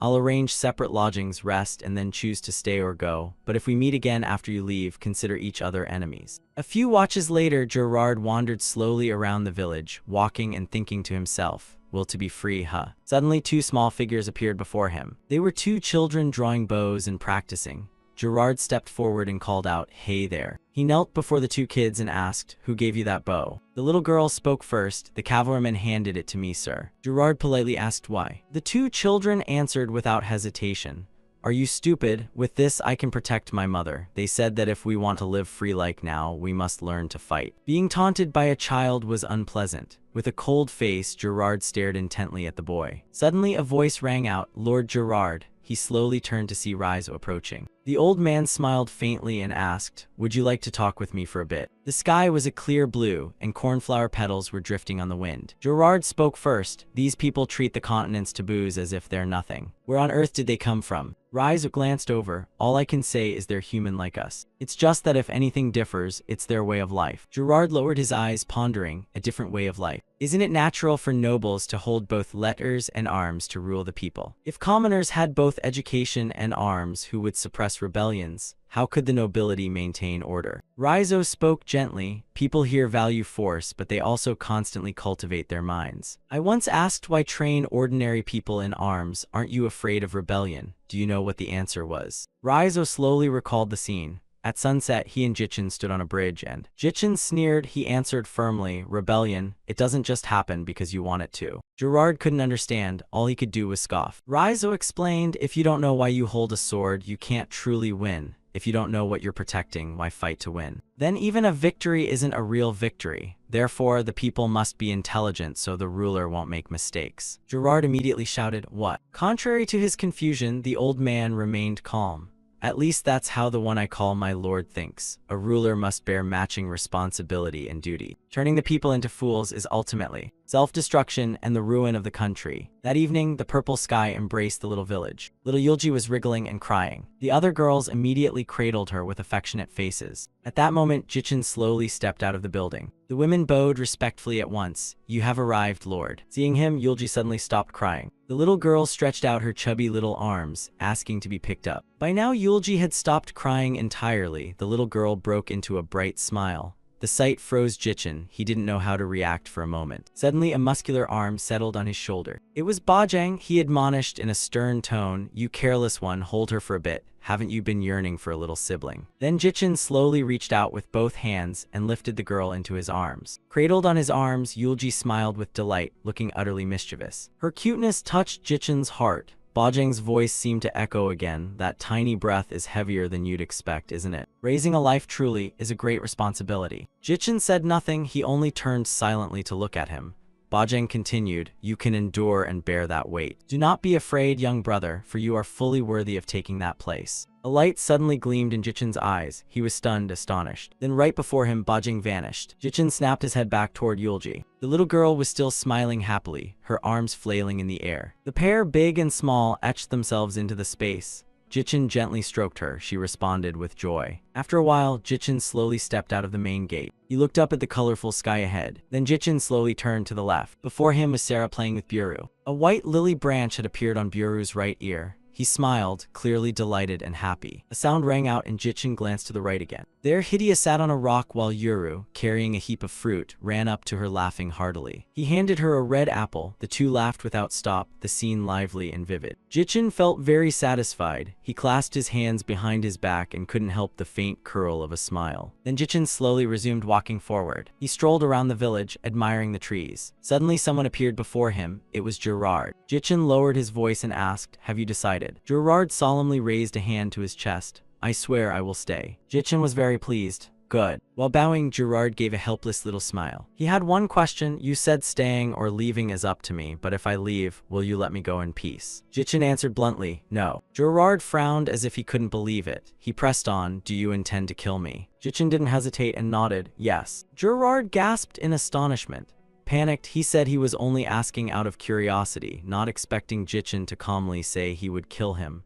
Gerard shouted, then why didn't you make me choose between death or submission from the start and instead lie? Jichin answered calmly as if it were self-evident, because I don't want cowards who cling to life letting fear dictate them. His answer made Gerard's eyes widen in surprise. This man demands sincerity from others with ruthless intensity. Even with the settler folk, I now understand why you require genuine hearts from them. If everyone gathered under this man's banner were like that, what would the eventual outcome be? After a moment of thought, Gerard asked again, what do you intend to use me for? Jichin calmly denied it. I won't use you for things like digging other people's graves. Gerard tugged at the corner of his mouth, looking rather pleased. Then Gerard dropped to one knee. He intoned solemnly, I, Gerard Lode, free knight of the continent, swear before the heavens that from this moment I will become a sword acting according to my lord's will. Jichin was very pleased. I will accept your faith. If someday I go astray, then rely on that faith to strike me down. And so Gerard's oath became Jichin's promise as well. They established a new covenant together. At that, Gerard slowly rose to his feet. He gave a slight bow to his new lord. Then Gerard stepped away. But this time Gerard's step seemed noticeably lighter, for he walked the path of righteousness, a road no less glorious, and at the same time a proper road leading to happiness. For a moment, Gerard seemed to see himself astride a horse, charging resolutely forward. It was a Gerard both familiar and strange, but that image only made him more determined and eager. That noble silhouette faded, leaving a brilliant spark in Gerard's heart. Jichin had witnessed it all and fell into silent contemplation. A dungeon, for now we won't have to worry about money anymore. Turning back into the village, the scene was peaceful and gentle. A woman stepped out calling to her husband, dear, the rice is done. But before he could turn, Jichin had already approached. He exclaimed, Ambassador. Jichin smiled softly. The child was so charming that the man brightened. Thank you, sir. Thanks to the ambassador, I now have a home like this. Lately, we've truly been happy. His honest smile was like a ray of afternoon sun shining straight into Jichin's heart. At the same time, all the nearby villagers flocked over to him, calling nonstop for the ambassador. Standing among those simple folk, despite the poverty, he felt his heart brighten. Jichin took his leave, and those sincere villagers watched his departing figure. Before long it was night, countless stars hid in the high sky. Jichin looked up, feeling an unusual peace within. He slowly reminisced about old memories. Raizo was bowing respectfully then. This place is the Heian continent. It seems the Lord has crossed the spatial barrier. Then Jichin pondered silently. He remembered Hui, who warned that we don't know where this is and might not even be the world we once lived in. In times like this, setting goals for soldiers and civilians becomes the anchor for their lives. You must make decisive choices. Hui's eyes flashed with a few sparks, and those sparks Jichin still remembered to this day. At that moment, his figure standing on the bridge looked truly solitary. The next morning, a herald's announcement echoed through the palace. The ambassador has arrived. Hui glanced toward the gate and thought to himself, this isn't a strategy meeting, so why would he come here? Jichin strode in, fully clad in iron armor. Each step he took exuded solemn dignity. Demuduk and Hui bowed respectfully. You have arrived. Hui slowly lifted his face and voiced his question. But why are you suddenly wearing full armor? Jichin did not answer at all. He simply issued an order. Demuduk Hui, both of you pay attention and follow orders immediately. He continued, assemble all commanders of at least deputy general rank, including Raizo and Gerard. Immediately. Demuduk and Hui were momentarily stunned. Shortly after the word spread, Gerard and Raizo ran as fast as they could to the palace. Gerard ran while wondering, why summon all of us so suddenly? Old Raizo replied, I haven't heard anything either. Let's go inside first and see. The moment the two flung the doors open, the scene before them turned them to stone. Inside the palace were 4 ranks of knights, and presiding at the head seat was Jichin. They were frozen. Even in any imperial noble council, you wouldn't find such sharp discipline. Did the generals not look exactly like ordinary soldiers standing before a king? Only then did Jichin speak. Is everyone assembled? Hui answered crisply, yes. Immediately after, a lackey appeared. Carrying a wooden box in his hands, he carefully approached the head table and placed the box on it. In front of Jichin, he lightly touched it and opened the box. A vivid red light burst from the box, carrying an oppressive force. All the soldiers frowned solemnly, looking extremely dangerous. For a moment the box flew open, and the air grew thick and eerie. Gerard couldn't help but be astonished and suspicious. What is this? What is this pressure? Raizo beside him was equally amazed. What on earth is that? The light from the box was so blinding it illuminated a stretch of sky. Then a world-shaking power erupted, shaking heaven and earth. Jichin took up the item inside the box. It was a black cloth, and he slowly straightened up. Step by step, Jichin advanced forward, and he handed that cloth to Hui. Then Jichin's stern gaze fixed straight ahead. Rows of soldiers stood arrayed before him, solemn, strong, and imposing. Jichin lowered his eyes and said in a deep voice, we have no home to return to. That is the truth, and everyone must understand it. They fell silent and continued to listen to Jichin.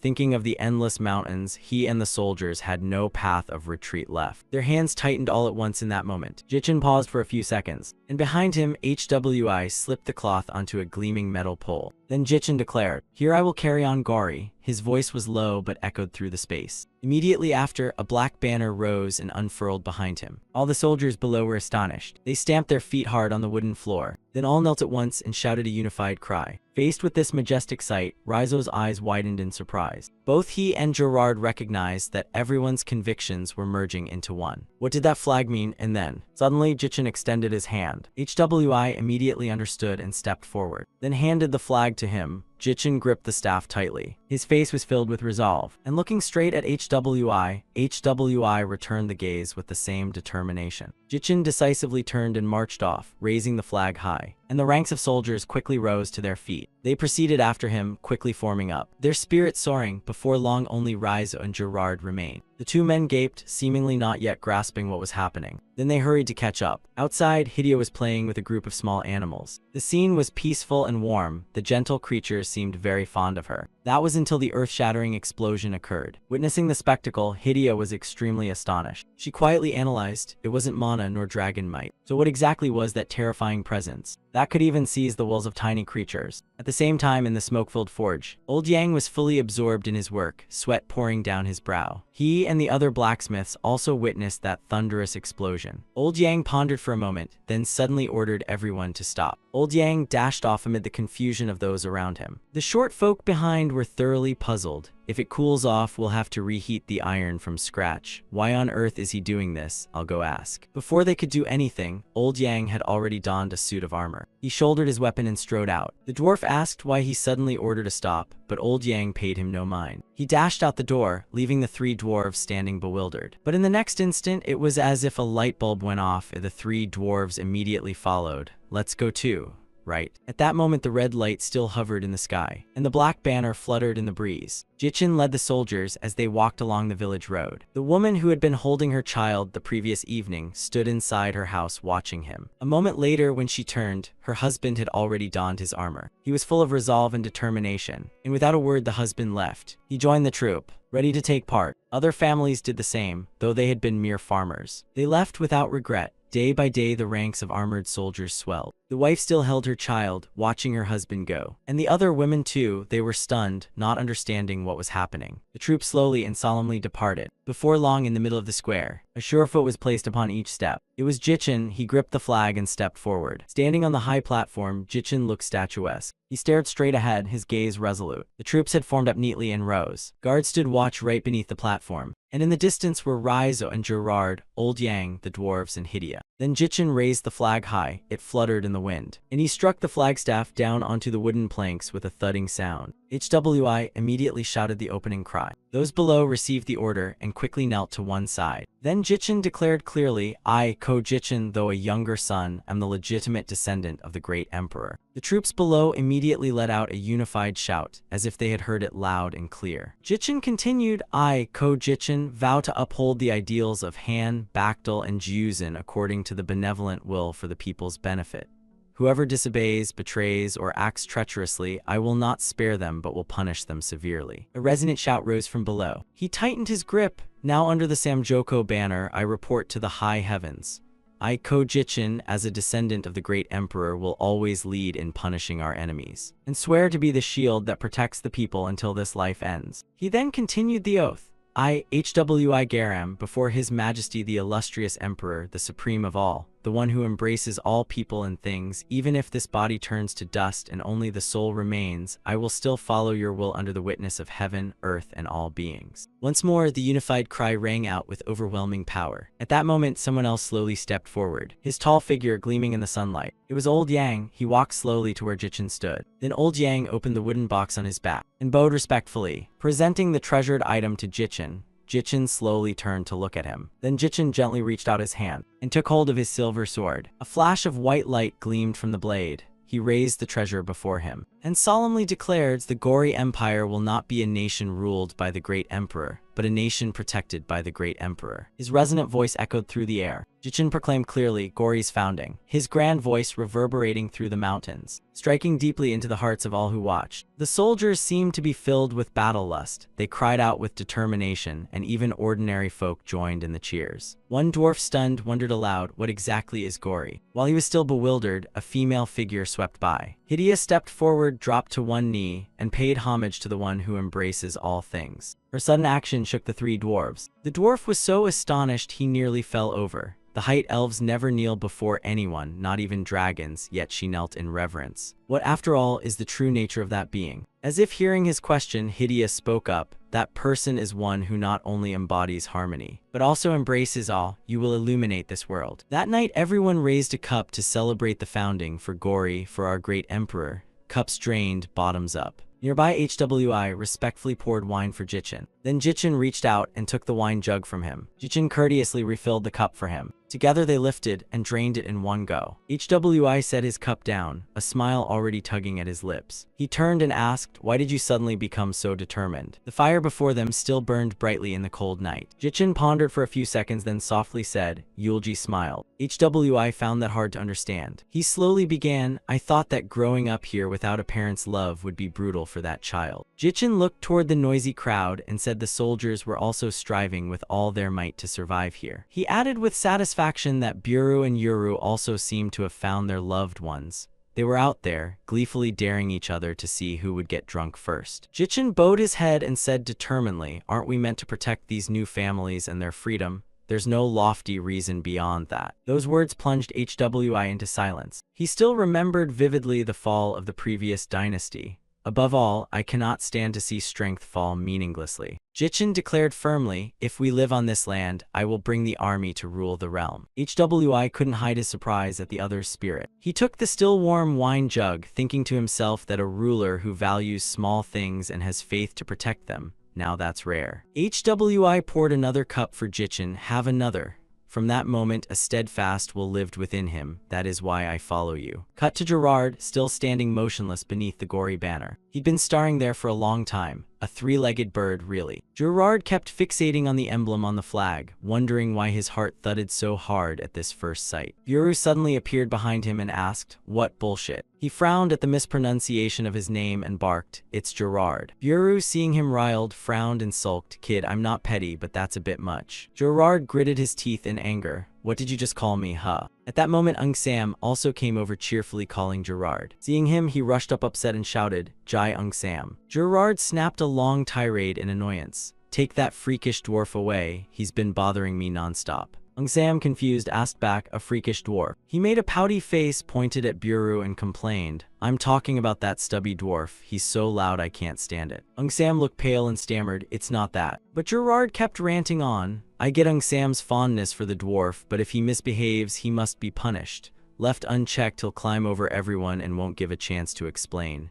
It's not like that. Gerard constantly mocked Buru in an unbearable way. If he were an ordinary dwarf, he'd be hardly worth attention, but that oversized head is truly obnoxious. Good heavens, he clutched his stomach and laughed mockingly. Just imagine that head bobbing annoyingly right in front of your eyes. While Gerard laughed with relish, Ung Sam was sweating profusely. His face twisted into an ugly grimace, making Gerard's grin falter awkwardly. He wondered dazedly, Ung Sam, did you really beat a sword sage like me? Then Buru behind erupted in fury, roaring, liar, bend over and tuck your head down. Ung Sam immediately obeyed, pressing his forehead to the hard ground, leaving Gerard frozen in horror. Damn it. He ordered, why aren't you bowing your head? You're too timid. And Ung Sam had no choice but to comply. Buru crossed his arms, still seething. Bullshit, you liar. Come see me tomorrow morning, understand?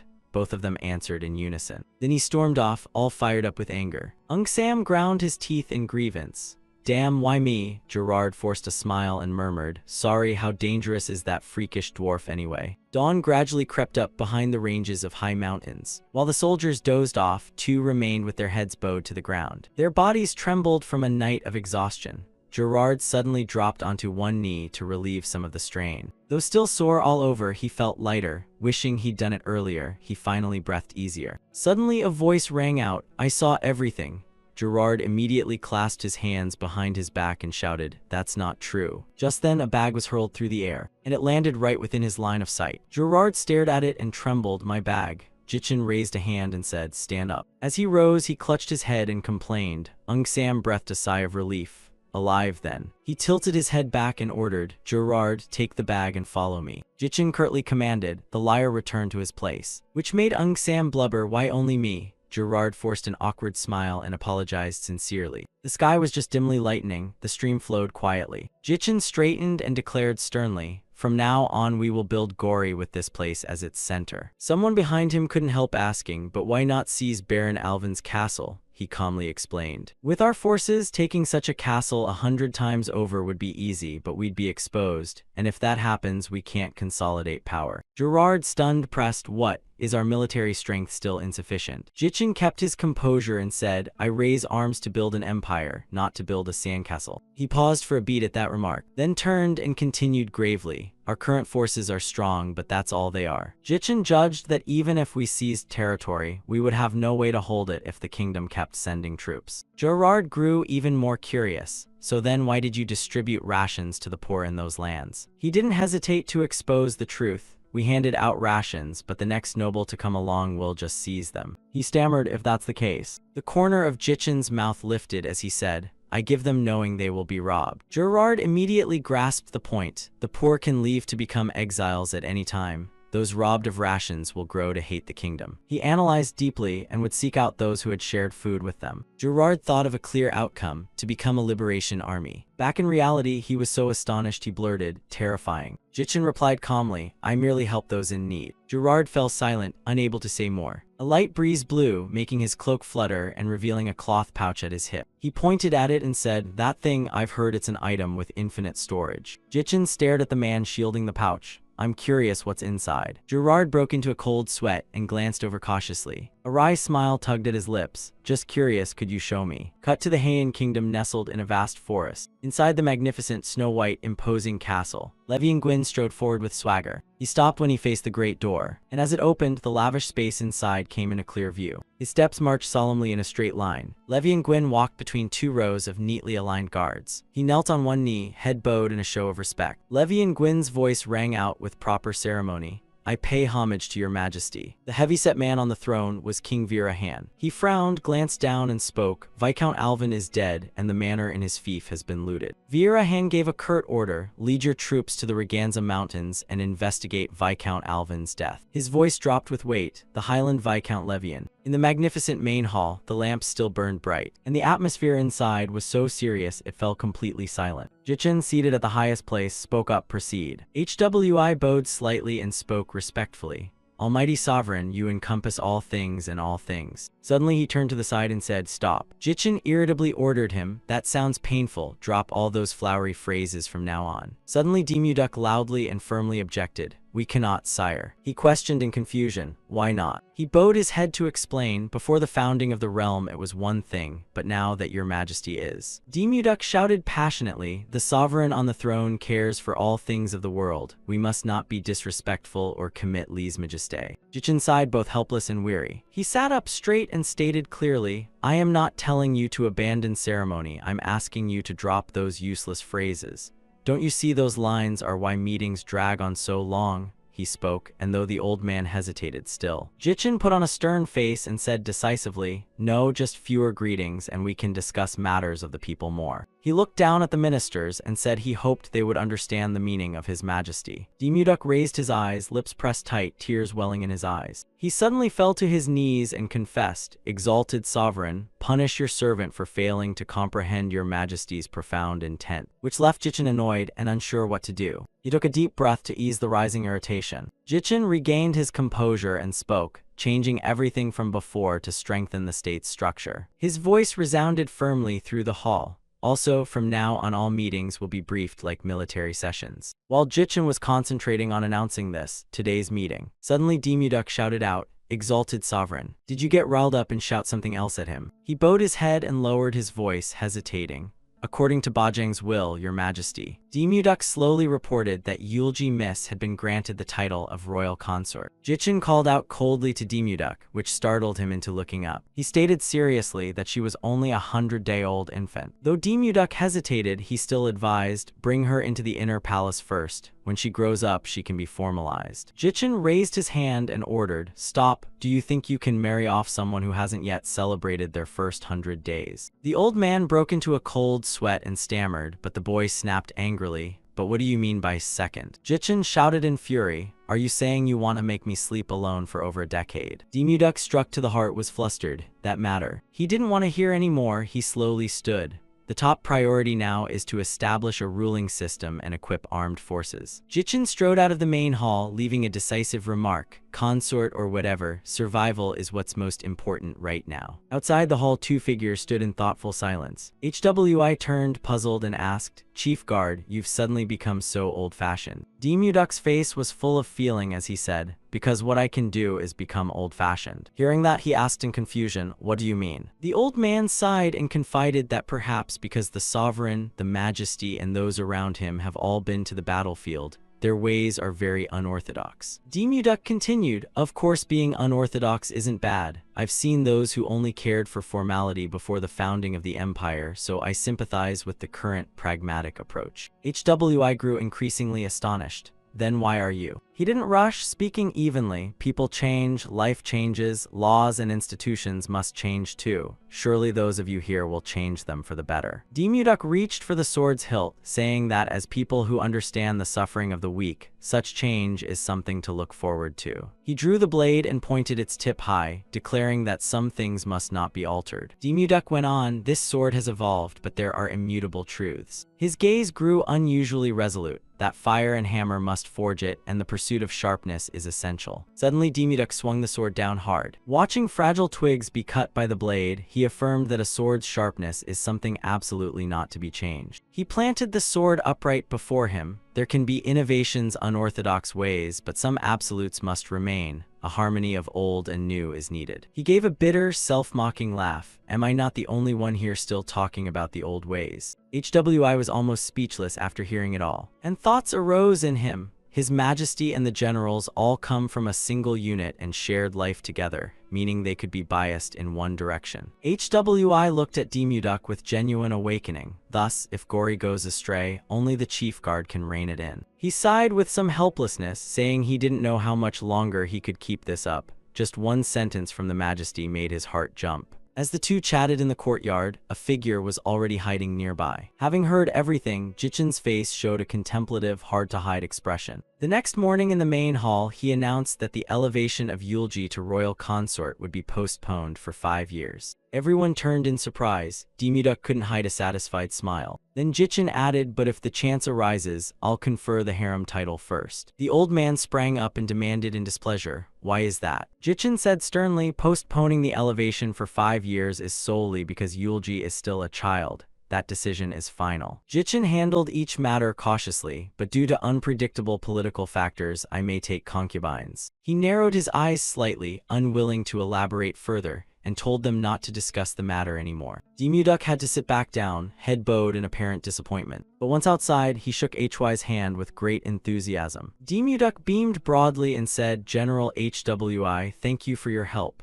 HWI smiled and replied, "It's nothing, His Majesty is naturally sentimental." Both of them laughed, satisfied and pleased. Amid the cheerful atmosphere, a figure was hiding behind a pillar. Jichen frowned in annoyance at being so spectacularly duped. "If only you hadn't spoken so loudly yesterday." He turned away in exasperation. "They've conspired." Cut to Old Yang's small roof. He worriedly said, "The iron supply is becoming a problem." Old Yang elaborated, "The iron stockpiled from hunting and reinforcements for the troops has dwindled to very little." Buru folded his arms and asked, "Veteran General, can't we go to the city to buy like last time?" Gerard replied decisively, "Almost impossible. With the Empire's wars escalating, the Kingdom of Heian is requisitioning iron from ordinary households." He frowned in annoyance and asked, "Why should Heian hand over iron just because the empires are fighting?" Hearing that, he explained that 3 empires are pressuring Heian from both sides. In reality, they're pillaging each other's supplies and manpower. Jichen crossed his arms, sneering that his people and water resources would be handed over to those warring nations.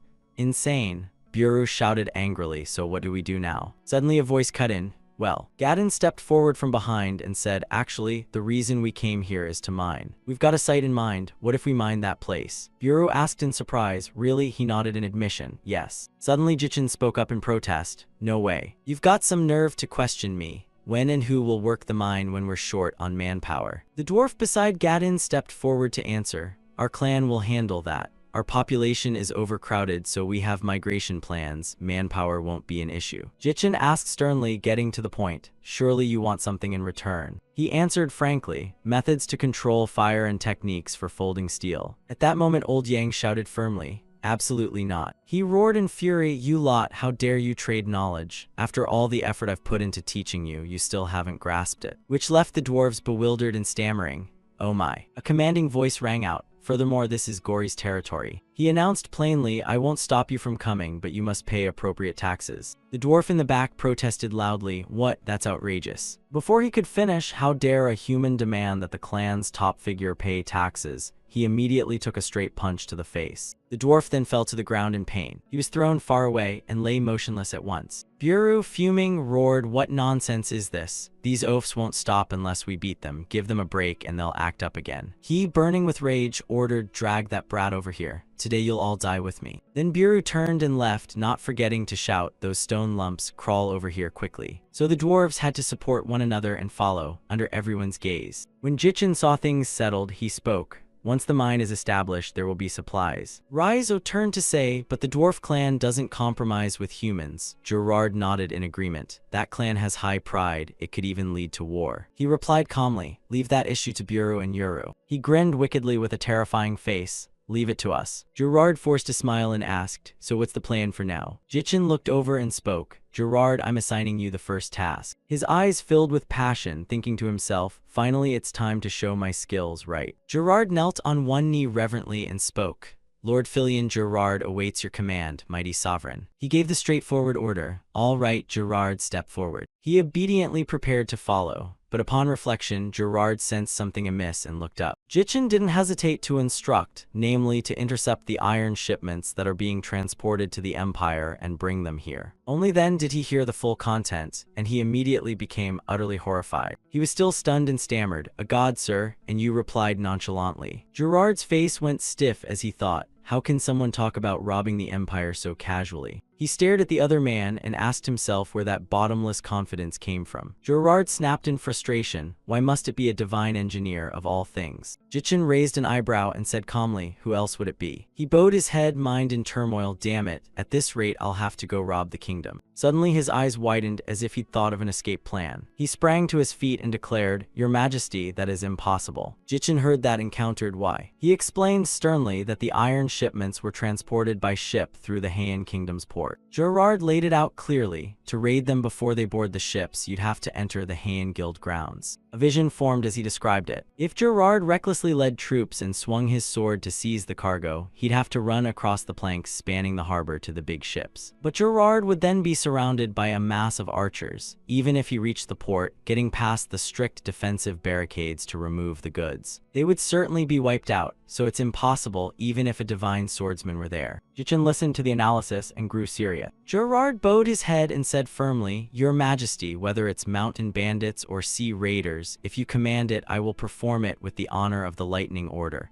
But under current circumstances, it is absolutely impossible. He looked down, frowned, and asked, What did you just say? He broke into a cold sweat and repeated, I did say it's impossible. Jichin suddenly stared hard at Gerard. Gerard blinked and stammered, You mean become sea raiders? Jichin snapped his fingers with delight. Yes, sea raiders it is. Gerard once more tried to find a reasonable excuse to refuse. I know there are more than 10 boats on the lake, but the river branches leading to the sea are too narrow to get ships out to sea. Jichin turned to Raizo and asked, Raizo, you said the sea isn't far, right? The old man nodded, yes. He said quickly, then we'll haul the boats there. This time Raizo was the one left gaping in shock. Gerard beside him objected vehemently. No, even if the sea isn't far, with our current numbers it's very hard to haul them there, and how would we keep the boats steady on land? He ranted passionately and admitted, Our cavalry is strong, but the navy is too weak, isn't that right? Honestly, they're just fishermen. Suddenly Yuru from behind delivered a godlike whack to Gerard's crown. He angrily demanded, How dare you sass his majesty? Gerard rubbed his aching head but stuck to his point.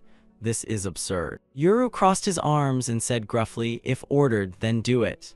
Gerard sighed, exasperated with these people who wouldn't understand. He frowned as if about to say something more about Gori's navy, but Jichin cut Yuru off with, Just drop it. Yuru was a little surprised by the prince's attitude, but seeming to understand, Yuru bowed his head and complied. Raizo finally had a chance to speak. However, Sir Gerard's point isn't entirely wrong. He calmly presented his view. Setting aside the navy issue, fixing a tilted boat well enough to haul it is already no small feat. Jichin stared at him and said, You think so? Then you need to learn more about naval forces. Raizo. The old man was stunned. How could you say that? He offered without much explanation, simply turning around and saying, Come with me. Then the group followed in single file out to the wide, tranquil harbor. Jichin ordered sternly, Call the captain here. A soldier bowed to take the order and quickly ran back toward the large ship. The group stood there waiting for this mysterious captain, and when Bogo heard, he hurriedly left the big ship. He threw caution to the wind and sped off. As soon as he arrived, Bogo suddenly dropped to his knees long and low before Jichin. He began a flowery speech, Exalted sovereign of the 10,000 heavens, the one who embraces all people and things. Jichin, displeased at being forced to listen, cut him off irritably, Stop, leaving Bogo bewildered, not understanding what he'd done wrong. Jichin, knowing who was behind this, asked, Did the head guard order you to do that? Hit in the soft spot, he felt a bit embarrassed. Yes, that's so. Thinking of Demuduk's satisfied grin made him clench his teeth in frustration. Jichin spoke plainly, Captain Bogo, lift your head and receive. There stands His Majesty, the illustrious sovereign. He declared solemnly, Soon we will range across the open ocean. Jichin instructed, Discuss with Elder Yang about training a navy and the weapons needed for warships. Hearing this, he was amazed and asked back, Is that true? Jichin smiled and answered confidently, Yes. A look of deep emotion and hope shone in Bogo's eyes. He bowed deeply and proclaimed loudly, I, Yang Bogo, vow to dedicate my faith and life to your majesty's will to become master of the seas. Gerard frowned, puzzled. He didn't even bother asking how they'd get from the lake to the sea. How unshakable is this faith in His Majesty? He suspected there were deeper thoughts at play, but even if those fishermen were armed still. Bogo now stood up straight facing Jichin. He stepped forward with resolute, measured footsteps. Everyone turned their heads slightly to watch Bogo's approach. Inside, a group of fishermen were mending their nets. They chatted as they worked to stave off boredom. Then unexpectedly, he walked up with a smile on his face, and all eyes turned toward Bogo. He bellowed stoutly, We are setting sail again. Everyone immediately dropped their nets, and shouts of joy erupted at the thought of setting out again. of roaming the wide ocean. They cheered like at a festival. The ocean is ours, finally we go to sea. Raizo watched in amazement. He had thought they were merely fishermen. Yuru stepped up and said, they're not such ordinary folk after all. He said proudly and plainly, on the water, even our cavalry must yield to the men of the sea. Yuru added confidently, people like that stuck in the lake fishing, now thinking of roaming the open ocean gets their blood boiling. Beigo here couldn't hide a satisfied smile as he saw his comrades celebrate. Just then Jichin called out from afar, hey captain. He ran over panting, waiting for orders. Jichin asked, voice curious, Captain, how many flat-bottomed boats do we have right now? Bogo, knowing well, answered quickly, 6, sir. Jichin probed further, what condition are they in? He reported honestly, they're used for fishing, but converting them into warships wouldn't be a problem. Jichin nodded as if he'd grasped the situation. All right. Jichin turned to give orders. As for vessels, only tow the flat-bottomed boats. Gerard beside him hesitated a little. Flat-bottomed boats, you mean? Yuru promptly explained in detail. The kind with the flat level bottom. He was astonished. Flat bottoms. He nodded. Yes, Gerard was still puzzled. How can a boat have a flat bottom? Raizo stroked his beard, thinking.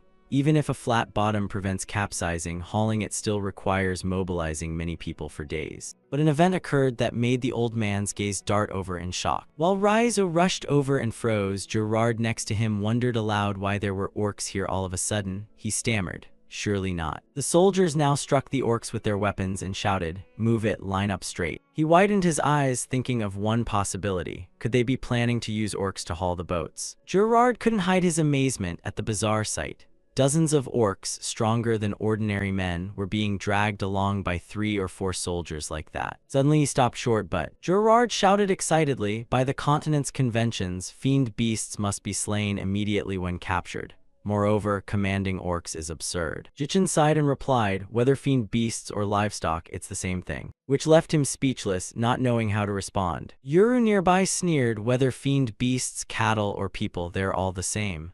Gerard, puzzled, stammered, what do you mean by that? He suddenly punched the air a few times and said, first, just beat them until they're nearly dead. Yuru snorted, clenching his fist. Reason, you don't need that, just beat them. He waved his hand and continued, then feed them. Usually they'll rush to eat immediately. Yuru swung another punch into the air and growled that then you hit them again. He straightened up, pleased, and added, beat them until they're half dead like that, then make them work. Raizo hesitated upon hearing this, so that's how they'd make them work. Yuru wiggled his fingers and smiled fiercely, but that didn't mean they wouldn't be beat, which left both of them completely stunned in that moment. He continued enthusiastically flailing about in chaos. Working and beating at the same time, the more Yuru struck, the more bloodthirsty he became. Do a poor job and he'll beat you to death, do well and he'll beat just enough so you don't die. He laughed with satisfaction, wiping his sweat as if recounting a victory. That way they'll work like they're about to die, got it? There's no such thing as strong before the lash. Gerard frowned, thinking, cruel yes, but not wrong. For them, unlike us, survival and victory trump conventions. Yuru leaned in excitedly, and if 1 or 2 die, all the better for results. He laughed loudly with glee, simple right, aren't you curious to see if it really works? Gerard and Raizo both stood frozen as if struck, thinking silently, we nearly became like that ourselves. He spoke up, using orcs could work, your majesty, but their numbers are too few. Jichin's expression turned serious as he checked the orcs' head count. Gerard continued to speculate that they likely weren't enough to pull 6 boats. He recalled the most recent battle. Unfortunately, they couldn't be used as food, so most were slain, only a few kept for menial labor. Jichin stroked his chin and fell into thought. Yuru stepped forward to report that lately the orcs hadn't even bothered raiding anymore. Gerard silently observed the situation, thinking to himself that while the idea was unexpected, it was still extreme, and they couldn't go hunt more orcs. He took a step forward to advise, your idea is excellent, but perhaps must be abandoned. Yuru screamed in fury, damn it, how dare this brat suggest giving up? Gerard immediately turned to question him. Isn't that the reality? He snapped angrily. This fellow is really. At that moment, a thunderous sound made everyone freeze. All eyes turned inward. Yuru immediately recognized that strange noise. It's from the watchtower. After a while, the group moved up onto the watchtower to observe. Jichin's brows knitted at the sight that met his eyes. Yuru stood beside him, looking down at the pile of orc corpses and said, isn't it been a long while since an orge appeared? Jil knelt on one knee, bowing respectfully. Yes, that's correct, General. He maintained a posture full of seriousness and responsibility. Jil began to recount everything.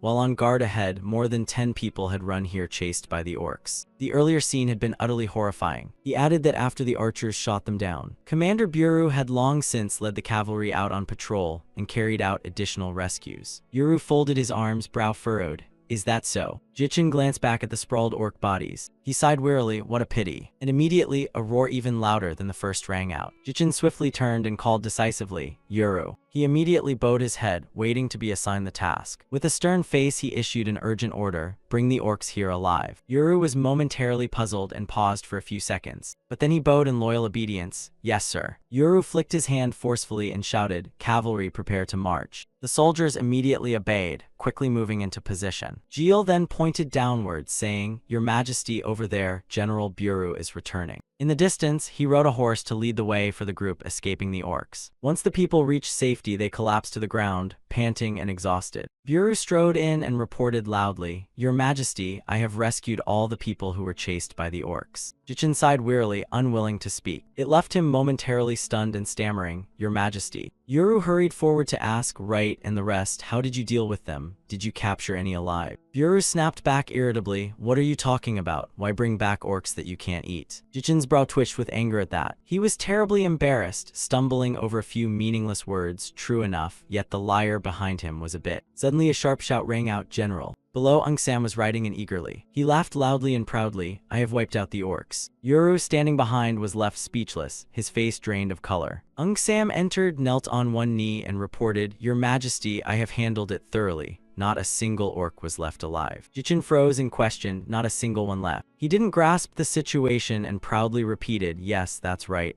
Not a single one was left. Hearing that, he was both furious and helpless, frozen in place. Aung Sam stood stunned at the strange, heavy demeanor from the royal commander. He glanced at Buru standing nearby, as if asking silently. Then Aung Sam turned his head toward Jichin again, only to see HWI smile wryly, showing no joy at all. Aung Sam grew ever more bewildered, utterly at a loss to explain why. Jor and Gerard could only shake their heads in dismay. Now he finally realized he had caused a disaster. Yuru sighed in resignation, not wanting to intervene. Aung Sam went pale, realizing how serious this was, and he forced a pleading smile, General Buru. As soon as Aung Sam turned, he saw no one there. A gust of wind came so fast it made him jump. He had seized the opportunity to slip away and avoid being implicated. Buru turned his face away, pretending not to care to dodge blame. Aung Sam slowly stood up, his voice trembling almost to tears. It's awfully hot today, isn't it? Aung Sam used that excuse and bolted to escape. I request permission to disarm, he said. Jichin sighed in frustration as the plan collapsed before it began. Afterward, everyone returned to the main hall. HWI reported, Your Majesty, Veron and Hook wish to report on the rescued shifting farmers. He added calmly, those rescued this time are shifting farmers from nearby. They say the orc raid was sudden, so they lost their village and are migrating to another. Jichin sat above with a stern, questioning look. Has this ever happened before? Hook asked, recounted slowly. The shifting farming villages in these mountains are frequently attacked by orcs, but never to the point of an entire village being obliterated, because the orcs usually withdraw if they suffer a certain level of casualties. He rubbed his chin as the situation grew more complicated, so the unprecedented has happened. He immediately raised his head to report more information. Your Majesty, actually in our village's case, starting 4 months ago the number of orcs suddenly increased and they have been acting increasingly fierce. Jichin suddenly froze at the time marker, 4 months ago. HWI was silent but listened as well. 4 months ago. He suddenly asked, Hook, how many shifting farmer villages do you think are on this mountain range? He turned to answer quickly, I think more than 20 villages, sir. HWI probed further, curious. If so, those villages sit around the mountain spurs, right? Hook was a bit startled by the keen guess. Yes, that's correct, sir. He began to give more detail about the incident. To avoid the Orge territory deep in the range, most villages have long been settled, so none lie deeper than the mountain spurs. But how did your Majesty know that? He nodded after hearing and worked it out that way. Seeing him pensive, Jichin asked, what's the matter? HWI bowed his head and said, Your Majesty, this. His gaze suddenly grew serious as he declared that it seemed like a collapse of their territory. Jichin, hearing HWI, requested he clarify further. He turned and explained solemnly that it seemed an orc territory and the settler villages had existed there for a very long time. HWI then turned to Raizo to ask, Raizo, don't the orcs also have their own territorial divisions? The old man nodded in agreement, indeed. Orcs live by tribes, so conflicts are frequent and they have distinct territories between packs. Having received the answer he wanted, he looked up at Jichin and said, "Your Majesty." HWI analyzed that the sudden orc appearances at Hook's village began 4 months ago, which was after Veron's village disappeared. Moreover, since we had settled and hunted here daily, the local orcs had vanished from the area. Yuru nodded in agreement. That's right. Recently the orcs haven't been attacking at all. He continued his unfinished remark. In the end, when the lake area became our domain, the boundary that had been maintained here was broken. Jichin found that reasonable. Perhaps that's it. HWI bowed slightly and reported that if some orcs remained near Veron's village and orcs here were driven elsewhere, it would perfectly match the timing when they began showing up at Hook's village. His gaze turned to Hook as he added that even Hack's village had been destroyed by Baron Alvin. HWI offered a serious conclusion. The orcs, having lost their targets, would regroup into larger packs and start targeting other villages. Jichin understood immediately. The increased orc numbers would attack the remaining villages. He nodded in agreement. "I think so as well, sir." He asked with pleased curiosity, "Excellent, where are those villages located?" HWI quickly reported, very reliably, "They have been identified." Rizzo, surprised, asked, "You say you've pinpointed the locations of the settler villages in such a short time in this rough terrain?" He replied, "Yes, that's right, thanks entirely to the gory soldiers." The old man gaped in amazement. How did the soldiers do it? If they were hunters it would make sense, but how else? Ung Sam, nearby, smiled and explained, "Because we're naturally a hunting people." He proudly recalled ancestral tradition. Every year Gori holds a great hunt to foster martial spirit. So everyone knowing how to use a bow is natural, and each can be regarded as a hunter. Ung Sam bragged with great pride, saying the Gori soldiers are, without exaggeration, the finest hunters. Rizzo widened his eyes in both admiration and astonishment. Jichin, seated above, asked the main question. HWI, how many troops can you muster? HWI bowed his head and answered with precise numbers. Excepting the naval forces and the minimal garrison, we can mobilize about 1,000 men. He declared firmly that even the new recruits and the slaves would go. Everyone who heard it looked up in stunned surprise. Rizzo wiped sweat from his brow and thought anxiously. Facing Baron Alvin's punitive force, there were only about 800 men. Why would he do that? HWI remained calm and continued. You intend to lead all available forces yourself. If so, that will be over 1,200 men. Jichin nodded with satisfaction. Very well, prepare to march at once. The crowd immediately grew serious and stared up at the monarch on the throne. He slowly rose and spoke. This battle is not a war. Jichin clasped his hands behind his back and announced loudly, this expedition is a grand hunting festival. He raised his hand and declared that rewards would be given to the unit that captured the most orcs alive. At once the crowd cheered in support. It's a hunting festival. Everyone grew wildly excited. The prize will belong to our unit. What do you mean, it should be ours? Gerard, witnessing the scene, was dumbfounded. Is it okay to be celebrating now? His expression grew serious. These are monsters of the Raganza range, creatures even dwarves avoid. We're supposed to capture them, not kill them. Seeing the crowd's riled-up eyes, Gerard was even more shocked. And treating it like a game to joke about, doesn't that seem absurd? The countryside, normally peaceful and quiet, was now livelier from a single soldier's shout. A hunting festival. The townsfolk, hearing this, turned over curiously to watch. The other soldiers beamed with joy. It's been so long, let's go catch orcs. More and more people ran out to join the festival. Only the new recruits looked listless, suddenly thrust into fighting orcs. Their faces went pale and they trembled. Is this okay? It's their first real combat. Seeing this, Gerard spoke up. Isn't even a hunt too much for the recruits? For them, war equals death. HWI smiled and replied, that's precisely why His Majesty summoned them all. He looked puzzled. He glanced at the laughing group of soldiers and said, His Imperial Majesty wants them to see what the unit they belong to is like. HWI continued, to show them how great strength looks and thereby change their mindset. Gerard fell into thought as he witnessed genuine joy on the soldiers' faces. The magnificent hall appeared amid the festive bustle of the gathering. The troops began beating drums to open a special hunt. Jichin appeared with the bearing of an emperor, mounted on a horse with his spear at his side. He moved to the center position where he could oversee the whole host. Below, ranks of men stretched like an endless line, imposing and full of valor. Jichin spoke solemnly before everyone.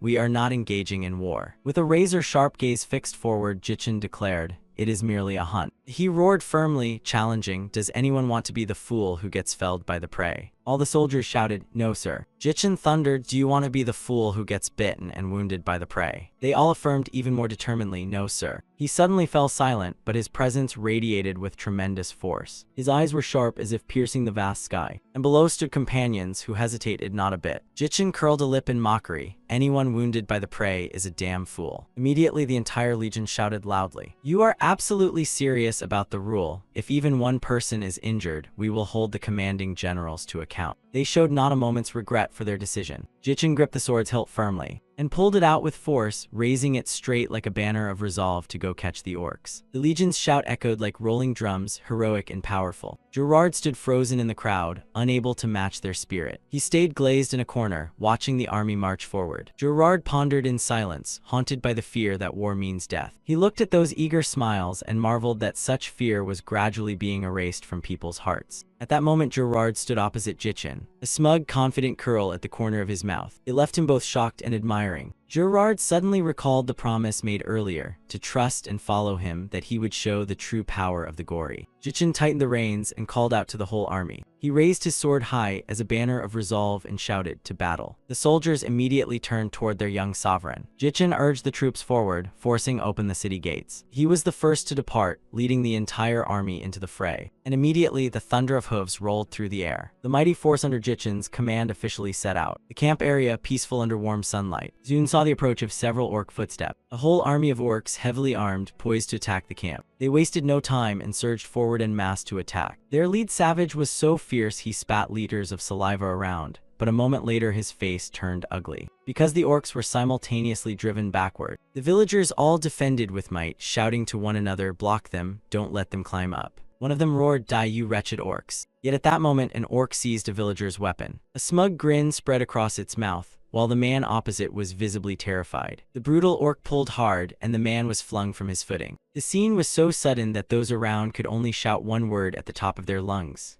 Milo. But it was too late. The unlucky man had become prey for the orcs. The blood-curdling screams made even the living's hair stand on end. The orcs swarmed in and tore poor Milo's body apart. The brutal sight forced onlookers to turn away. He swallowed his grief, turned his head back and shouted, "Fill the gap now. Do not let the line break. At all costs, stop them." In the end, the orcs managed to smash through the barricade, creating a path forward. They poured in through that breach. The villagers were stunned speechless for a moment. A loud voice rang out again, "Million can't hold them any longer. Everyone go hide in the underground tunnels. You might escape the eyes of the raiding troops by going underground, but you won't fool the orcs' noses." However, Million stubbornly kept silent and focused on blocking the door. He seemed completely unconcerned by the calls of Million from those around him, until someone else shouted, "Look outside the barricade. Do you think we can stop these things?" The man raised his voice, pressing Million to answer. Million fell silent for a moment, sweat pouring down his face. At last Million made a bitter decision. They had no choice but to surrender. The man beside him complained and called out his name, Million. But before they could react, a loud explosion sounded from outside. A reckless young fellow, recklessness be damned, charged forward shouting, "Kill those damn orcs." This left both Million and his companion astonished. "Nick, don't." Before long, Nick collided with this pack of orcs. His weapon was easily blocked. The orc flashed a pleased grin. Nick's expression immediately turned to horror. A moment later, the orc struck a fatal blow to his head. Million and his companion couldn't bear to look, and the other villagers were still in shock. Nick lay motionless as the orcs continued to advance. The villagers gradually lost their morale. Fear began to overwhelm them. Million shouted again, urging them not to fall back and to hold the line. However, those words were meaningless in the moment. Some of them even began to cry, "I want to live." Million kept encouraging one of them, "Bell, don't fall back." But Bell only sobbed louder, his voice trembling.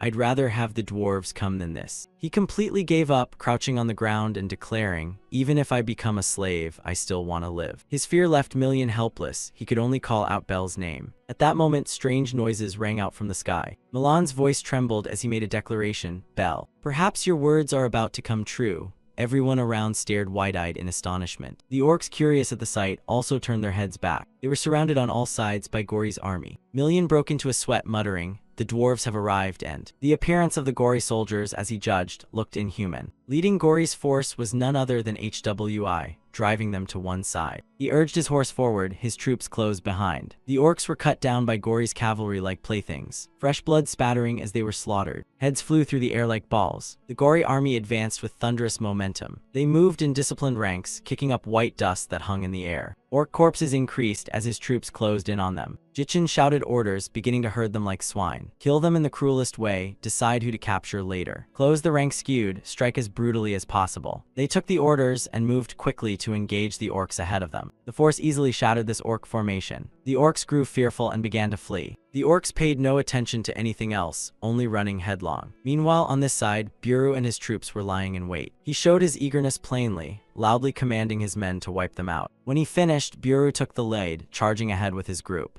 The orcs, out of options, answered with equal ferocity. The two sides quickly clashed, holding each other in place. Buru's forces exploited the gaps to move inward. They began mercilessly attacking the orcs. Buru skillfully swung and severed several heads at once. Above, a villager couldn't help but wonder aloud, wait, such a mighty army and they're just dwarves. Are they planning to kill all of us too? Million couldn't hide his astonishment. In the Heian kingdom, I'd never heard of or seen an army like this. Who on earth are they? But a moment later, surprise flashed across his face. Million and his companion almost ducked to avoid something flying past. Danger. It turned out to be the upper half of an orc. Both of them were so stunned they couldn't speak. The orc's body gushed red fluid, trembling as it hadn't fully died. But finally it lay still and motionless. Only then did the two of them turn their heads toward the battlefield below. HWI happened to lift his head as his hand stabbed through an orc. He charged forward relentlessly. No one could block his path. The sight stunned Million so much he wondered, is dealing with orcs really that easy? Elsewhere, Buru was still wreaking havoc amid the orcs. Million's hand holding his weapon trembled unconsciously. He watched the battlefield below and thought to himself that it was slaughter, not unlike a child stomping ants for fun. Wherever Jichin's horse went, an orc had to die there. At last his horse came to a halt. A heavy smell rose up around Jichin, his face like a demon from hell. That expression was enough to make the orcs gape in astonishment. They lost all will to fight and could only turn tail and flee. Jichin and his troops left them no chance to escape. Million, standing above, moved from one surprise to another. The orcs panicked and ran as if chased by orgs. A mouse might bite a cat's nose, but that only happens when the opponent is a cat.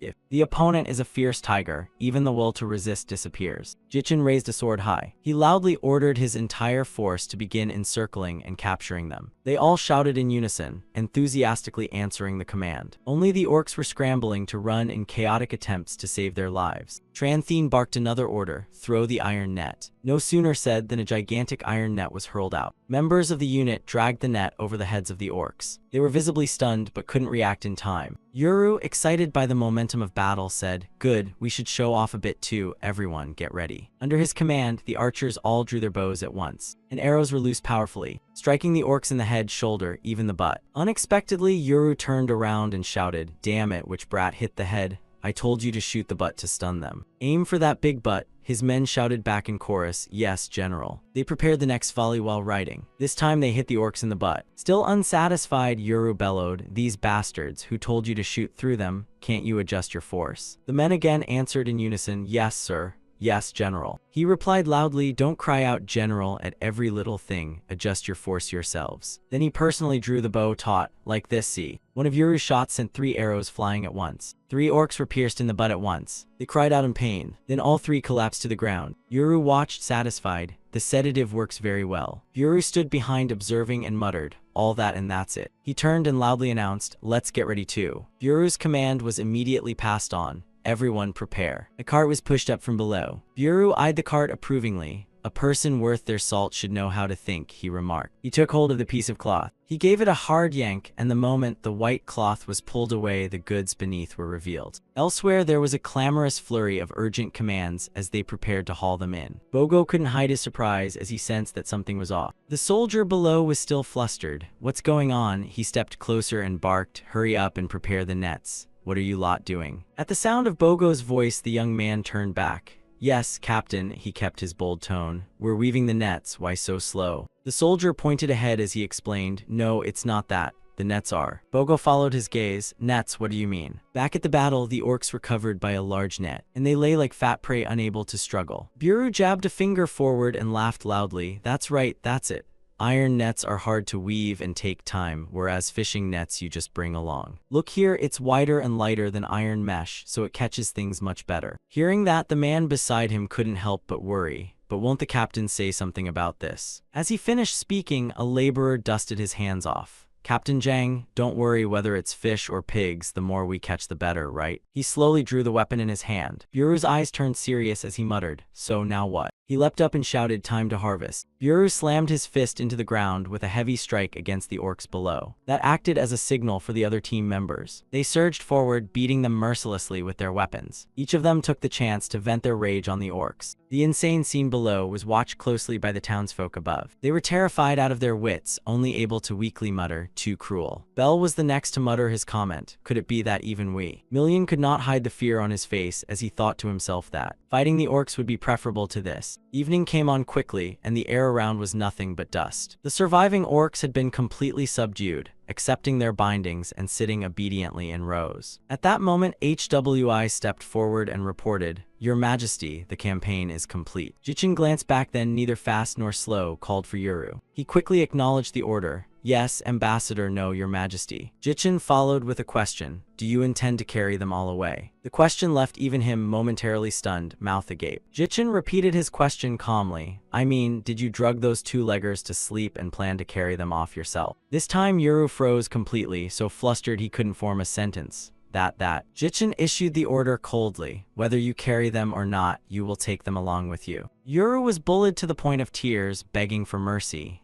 Buru stood beside him, visibly smug. Yuru, you always act like this, he said. Unexpectedly, Jichin then turned to him and questioned him.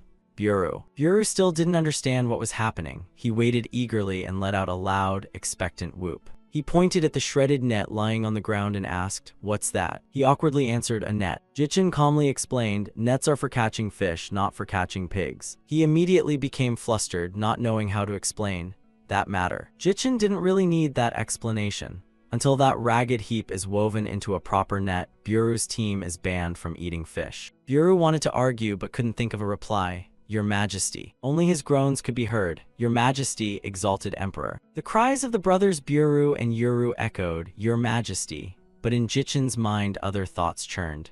Those lot make me furious enough to die, what a bunch with no limits. The gory army had formed up and stood before the villagers' homes. What? Meanwhile their own ranks were in an uproar. Million, what did you just say? Aren't those people the dwarves of Heian Kingdom? Million spoke firmly, laying out his thoughts. If Heian had an army like this, they wouldn't have been so crushed by the Empire. That single comment was enough to make the others pause and reconsider. How could that be? Their gazes fixed on the soldiers of Gari. They opened a path for Jichin to advance. This only made the villagers more anxious. Million, they're coming closer. The truth was Million was sweating with fear as well. Jichin wore a serious expression as he stepped forward. His face fixed straight ahead, showing no emotion. Jichin only stopped once he was close enough. A question came from Ung Sam, who is the highest commander here. Million exchanged a brief glance with the man beside him. Then they turned their heads back. The whole village was looking to the two of them for an answer. Million wore a tense look, sweat running down his cheek. He stammered, I am the commander here. Jichin, face icy cold, asked simply, what's your name? The translation ring on his hand worked extremely well. The other party continued, I am Million Sailor. Jichin called out Million's name. He was so frightened he couldn't look straight. Please speak. A declaration was made. We are here to take over this place. At those words, the villagers were all astonished. Million faltered and retorted, we have no strength. If a powerful army wanted to take over, they could do as they please, right? Isn't that so? His attitude worried the man beside him. Million, you're saying that? Milio nervously raised another question. May I ask, which nation does your army belong to, after all? Those words made Jichin lift his head and stare hard at Million. His body was already trembling like a leaf in a wind. At that moment, a satisfied smile spread across Jichin's lips. The name he spoke was Gari, our empire. Jichin's declaration was simple but cutting. The troops under his command roared their approval. Cheers rose up continuously, full of pride. The force of those sounds left Million stunned. The villagers wore the same expression. Jichin raised his hand high and curled it into a fist. At his signal, the soldiers fell silent immediately. He calmly presented his offer. If you follow me, I'll teach you how to fight. Million flinched at that proclamation. He immediately grew agitated and raised his voice. Isn't that just like the nobles treating us as slaves, as human shields? I became a mercenary for the taste of freedom and because I need to put food on the table. But what remained were only images of comrades slowly drawing their last breaths. In growing doubt toward the nobles and the country, those who see us merely as instruments of war. You lot are the same, you just see us as tools of war. Jichin declared loudly, "No, I'm different." That confident statement made Million widen his eyes. Jichin continued, "Even if you must survive on the battlefield, your families will have peace and freedom." Then he asked them to choose. One option was to wither away and die here. The second was to choose freedom. "Even if you don't follow me, I will not attack you." Sweat streamed down Million's face more and more. He assessed the army waiting behind Jichin, then stammered out a request, "Can you give us a little time?" Jichin looked up and calmly declared, "I will give you a moment." As soon as he finished speaking, he turned and walked away. Back at his place, HWI gave the order, "Rest, but stay alert." The soldiers replied in unison. Meanwhile, the villagers were talking among themselves. They wondered suspiciously, if we don't join, will they really not attack? Also, is there even a nation called Gori? Million calmly shared what he knew. "I've traveled the continent as a mercenary my whole life but have never heard of that place. I've never seen their appearance before either." The villagers agreed, saying northerners have black hair and yellow skin. He cut in, "But northerners usually have dark blue eyes, these have brown-black eyes. Moreover, their equipment looked very strange. Even their horses were unlike northern or continental horses. No nation would dare fit a horse with full-body iron armor like that. Not to mention the extraordinary strength of those horses." At that moment, a call rose up from below.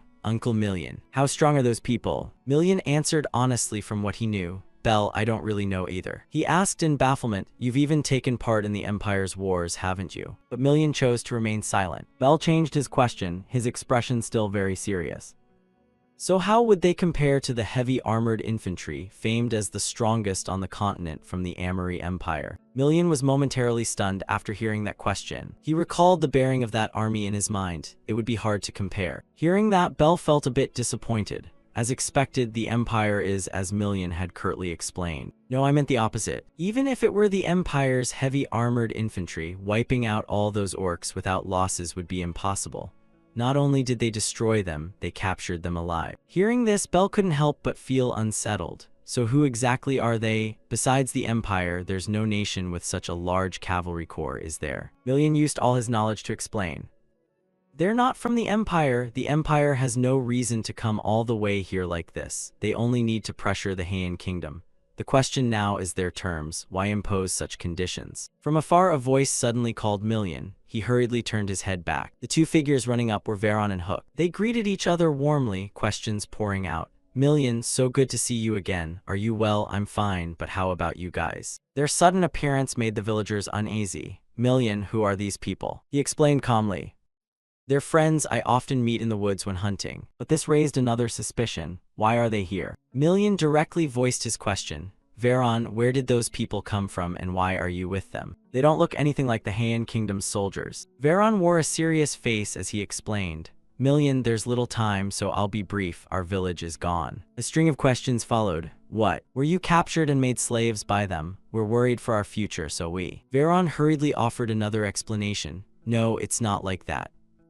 On the contrary, we were rescued." Those across from them all wore puzzled expressions. Million spoke up for Chung's question. "Veron, what do you mean?" He repeated calmly, "We had hired mercenaries to protect the village. But they betrayed us and planned to sell us as slaves to Baron Alvin. Just when it seemed there was no way out, they appeared and rescued us. And then they gave us a chance to live together." Hearing this, the villagers immediately understood. Does that mean if we join them, we'll be guaranteed safety too? But there were opposing opinions. Not so. Of our villagers, except for 7 households, everyone else has become slaves. The villagers were all alarmed. Slaves. Million voiced the question on everyone's mind. Slaves? What do you mean? What exactly are you saying? Hook remained calm and explained. Aside from the workload being a bit heavy, it's actually bearable. But yes, it's slavery. Slavery that's comfortable. What kind of thing is that? And why are only 7 households exempt from slavery? Veron was next to explain. Unlike Hook's village, all of my villagers have become common subjects.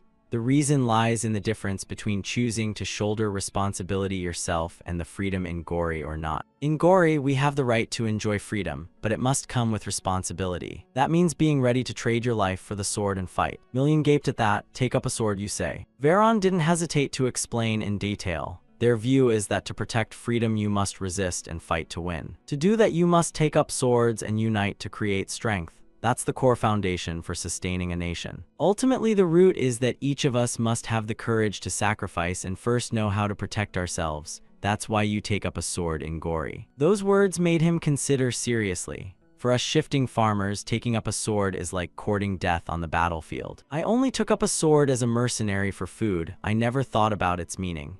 If a country hands you a sword and tells you to fight, you just fight. Another question arose. After all, what kind of country is Gory? Veron seriously laid out his thoughts. It's the place that put swords in our hands and the country where we'll live from now on. The next to ask was Million. So where is Gory located? He stared at them and explained. It's in the central lake of the Raganza Mountains. That made the villagers even more surprised. The central lake of Raganza. That a nation could exist in that monster-infested haven was one thing. But Veron saying it so casually, he only added one more line. The decision is up to each person. Hearing that, Million fell into thought. Before leaving, Veron didn't forget to add, "Oh, Million, it seems the barrier with the monsters has broken. They might attack the village again, so think carefully." Then the two of them departed. Million stood alone and completely silent. Inside, he mulled it over. People didn't believe Veron's claim that the monster barrier was broken. But from my experience, it's an entirely plausible story. Perhaps they just don't want to believe it. For them, change is terrifying. But a decision must be made. Evening was approaching, and the waiting was coming to an end. The village still showed no sign of movement. Jichin decided to give an order. "Let's return." HWI received the order and respectfully replied. But at that moment the villagers suddenly spoke up. "Please wait a moment." Surprise showed plainly on Jichin's face. Still, some villagers objected. "Hey, what will happen to the village if you leave it? Million, you're a hired mercenary. How can you abandon the village and lead people away?" Million didn't hesitate to answer loudly, not abandoning them, but wanting to live like a real person, only to be met with more questioning. "Living here isn't being human." Million couldn't find his voice and shouted, "I want my children, instead of struggling merely to survive, to be able to worry about how to live better. Even if it means taking up swords, I want them to take up swords alongside the strong to gain a truer kind of freedom." That attitude left the man silent. Million, he no longer argued but simply entrusted them. "Take care." After that, Million led the people away. The village was thus split into two. Very quickly Million stopped in front of Jichin. Jichin called his name in a stern voice. "Million sailor." Million bowed respectfully and answered, "Present." An order was then given to him.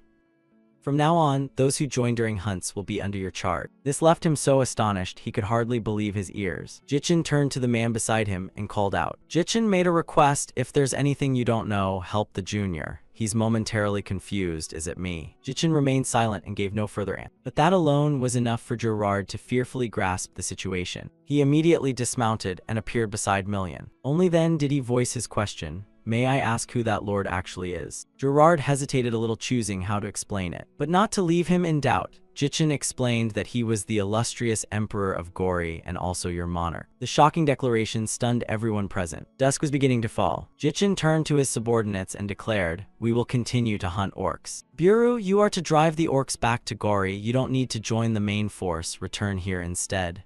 Bureau, hearing this, asked, "What do you mean?" He then asked sternly in return, "Do you think if we leave them here they'll hold out?" As soon as the words left him, he immediately affirmed, "Very unlikely." With that, Jichin assigned the task to Million. "Million, the battle commander, will follow us. After all, there won't be anyone else capable of guiding and commanding those people." Upon hearing this, Bureau couldn't suppress his question. "Do you mean to protect them?" He quickly denied it. "No." Seeing that, Bureau became even more puzzled. "So then," Jichin calmly explained, "if the orcs attack again, capture them and lead everyone back to Gory." By this point, Bureau could no longer hide his amazement. "You mean?" Jichin continued calmly, "I've already given them one chance. This time we'll take them as slaves in exchange for their lives. If they dare resist, they can be killed on the spot." Everyone who heard this gaped in astonishment. Bureau quickly accepted the order, replying crisply. Gerard observed and thought to himself that recruiting villagers must involve thorough vetting. That's surely why their army was so strong. Suddenly, Jichin's call made him jump. He calmly but promptly received his assignment. "You and Million arm the young men of the village and go." Gerard accepted the order. "Understood, sire." Then he continued to announce preparations to move with the newly joined villagers. "Tonight we will camp." Everyone complied. "Yes, your majesty." After that, he loudly ordered the whole force to prepare camp. All the soldiers behind echoed the call in unison. By evening, everyone had finished pitching their tents. Suddenly, there was a violent scuffle inside one of the cages. you damn pig. Jiel was wrestling an orc down, spitting bile from his mouth. He grimaced and cursed twice. Damn it. Suddenly someone panicked and asked, Deputy General Jiel again. Jiel irritatedly explained that no matter how hungry they are, he couldn't believe they'd eat one of their own who'd been drugged. Be careful not to become food for the orcs themselves. The man acknowledged the order, understood. Yuru's companion rushed over and asked Jiel, what's all the commotion about? He answered honestly, General Yuru, there's a bit of a problem. Then he asked bluntly, what problem? Jiel declared, orcs are eating orcs. Those words successfully shocked Yuru. What? Pigs eating pigs? Jiel continued more softly. Luckily we discovered it early so it's only like this, Yuru complained. The swine around here are unbelievable. Suddenly he froze and fell into thought. Yuru carefully looked at a pile of bones on the ground. Then he suddenly exclaimed, that's right, that's actually great news. Jiel, why great? He asked. Yuru had come up with a bold idea. If pigs eat pigs, then we can just use pig meat as food for the pigs, right? He questioned in doubt. You mean use orcs as food for orcs? He confirmed again, exactly. Jiel objected slightly. Although we intend to capture them to exploit their labor, isn't that a bit cruel? Unexpectedly, Yuru accepted it outright. Cruel, yes, cruel indeed. Look, life itself is cruel, and forcing these pigs to work until they die is the same thing. He still disagreed, saying those things are different, but Yuru insisted they were the same. Once pigs start eating pigs, they've become the same. The more he spoke, the more puzzled Jiel became. Yes, sir. Yuru raised a skull and smiled. These pigs can talk, huh? He answered with a doubtful yes. Then asked another question. Besides humans, have you ever seen any animal that can speak? At that, Jiel had nothing to reply. Yuru held the skull forward and continued. So if a human is just hungry for a meal, would they eat another human? By then, Jiel replied seriously, that wouldn't happen. He wasn't finished. Then why would a bunch of pigs with that much sense eat their own kind just because they're hungry for one meal? Do you understand that? He honestly agreed, truly can't understand it. He tossed the skull aside as he explained, that's right. Just one missed meal and they treat cannibalism as natural. In the end, that's been the way of these pigs since time immemorial. Jiel's eyes widened in astonishment. Yuru continued his explanation. They eat each other to survive, but from our perspective it's cruel. We, wanting to live, force these pigs to work until they die, so from the pig's point of view, who looks cruel then? Listen, don't impose our standards on everything.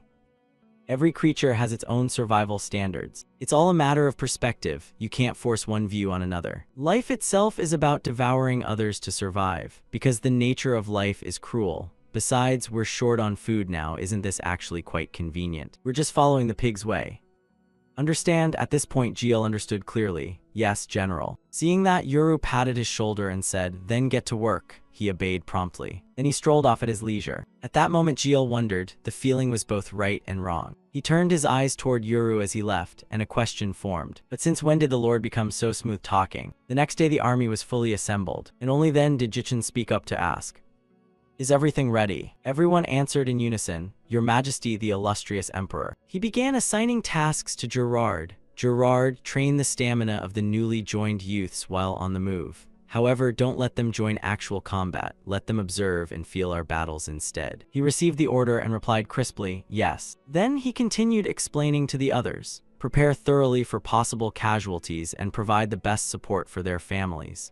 The purpose of this training is to ingrain the idea that the more sweat they shed, the better their families will live. The other commanders, while hunting orcs, should display their strength so the new recruits will fear and respect them. If circumstances are unfavorable, prioritize killing over taking prisoners. At that moment, HWI spoke up. Your Majesty, the illustrious Emperor, HWI, have a report to make. Jichin immediately allowed him to speak. HWI reported without haste, to haul the ships we'll need far more orcs than we have now. I'm afraid we'll be short-handed. Hearing that, Yuru agreed. This was indeed a real concern. Unexpectedly, Jichin suddenly questioned, Yuru, I heard about 20 of the pigs you put to sleep ended up as a meal for their own kind. Is that true? He flinched at once, saying it was because the pigs were too hungry, but Jichin pressed on. At least Buru didn't cause any orc losses. Buru broke into a satisfied. Then Jichin continued. As for the starving pigs, just let them breed. This remark left the two of them stunned.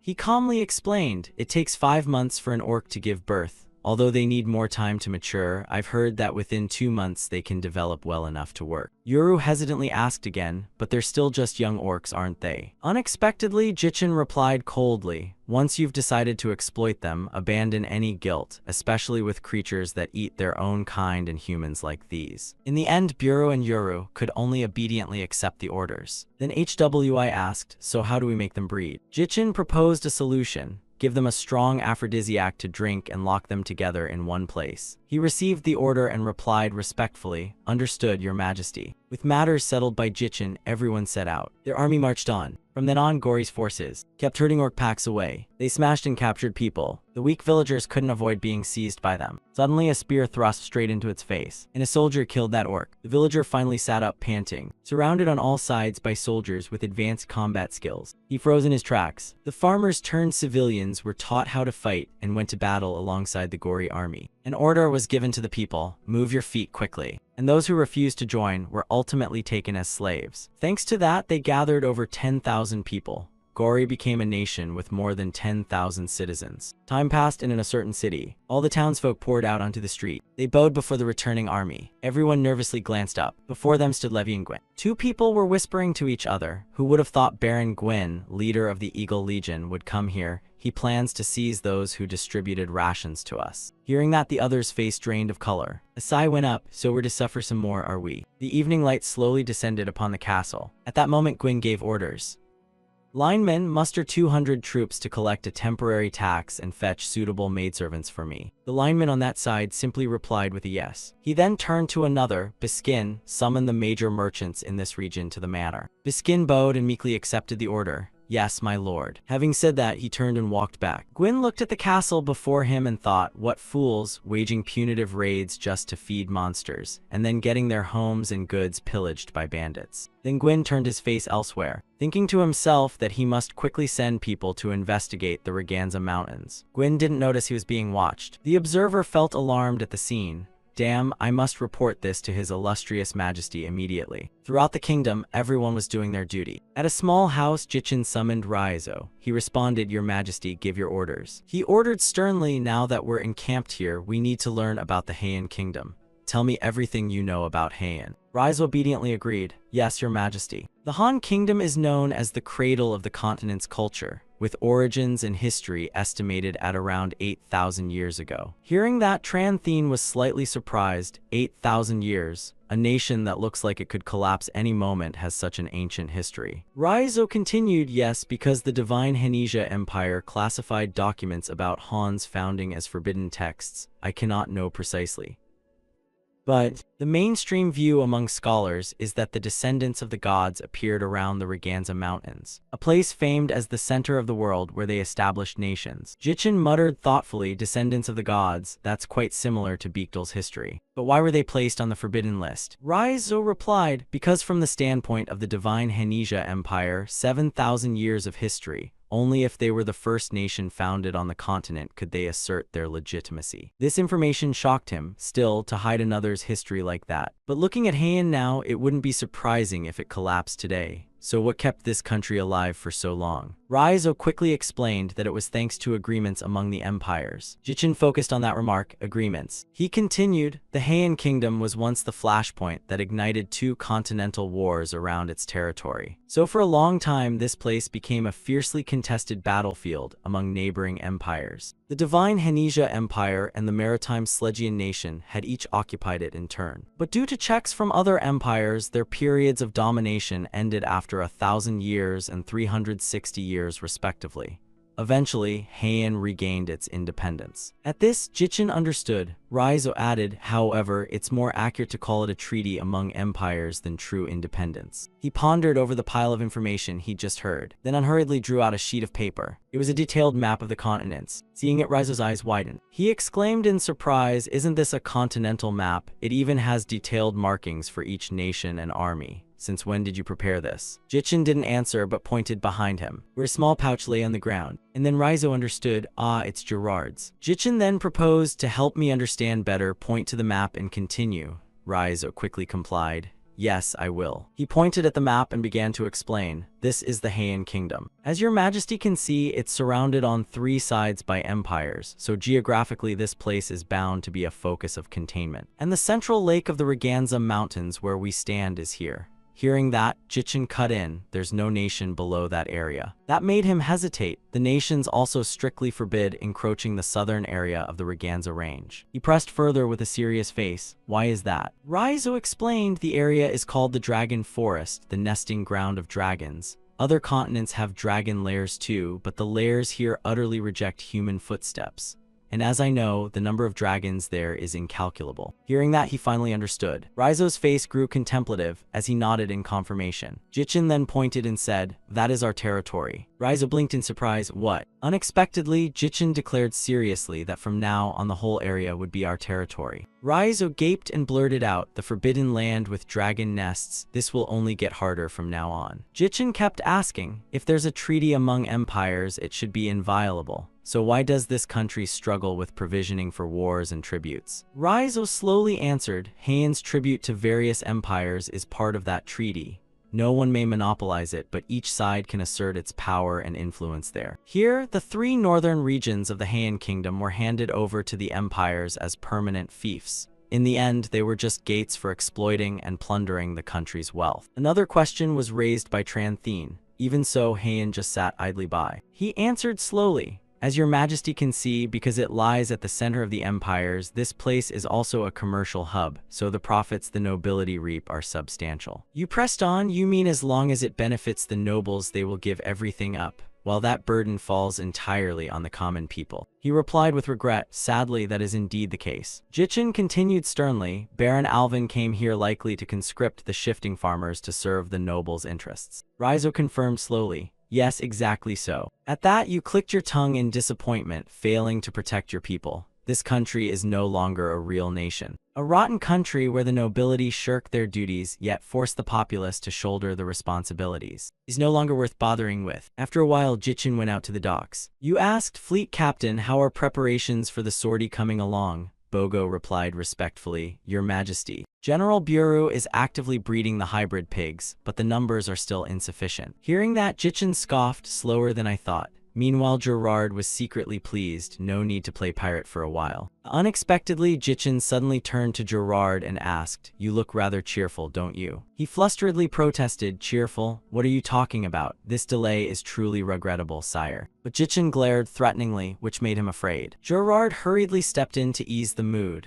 "Ah, I heard old Jangmo has made a new weapon. Would your majesty like to take a look?" At last Jichin calmed down. "Very well." At that moment, old Yang introduced to everyone, "This is a crossbow designed for city defense. It can fire over 200 bolts at once, deals wide area damage, and can also launch spears instead of arrows." Jichin asked, "How powerful is it?" He answered simply, "By local measurement it has a range of about 800 to 1,000 meters. You cautiously calculated 1,000 meters, then you stepped closer to inspect it and remarked, "Good, but it will probably take a lot of strength to load the bolts." Old Yang replied, "In our world we'd use oxen, but since there aren't many oxen now, I designed a mechanism to use something else instead." "You asked something else?" Old Yang casually uttered 2 words, "Orc." Hearing that, Jichin wondered, "Powerful enough, but won't they be hard to control?" He answered, "Yes, which is why I used young orcs." Seeing that, you couldn't help but be surprised. Are young orcs really that different by nature? He seriously shared, "Luckily, whether human or orc, when young they are not yet tainted and can be tamed easily. Because their bodies are small, it's also easy to utilize the space under the crossbow." Hearing that, Jichin understood, "I see. Then you requested, then show me a demonstration." Old Yang accepted the order and replied curtly, "Yes." All preparations ready, the 3 of them called out in unison, loud and clear. After a while, they led the young orcs forward. To everyone's surprise, each young orc was cheerful and obedient. "Come on, our little orcs, if you do as you practiced, you'll get to eat meat soon." The 2 soldiers gently commanded them, "Good, now prepare to push with all your might." The push commands were given in turn. All of them pushed with everything they had. The rope scraped against the spindle with a grinding sound, the crossbow strings gradually tightening above. One orc squeezed its eyes shut as it strained with all its strength. They stopped and held their positions. The final catch clicked into place at last, and the soldier shouted the order to load the bolts. The two dwarves worked quickly. When finished, they signaled that loading was complete. Finally, Old Yang gave the command to fire. One dwarf shouted fire. At the same time, he slammed the hammer down hard, and a box shot out immediately. Simultaneously, hundreds of bolts streaked out. They flew like spears straight into the trunk of the target tree, the impact sending up a thick plume of smoke. Watching it, everyone gasped in amazement. Jichin had to praise out loud, "Excellent. Place these crossbows around the city walls." Old Yang complied, "Yes, your majesty." Then suddenly you asked, "Have you named the crossbow yet?" He replied, "I have not named it." Buru spoke up, suggesting that since there are 8 orcs, call it the 8-orc crossbow. No sooner had he spoken than Yuru slapped him. He shouted at him, "You idiot, if there were 6 you'd call it the 6-orc crossbow, and if it were oxen you'd call it the 8-ox crossbow, right?" Buru, indignant, spun around and shouted back, "So what of it?" Then the two of them lunged into an argument. "Don't speak ignorantly and sit still like I do. If you keep trying to show off, an errant bolt might fly back and stick in your head. Got it? What do you mean ignorant?" Seeing that, Jichin stood up. "Enough." Both of them quickly bowed. "Sorry, I apologize, your majesty." You then turned and announced the name of the crossbow, meaning a crossbow pulled by young pigs. O from child, Don from pig, and No from crossbow. It will be called the Odon crossbow. HWI and Gerard were stunned. Odon crossbow. Demuduk also admired the remarkably fitting name. The others also exclaimed it was a perfect name. Only Ung Sam at the back trembled silently, thinking to himself, Odon crossbow. A weapon's name, and it's the Odon crossbow, seriously. A few soldiers were trying to move the large crossbow, pushing it in the ordered direction. After enthusiastically directing the operation, Ung Sam stood aside chuckling. He was pretty excited by his own joke. The name Odon crossbow is really. At that moment, Buru appeared and scolded, "What are you doing mumbling to yourself? Heat stroke?"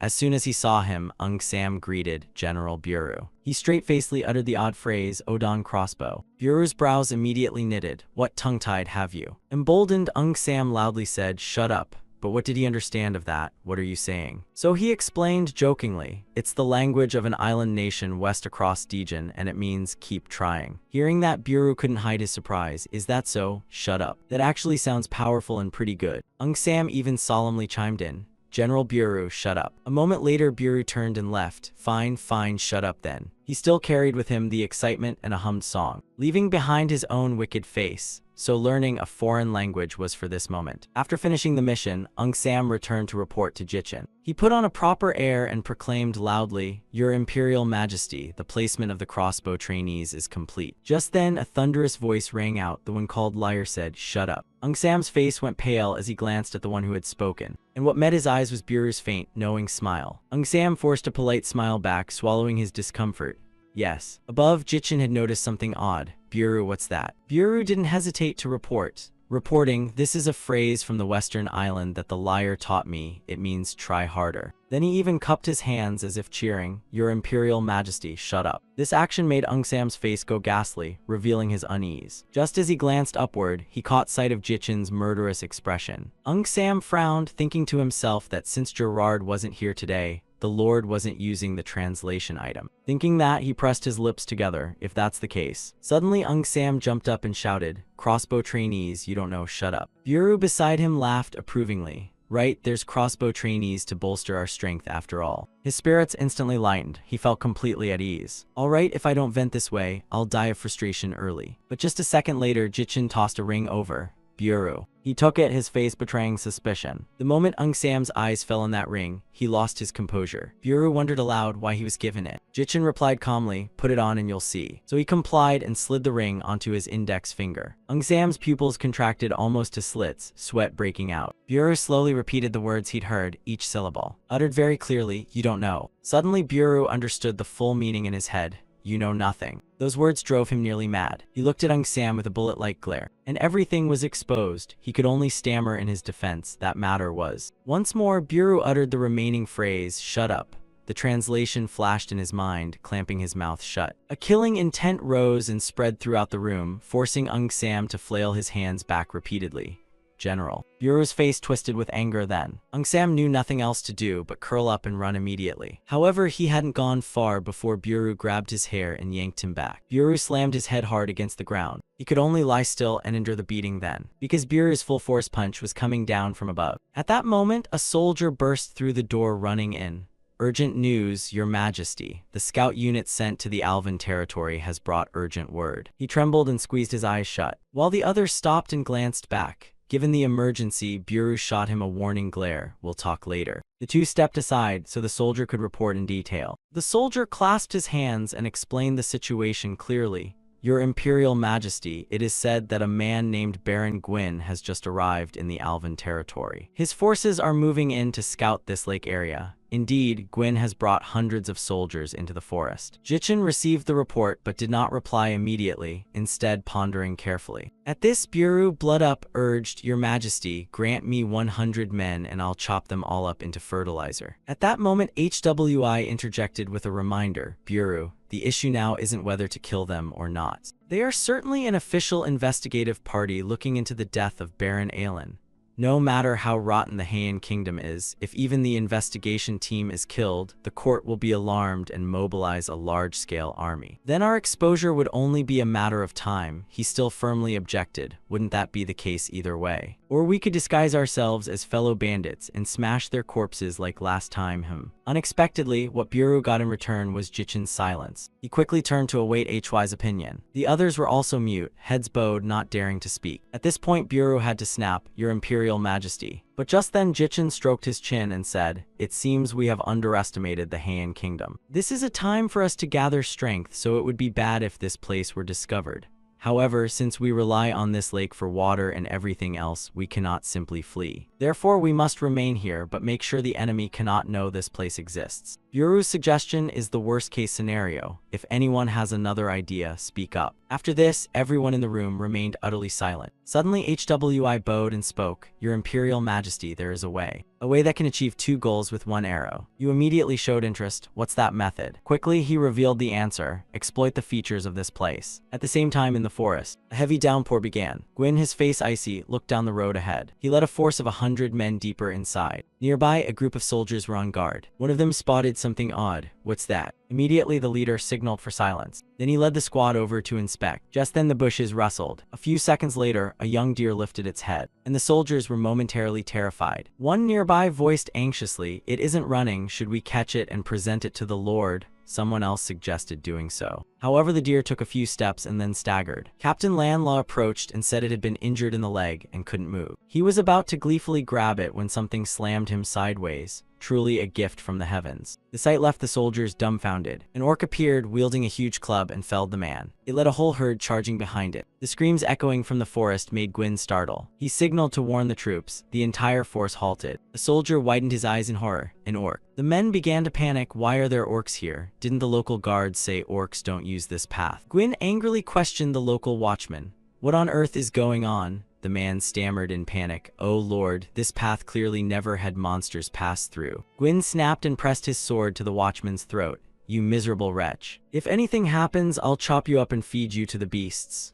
The man went pale, babbling helplessly. It's not like that. With little time to spare, Gwyn ordered, shields and spears, march forward and set up the outer and forward defensive lines quickly. They answered in unison, loud and clear. In an instant, 2 rings of defense were thrown up. At that moment, growls rolled out from the forest, the sound drawing ever closer. He frowned and loudly commanded, Archers, immediately the shield line all crouched low, to let the archer ranks behind them take position. Once the distance closed, Gwyn shouted, all fire. Without hesitation, a volley of arrows rained down, slowing the orc herds advance somewhat. However, it wasn't enough to stop them. Shields and spears braced, and a dramatic battle between men and monsters unfolded. Meanwhile, Gwyn kept barking orders, don't let the formation break, do not retreat, push the spears in. He even spurred his horse to carve a bloody path. Knights, follow me, slay the orcs. Wherever Gwyn swept by, an orc head tumbled to the ground. The spectacle made the men stop and marvel, indeed, a true master of the blade. And he kept charging forward, cutting down orcs. The forest descended into utter chaos. Follow Baron Gwyn and wipe out the orcs. Hearing such cries, Gwyn curled a lip. Good, keep slaughtering the orcs like this. But his thought was cut short by a terrifying roar. His brows knit in astonishment, for shadowy figures thick with murderous intent emerged from the dark. Gwyn, agitated, wondered why minotaurs were here, and even odder, they came in herds. From that moment, the forest was filled only with wails of misery. Hidden somewhere, the minotaur sounds echoed.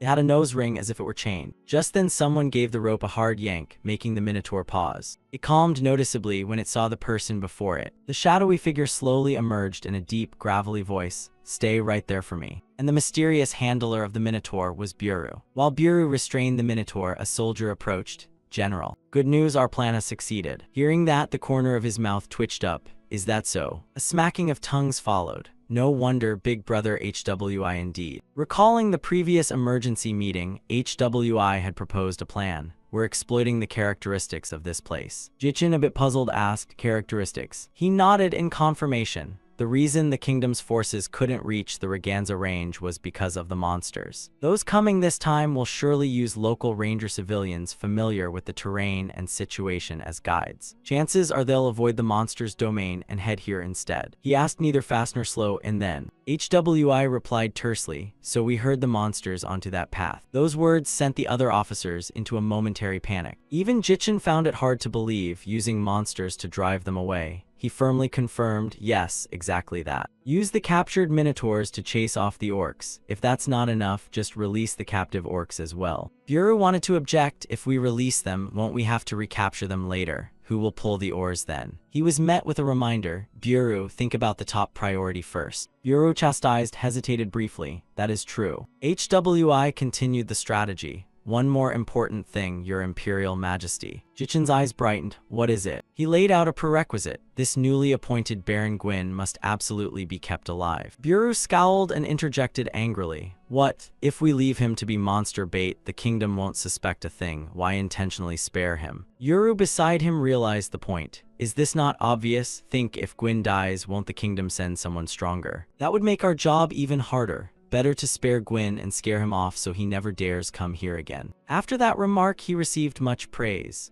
Indeed, General Yuru is sharper than General Buru, huh? They say the younger can't surpass the elder, seems that's wrong. Thus the two brothers had a spat. But HWI then spoke up. Yuru's point is valid, but there's an even more important matter. Buru, seizing the moment, shot back, see, he says there's something more important, but Yuru has grounds to counter. Didn't you tell me to listen, and you wouldn't? Their bickering successfully irritated Jichin. Buru, Yuru. They fell silent at that and dared not speak further. He clasped his head in mock despair. HWI, now tell us what the more important reason is. HWI replied respectfully. Our intelligence gathering here has reached its limit. We need to send a few soldiers disguised as mercenaries to rescue Baron Gwyn to win his favor, then infiltrate the territory and easily collect the continent's information through him. Jichin nodded at this line of thought. I see, so who would be best to lead the operation? He spoke neither hurriedly nor slowly. To be fluent in the continent's language and possess martial skill at a general's level, Minister Gerard seems most suitable. But his face has already been recognized, and later we'd still have to worry about seizing weapons. Although that person is not yet a general still. The remark trailed off, and he immediately looked toward HWI. Back in the present, Ung Sam stood proud and tall. Look at him, the liar. Buru flicked his eyes, constantly urging on. But unexpectedly, he remained silent like someone playing statue. And Buru couldn't help growing more irritable. How dare you argue back? Still, Ung Sam puckered his lips and refused to speak. At that point, Buru had to bring out his weapon. You brat, are you trying to sit on my head and neck now? Only then did he stop and shout, don't call me a liar, there are subordinates watching here. I'm a general now, you know. Buru snorted coldly when he heard that, and began recalling what happened at Jai Ung Sam's meeting. Ung Sam stepped forward a few paces and bowed his head. Yes, Your Majesty. The words that followed froze him for several seconds. From this moment, I confer upon you the rank of general. Buru and Ung Sam's brothers gaped in unison. Jichin spoke sternly, laying out the plan. You will be given 5 elite troops under your command, all fluent in the continent's language and capable of facing 100 foes, and you are tasked to infiltrate Baron Gwyn's domain. He received the order dazedly. Yes, Your Majesty. Ung Sam's heart pounded so fast Buru's words blurred in his ears. You liar, one mistake and you're buried right away, got it? Back in the present, he laughed and sheathed his weapon. All right, General it is, sorry about that. Those words left Ung Sam momentarily unprepared. What? Buru laughed and continued. You're right, now you're a general, I misspoke. Don't be sulky, the road ahead is hard enough. You can't start the journey with a frown, can you? Moved by the encouragement, Ung Sam was very touched. General. He silently judged. Indeed, though General Buru speaks roughly, he genuinely cares for his subordinates. Then Ung Sam placed his hand on his chest and shouted, I am Jai Ung Sam. I obey Your Majesty. I'll execute the mission efficiently and return in honor. Buru smiled with satisfaction. That's right, take care of yourself. He pressed his lips together, face twisted as if about to cry. To hide it, Ung Sam turned and began to walk away. After only a few steps, Buru's voice called out, travel safely. The so-called lying general faltered for a beat. his lips trembling as if wanting to say something. From behind, they kept teasing, "Lying general, aren't you off to do your duty yet?" Feeling warm turn cold, Sam clenched his sword. "That damned fellow. I really shouldn't have gotten involved with him." As Sam faded from view, pride glinted in Buru's eyes. Sam, so you really have become a general." And so he and his troop set off together. Back with Gwyn's troop, they had been besieged by a pack of minotaurs. They slaughtered countless people, corpses lay scattered on the cold ground in the night. Even Gwyn was growing exhausted. Linemen shouted nearby, my lord, you must find a way to retreat quickly." Even so, he could not stop swinging his sword. Gwyn's breathing grew increasingly rapid. Seeing the scene before him, he could no longer hold back. Gwyn shouted orders to the survivors. The remaining knights and soldiers obeyed. "Kill the minotaurs ahead and carve a bloody path." No sooner had he finished than Gwyn took up his sword and led the charge. "Follow me." The soldiers all shouted in unison. At that moment, his blade glowed with mana, felling a couple of small axe-wielding minotaurs. Riding the momentum, Gwyn leapt up powerfully into the air. He aimed at the minotaur directly before him and continued shouting, "How could you possibly stop me? A man who holds the title of Master Swordsman like me." As night fell, the group managed to break free from the minotaur's encirclement. Linemen exhaled in relief. "Baron, the number of orcs has noticeably decreased. It seems we're about to escape the monster's territory." He frowned and said, "Set up camp for now, rest here a bit. Fill your hungry bellies and then we'll retreat." The man bowed in response, "Yes, my lord Baron." So the captain loudly ordered everyone to stay alert and to use their rations as a quick meal. The soldiers chose a nearby area to rest. Gwyn gripped the water pouch in his hand tightly. He silently watched his weary subordinate. Gradually, Gwyn grew irritated. "We started with over 300, how are only this few left?" Suddenly, someone stood up to move, and was immediately noticed. "Where do you think you're going?" The man stammered an explanation. "I'm just going to relieve myself a bit." Someone frowned and warned, "It's still dangerous here. Don't leave this spot, do it around here instead." The soldier hurried off. "Yes, understood." He went to a secluded corner, preparing to loosen his belt, but a strange sound came from the bushes. The soldier curiously glanced toward it, his face momentarily turning pale. The captain noticed the oddity nearby, his pupils contracting involuntarily. Before them stood a giant ogre. It roared wildly in a frenzy. Gwyn ground his teeth. Why is a two-headed orc appearing here? The scene became 100 times more chaotic than before. Gwyn and the other soldiers drew their swords to defend themselves. At that moment, the ogre strode forward powerfully. It swung the mace in its hand with no mercy. The mace struck the ground with an earth-shattering blow, flinging the soldiers who couldn't flee straight up into the air. The captain saw this and hurriedly called out, "My lord Baron, you must retreat while that ogre is chasing the troops." No sooner had he finished speaking than the ogre suddenly grabbed the head of an unfortunate soldier and gently crushed his skull like an orange. Gwyn, seeing that scene, couldn't help but worry, facing two ogres at once, even worse than a two-headed ogre. The rank-and-file soldiers can be retrained, but we absolutely cannot afford to lose any more knights. Having thought that, he could only suppress his grief and give the order to abandon the soldiers and retreat. The captain, hearing this, could only fall silent and comply. Gwyn then immediately spun and fled. The soldiers, seeing that, hurriedly followed in his wake, even though his subordinate was still clutched in the ogre's hand, desperately thrashing in vain. By then the group was running in a panic. Gwyn realized his men were being attacked from behind. The soldiers had no choice. The cries of pain echoed through the cold night forest. After running for a while, unexpectedly the group found themselves cornered. Behind them, the ogre had caught up and was roaring angrily to the skis. The soldiers, seeing this, tightened their grips on their swords and braced to fight. Gwyn furrowed his brow and muttered, "There's nowhere left to run. If it were a normal ogre, an upper-rank swordmaster like me could handle it alone. But to face a two-headed ogre, you'd need at least a top-rank swordmaster. The gap between upper rank and top rank is like that between a child and an adult. An upper-rank swordmaster confronting a two-headed ogre is essentially suicide. But someone who once led the Hawk's Legion like me cannot die at the hands of a monster like this." Thinking that, he immediately issued commands. "Knights, listen, I'll attack head-on. Linemen, strike left. Biskin, strike right. Raven, hit from behind and support me." They heard and promptly answered in unison, "Yes, my lord." Gripping their swords, they charged straight ahead, while the whole unit shouted their battle cry. The ogre, seeing this, couldn't help but let out a loud, intimidating roar and counterattack. At that moment, from who knows where, an arrow flew in and lodged straight into one of the ogre's eyes. Gwyn, seeing that, couldn't help but be surprised and thought the arrow. Before he had time to be fully stunned, a shadow suddenly appeared, and it aimed straight at the ogre, attacking the already pierced eye and making it scream in agony.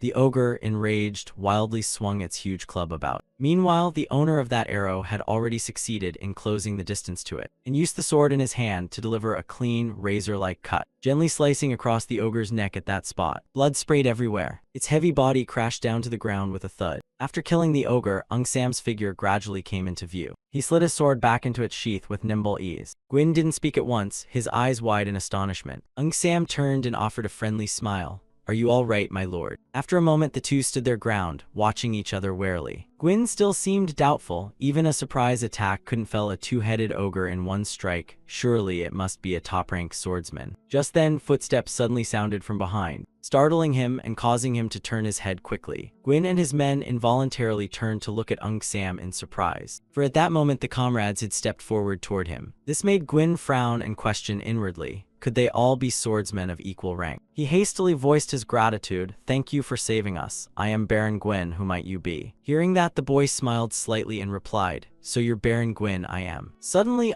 Sam remembered something and panicked a little, thinking he'd prepared everything yet had forgotten that detail about being named. This odd behavior made Gwyn narrow his eyes in suspicion. The accompanying men also grew tensely alert. Just then, Sam suddenly said, "That's me." He invented a false name for himself, Gerard Lightning. Gwyn and his men were astonished upon hearing it. Gerard. He quickly corrected himself. "No, I'm Gerard's sworn brother. My name is Gerard." The faces of the men fell, showing their judgment. What a crafty liar. However, Gwyn said nothing and only frowned slightly. Gwyn's gaze didn't leave them for several seconds. Then he offered, "For now we must get out of here." Sam agreed at once. "As you wish, sir." A little later, the group dispatched a few more orcs. Sam fought while thinking to himself that conserving energy while killing orcs was really tough. Meanwhile, he didn't forget to observe Gwyn beside him, silently assessing him. Under the name Gerard, though he'd pretended to fight recklessly, it seemed they still weren't easily convinced. On the other side, he kept hoisting the orcs onto the tally board with effort. Sam paused, thinking to himself that Gwyn was very cautious, his swordsmanship not ordinary, a person completely different from Baron Alvin. Pretending the work was done, Sam stepped forward and exhaled, then scratched his head and struck up a conversation.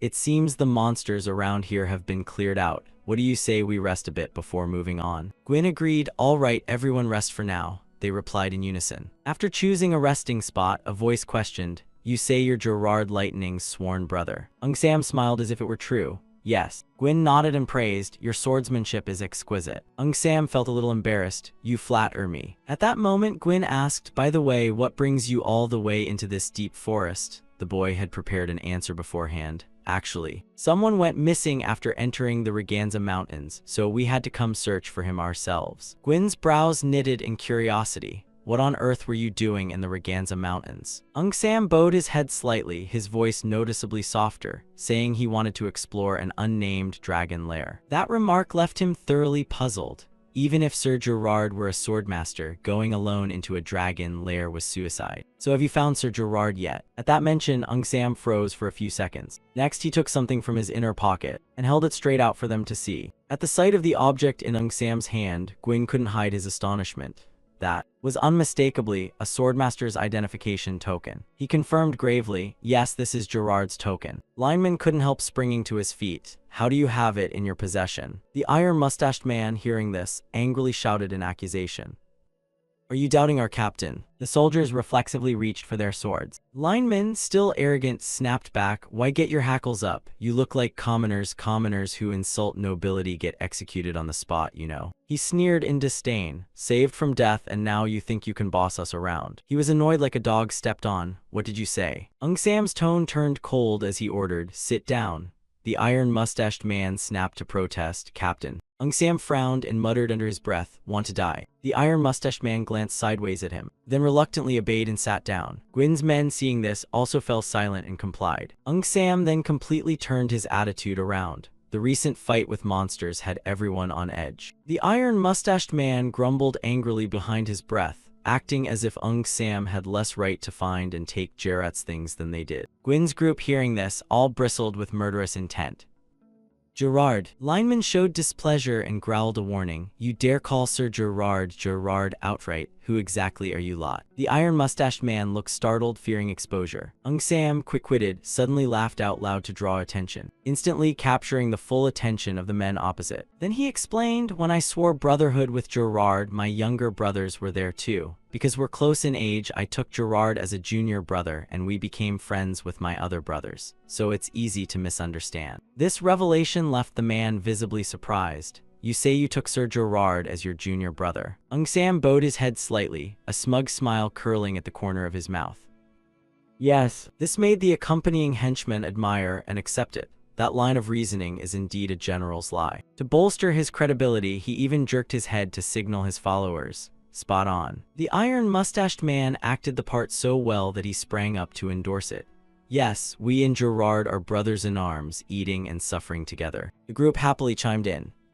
Of course, it's surprising a powerhouse like Gerard would volunteer to befriend us. He sat down contentedly, arms crossed, continuing, where is Gerard from? How could we have harmed him? Sam kept a perfunctory smile and turned to look at Gwyn. The iron-mustached man behind muttered quietly, if it was theft, then there's a possibility. The whole of Gwyn's group couldn't help but be suspicious. That. At this point he was helpless. What an idiot. The iron-mustached man's words just now made Gwyn frown with suspicion. Sam's whole body suddenly trembled uncontrollably, tears streaming down without stopping, his face full of pain and despair. Then he sprang up, clenching his fist.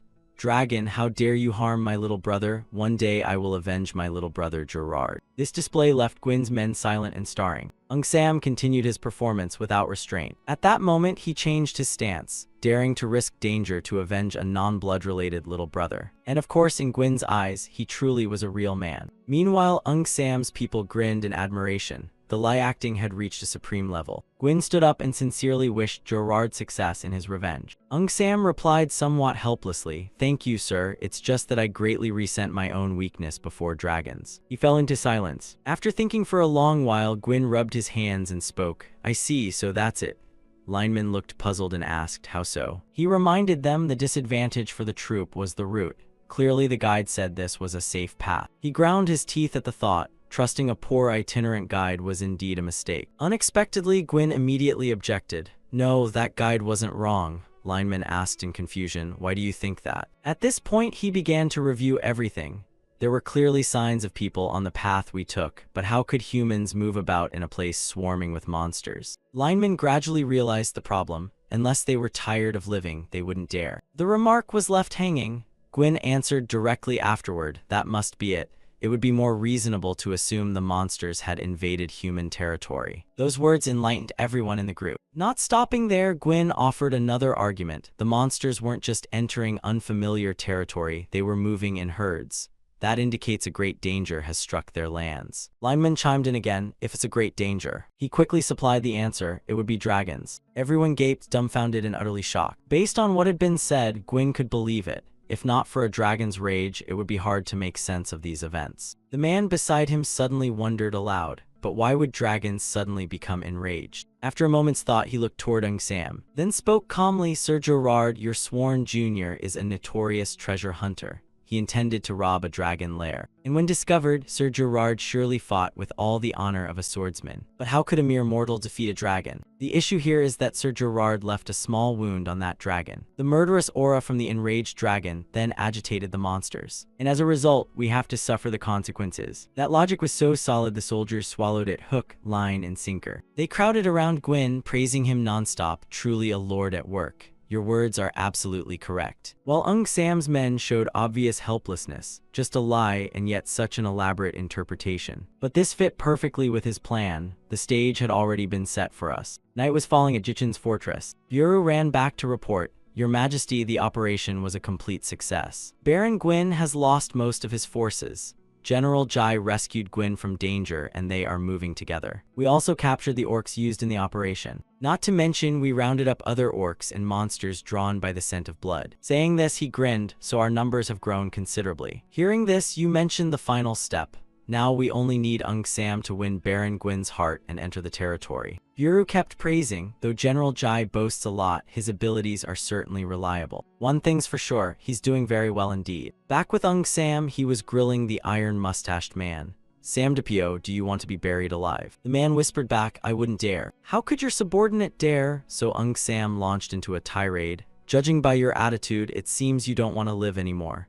The iron-mustached man waved his hand confusedly. What are you saying? I want to live a long life. His tone dropped. If you open that dog mouth of yours and spout nonsense again, I'll chop you up and turn you into fertilizer for the fields. They stared at each other. Sparks seemed to flash from the depths of Ung Sam's eyes. But moments later, Ung Sam loudly shifted the mood. Let's do this properly. We must achieve our goal. Gwyn, watching from afar, had witnessed everything. After finishing their talk, Ung Sam approached him. All right, let's get going. Gwyn didn't hesitate. Let's go, Sir Gerard. He smiled to show friendliness. You don't have to call me sir, for sword brothers like us. The proud knights were impressed, and he was surprisingly modest. With that, Ung Sam's group turned their heads. He led the column forward. No one noticed Ung Sam's triumphant smile. I deliberately led them to where the monsters were, turning us into comrades crossing death's door together. There were some hiccups, but thanks to my excellent improvisation skills. He rubbed his head where a goblin had hit him, the same goblin from before. Ung Sam recalled being chased by the whole pack, and he couldn't help but sigh and smile at the memory.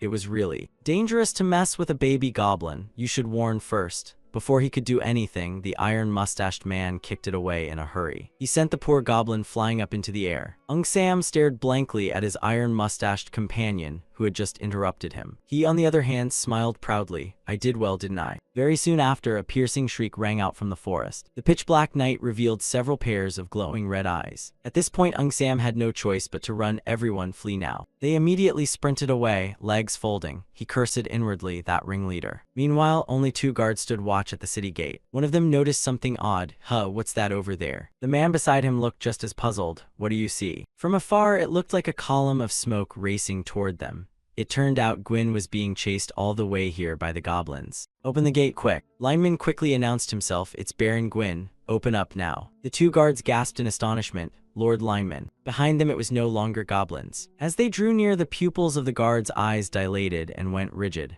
Impossible. That was because it was the pack of brute beasts called shavel tigers. Those who had fled from the tiger pack shouted at the top of their lungs, open the gate, hurry. The guards urged each other to follow their instruction. The Lord is in danger, open the gate quickly. Suddenly, a pair of feet turned and ran against the flow of everyone else. Ung Sam strode forward, drawing his sword bluntly. Baron, leave this place to us, you go inside first. Gwyn hesitated, a little reluctant, but Ung Sam's tone was extremely decisive. Please go inside at once. Immediately, Ung Sam's comrades stayed behind with him. By then the shavel tiger pack had closed in. Lineman couldn't wait to urge him. Lord, you must take refuge inside the city at once. Gwyn paused, thinking through his memories. Although a shavel tiger is weaker than a 2-headed imp, that's only when they act alone. By nature, shavel tigers grow exponentially stronger in numbers, so at that size they were more terrifying than a 2-headed imp. Even Sir Gerard would have trouble holding out long. Shavel tigers fear fire greatly, quickly send archers to support. With that, he immediately turned and left, not forgetting to call back. Hold out a little longer, I'll bring the troops back right away. Now Ung Sam's voice was oddly calm. Don't worry. Gwyn had no choice but to run while praying. You must hold out. Seeing someone flee, the nearby shavel tigers leapt immediately. They roared together and lunged forward. He opened his mouth and took a very deep breath to draw air into his chest. As the tiger pack bearing tooth-like blades closed in, Ung Sam let out a terrifying roar. Because of that roar, they quickened their pace and broke into a sprint. One of them rolled his eyes around before speaking. So we just wipe them out like this, right? His gaze grew colder with each retort.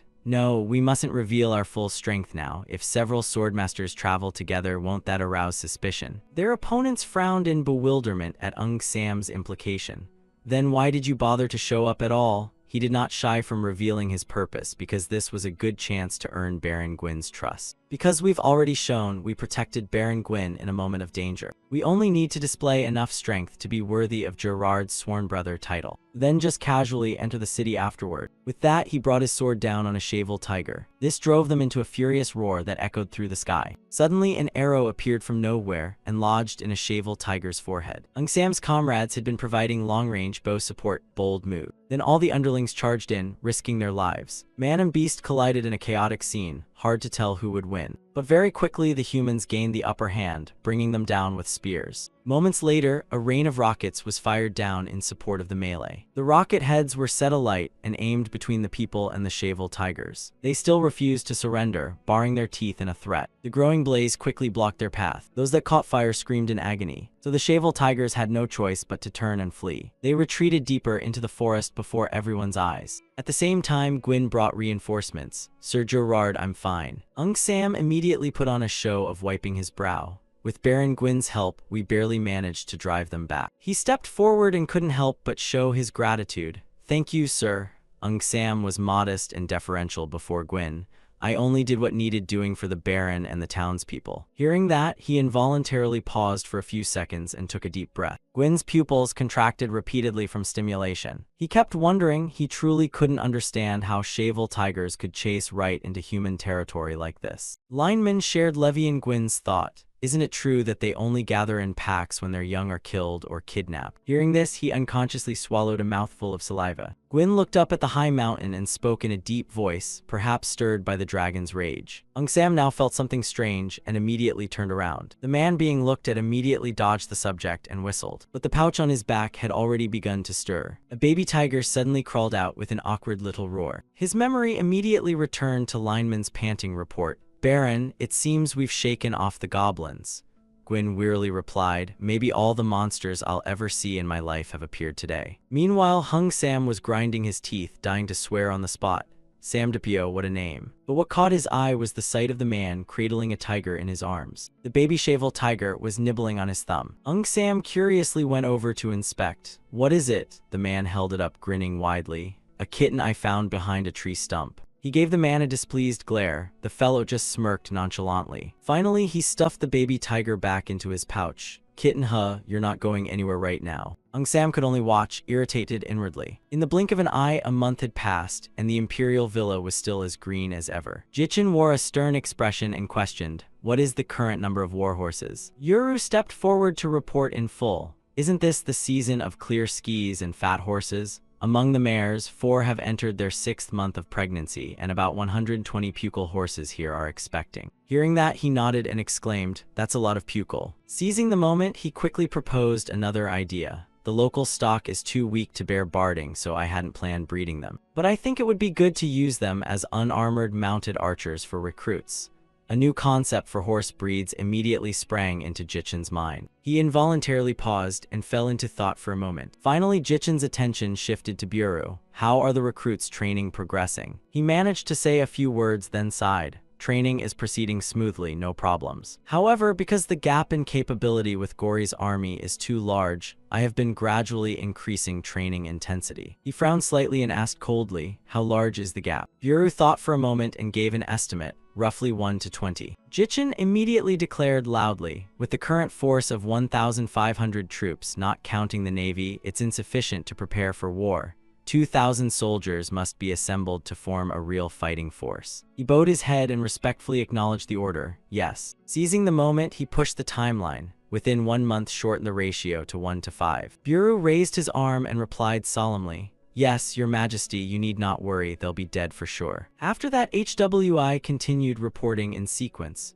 Your majesty, for war preparation, the supply of iron and steel is extremely urgent. Although we collected a large amount of iron while hunting the orcs, it's only barely enough to equip basic weapons. Tranthene stroked his chin and raised an eyebrow, pondering. It seems the ores have also prepared somewhat. We need to formally prepare a plan to seize iron. Gerard stepped forward to speak once more. Your Majesty, before you issue orders to gather iron and steel, I dare to say a word. You frowned and finally continued. What is it? He was then allowed to speak at once and launched into a speech. Although Gori is currently peaceful, I believe this is the time to support provisions and improve the people's quality of life. So why are you so obsessed with preparing for war? Objectively speaking, Gori's current situation hardly warrants going to battle. Jichin suddenly didn't offer a solution, but instead coldly called the other's name, Gerard. Gerard nodded once as if acknowledging a signal. Yes. You issued the reproach plainly. Do you think I do this because I want war? For a moment he couldn't believe his ears and asked back, what? Tranthene's tone grew colder as he admonished. If something looks easy to bully, war will break out. If the neighbor's wall is loose, who wouldn't want to climb over it? And if there is sweet fruit inside, human nature will want to climb over even more. In the end, war doesn't happen because someone is strong, it happens because someone is weak. There are countless nations that refuse to grow stronger and instead let themselves weaken. Will the strong stand idle and watch that happen? Gerard rebutted, fell silent, and could not reply. Seeing this, Yu continued lecturing the court. The only way to avoid war is to prepare for it. And that preparation must be done in the most peaceful times. In peacetime, the people can live in peace. But it can also breed laziness and rot among the ruling class.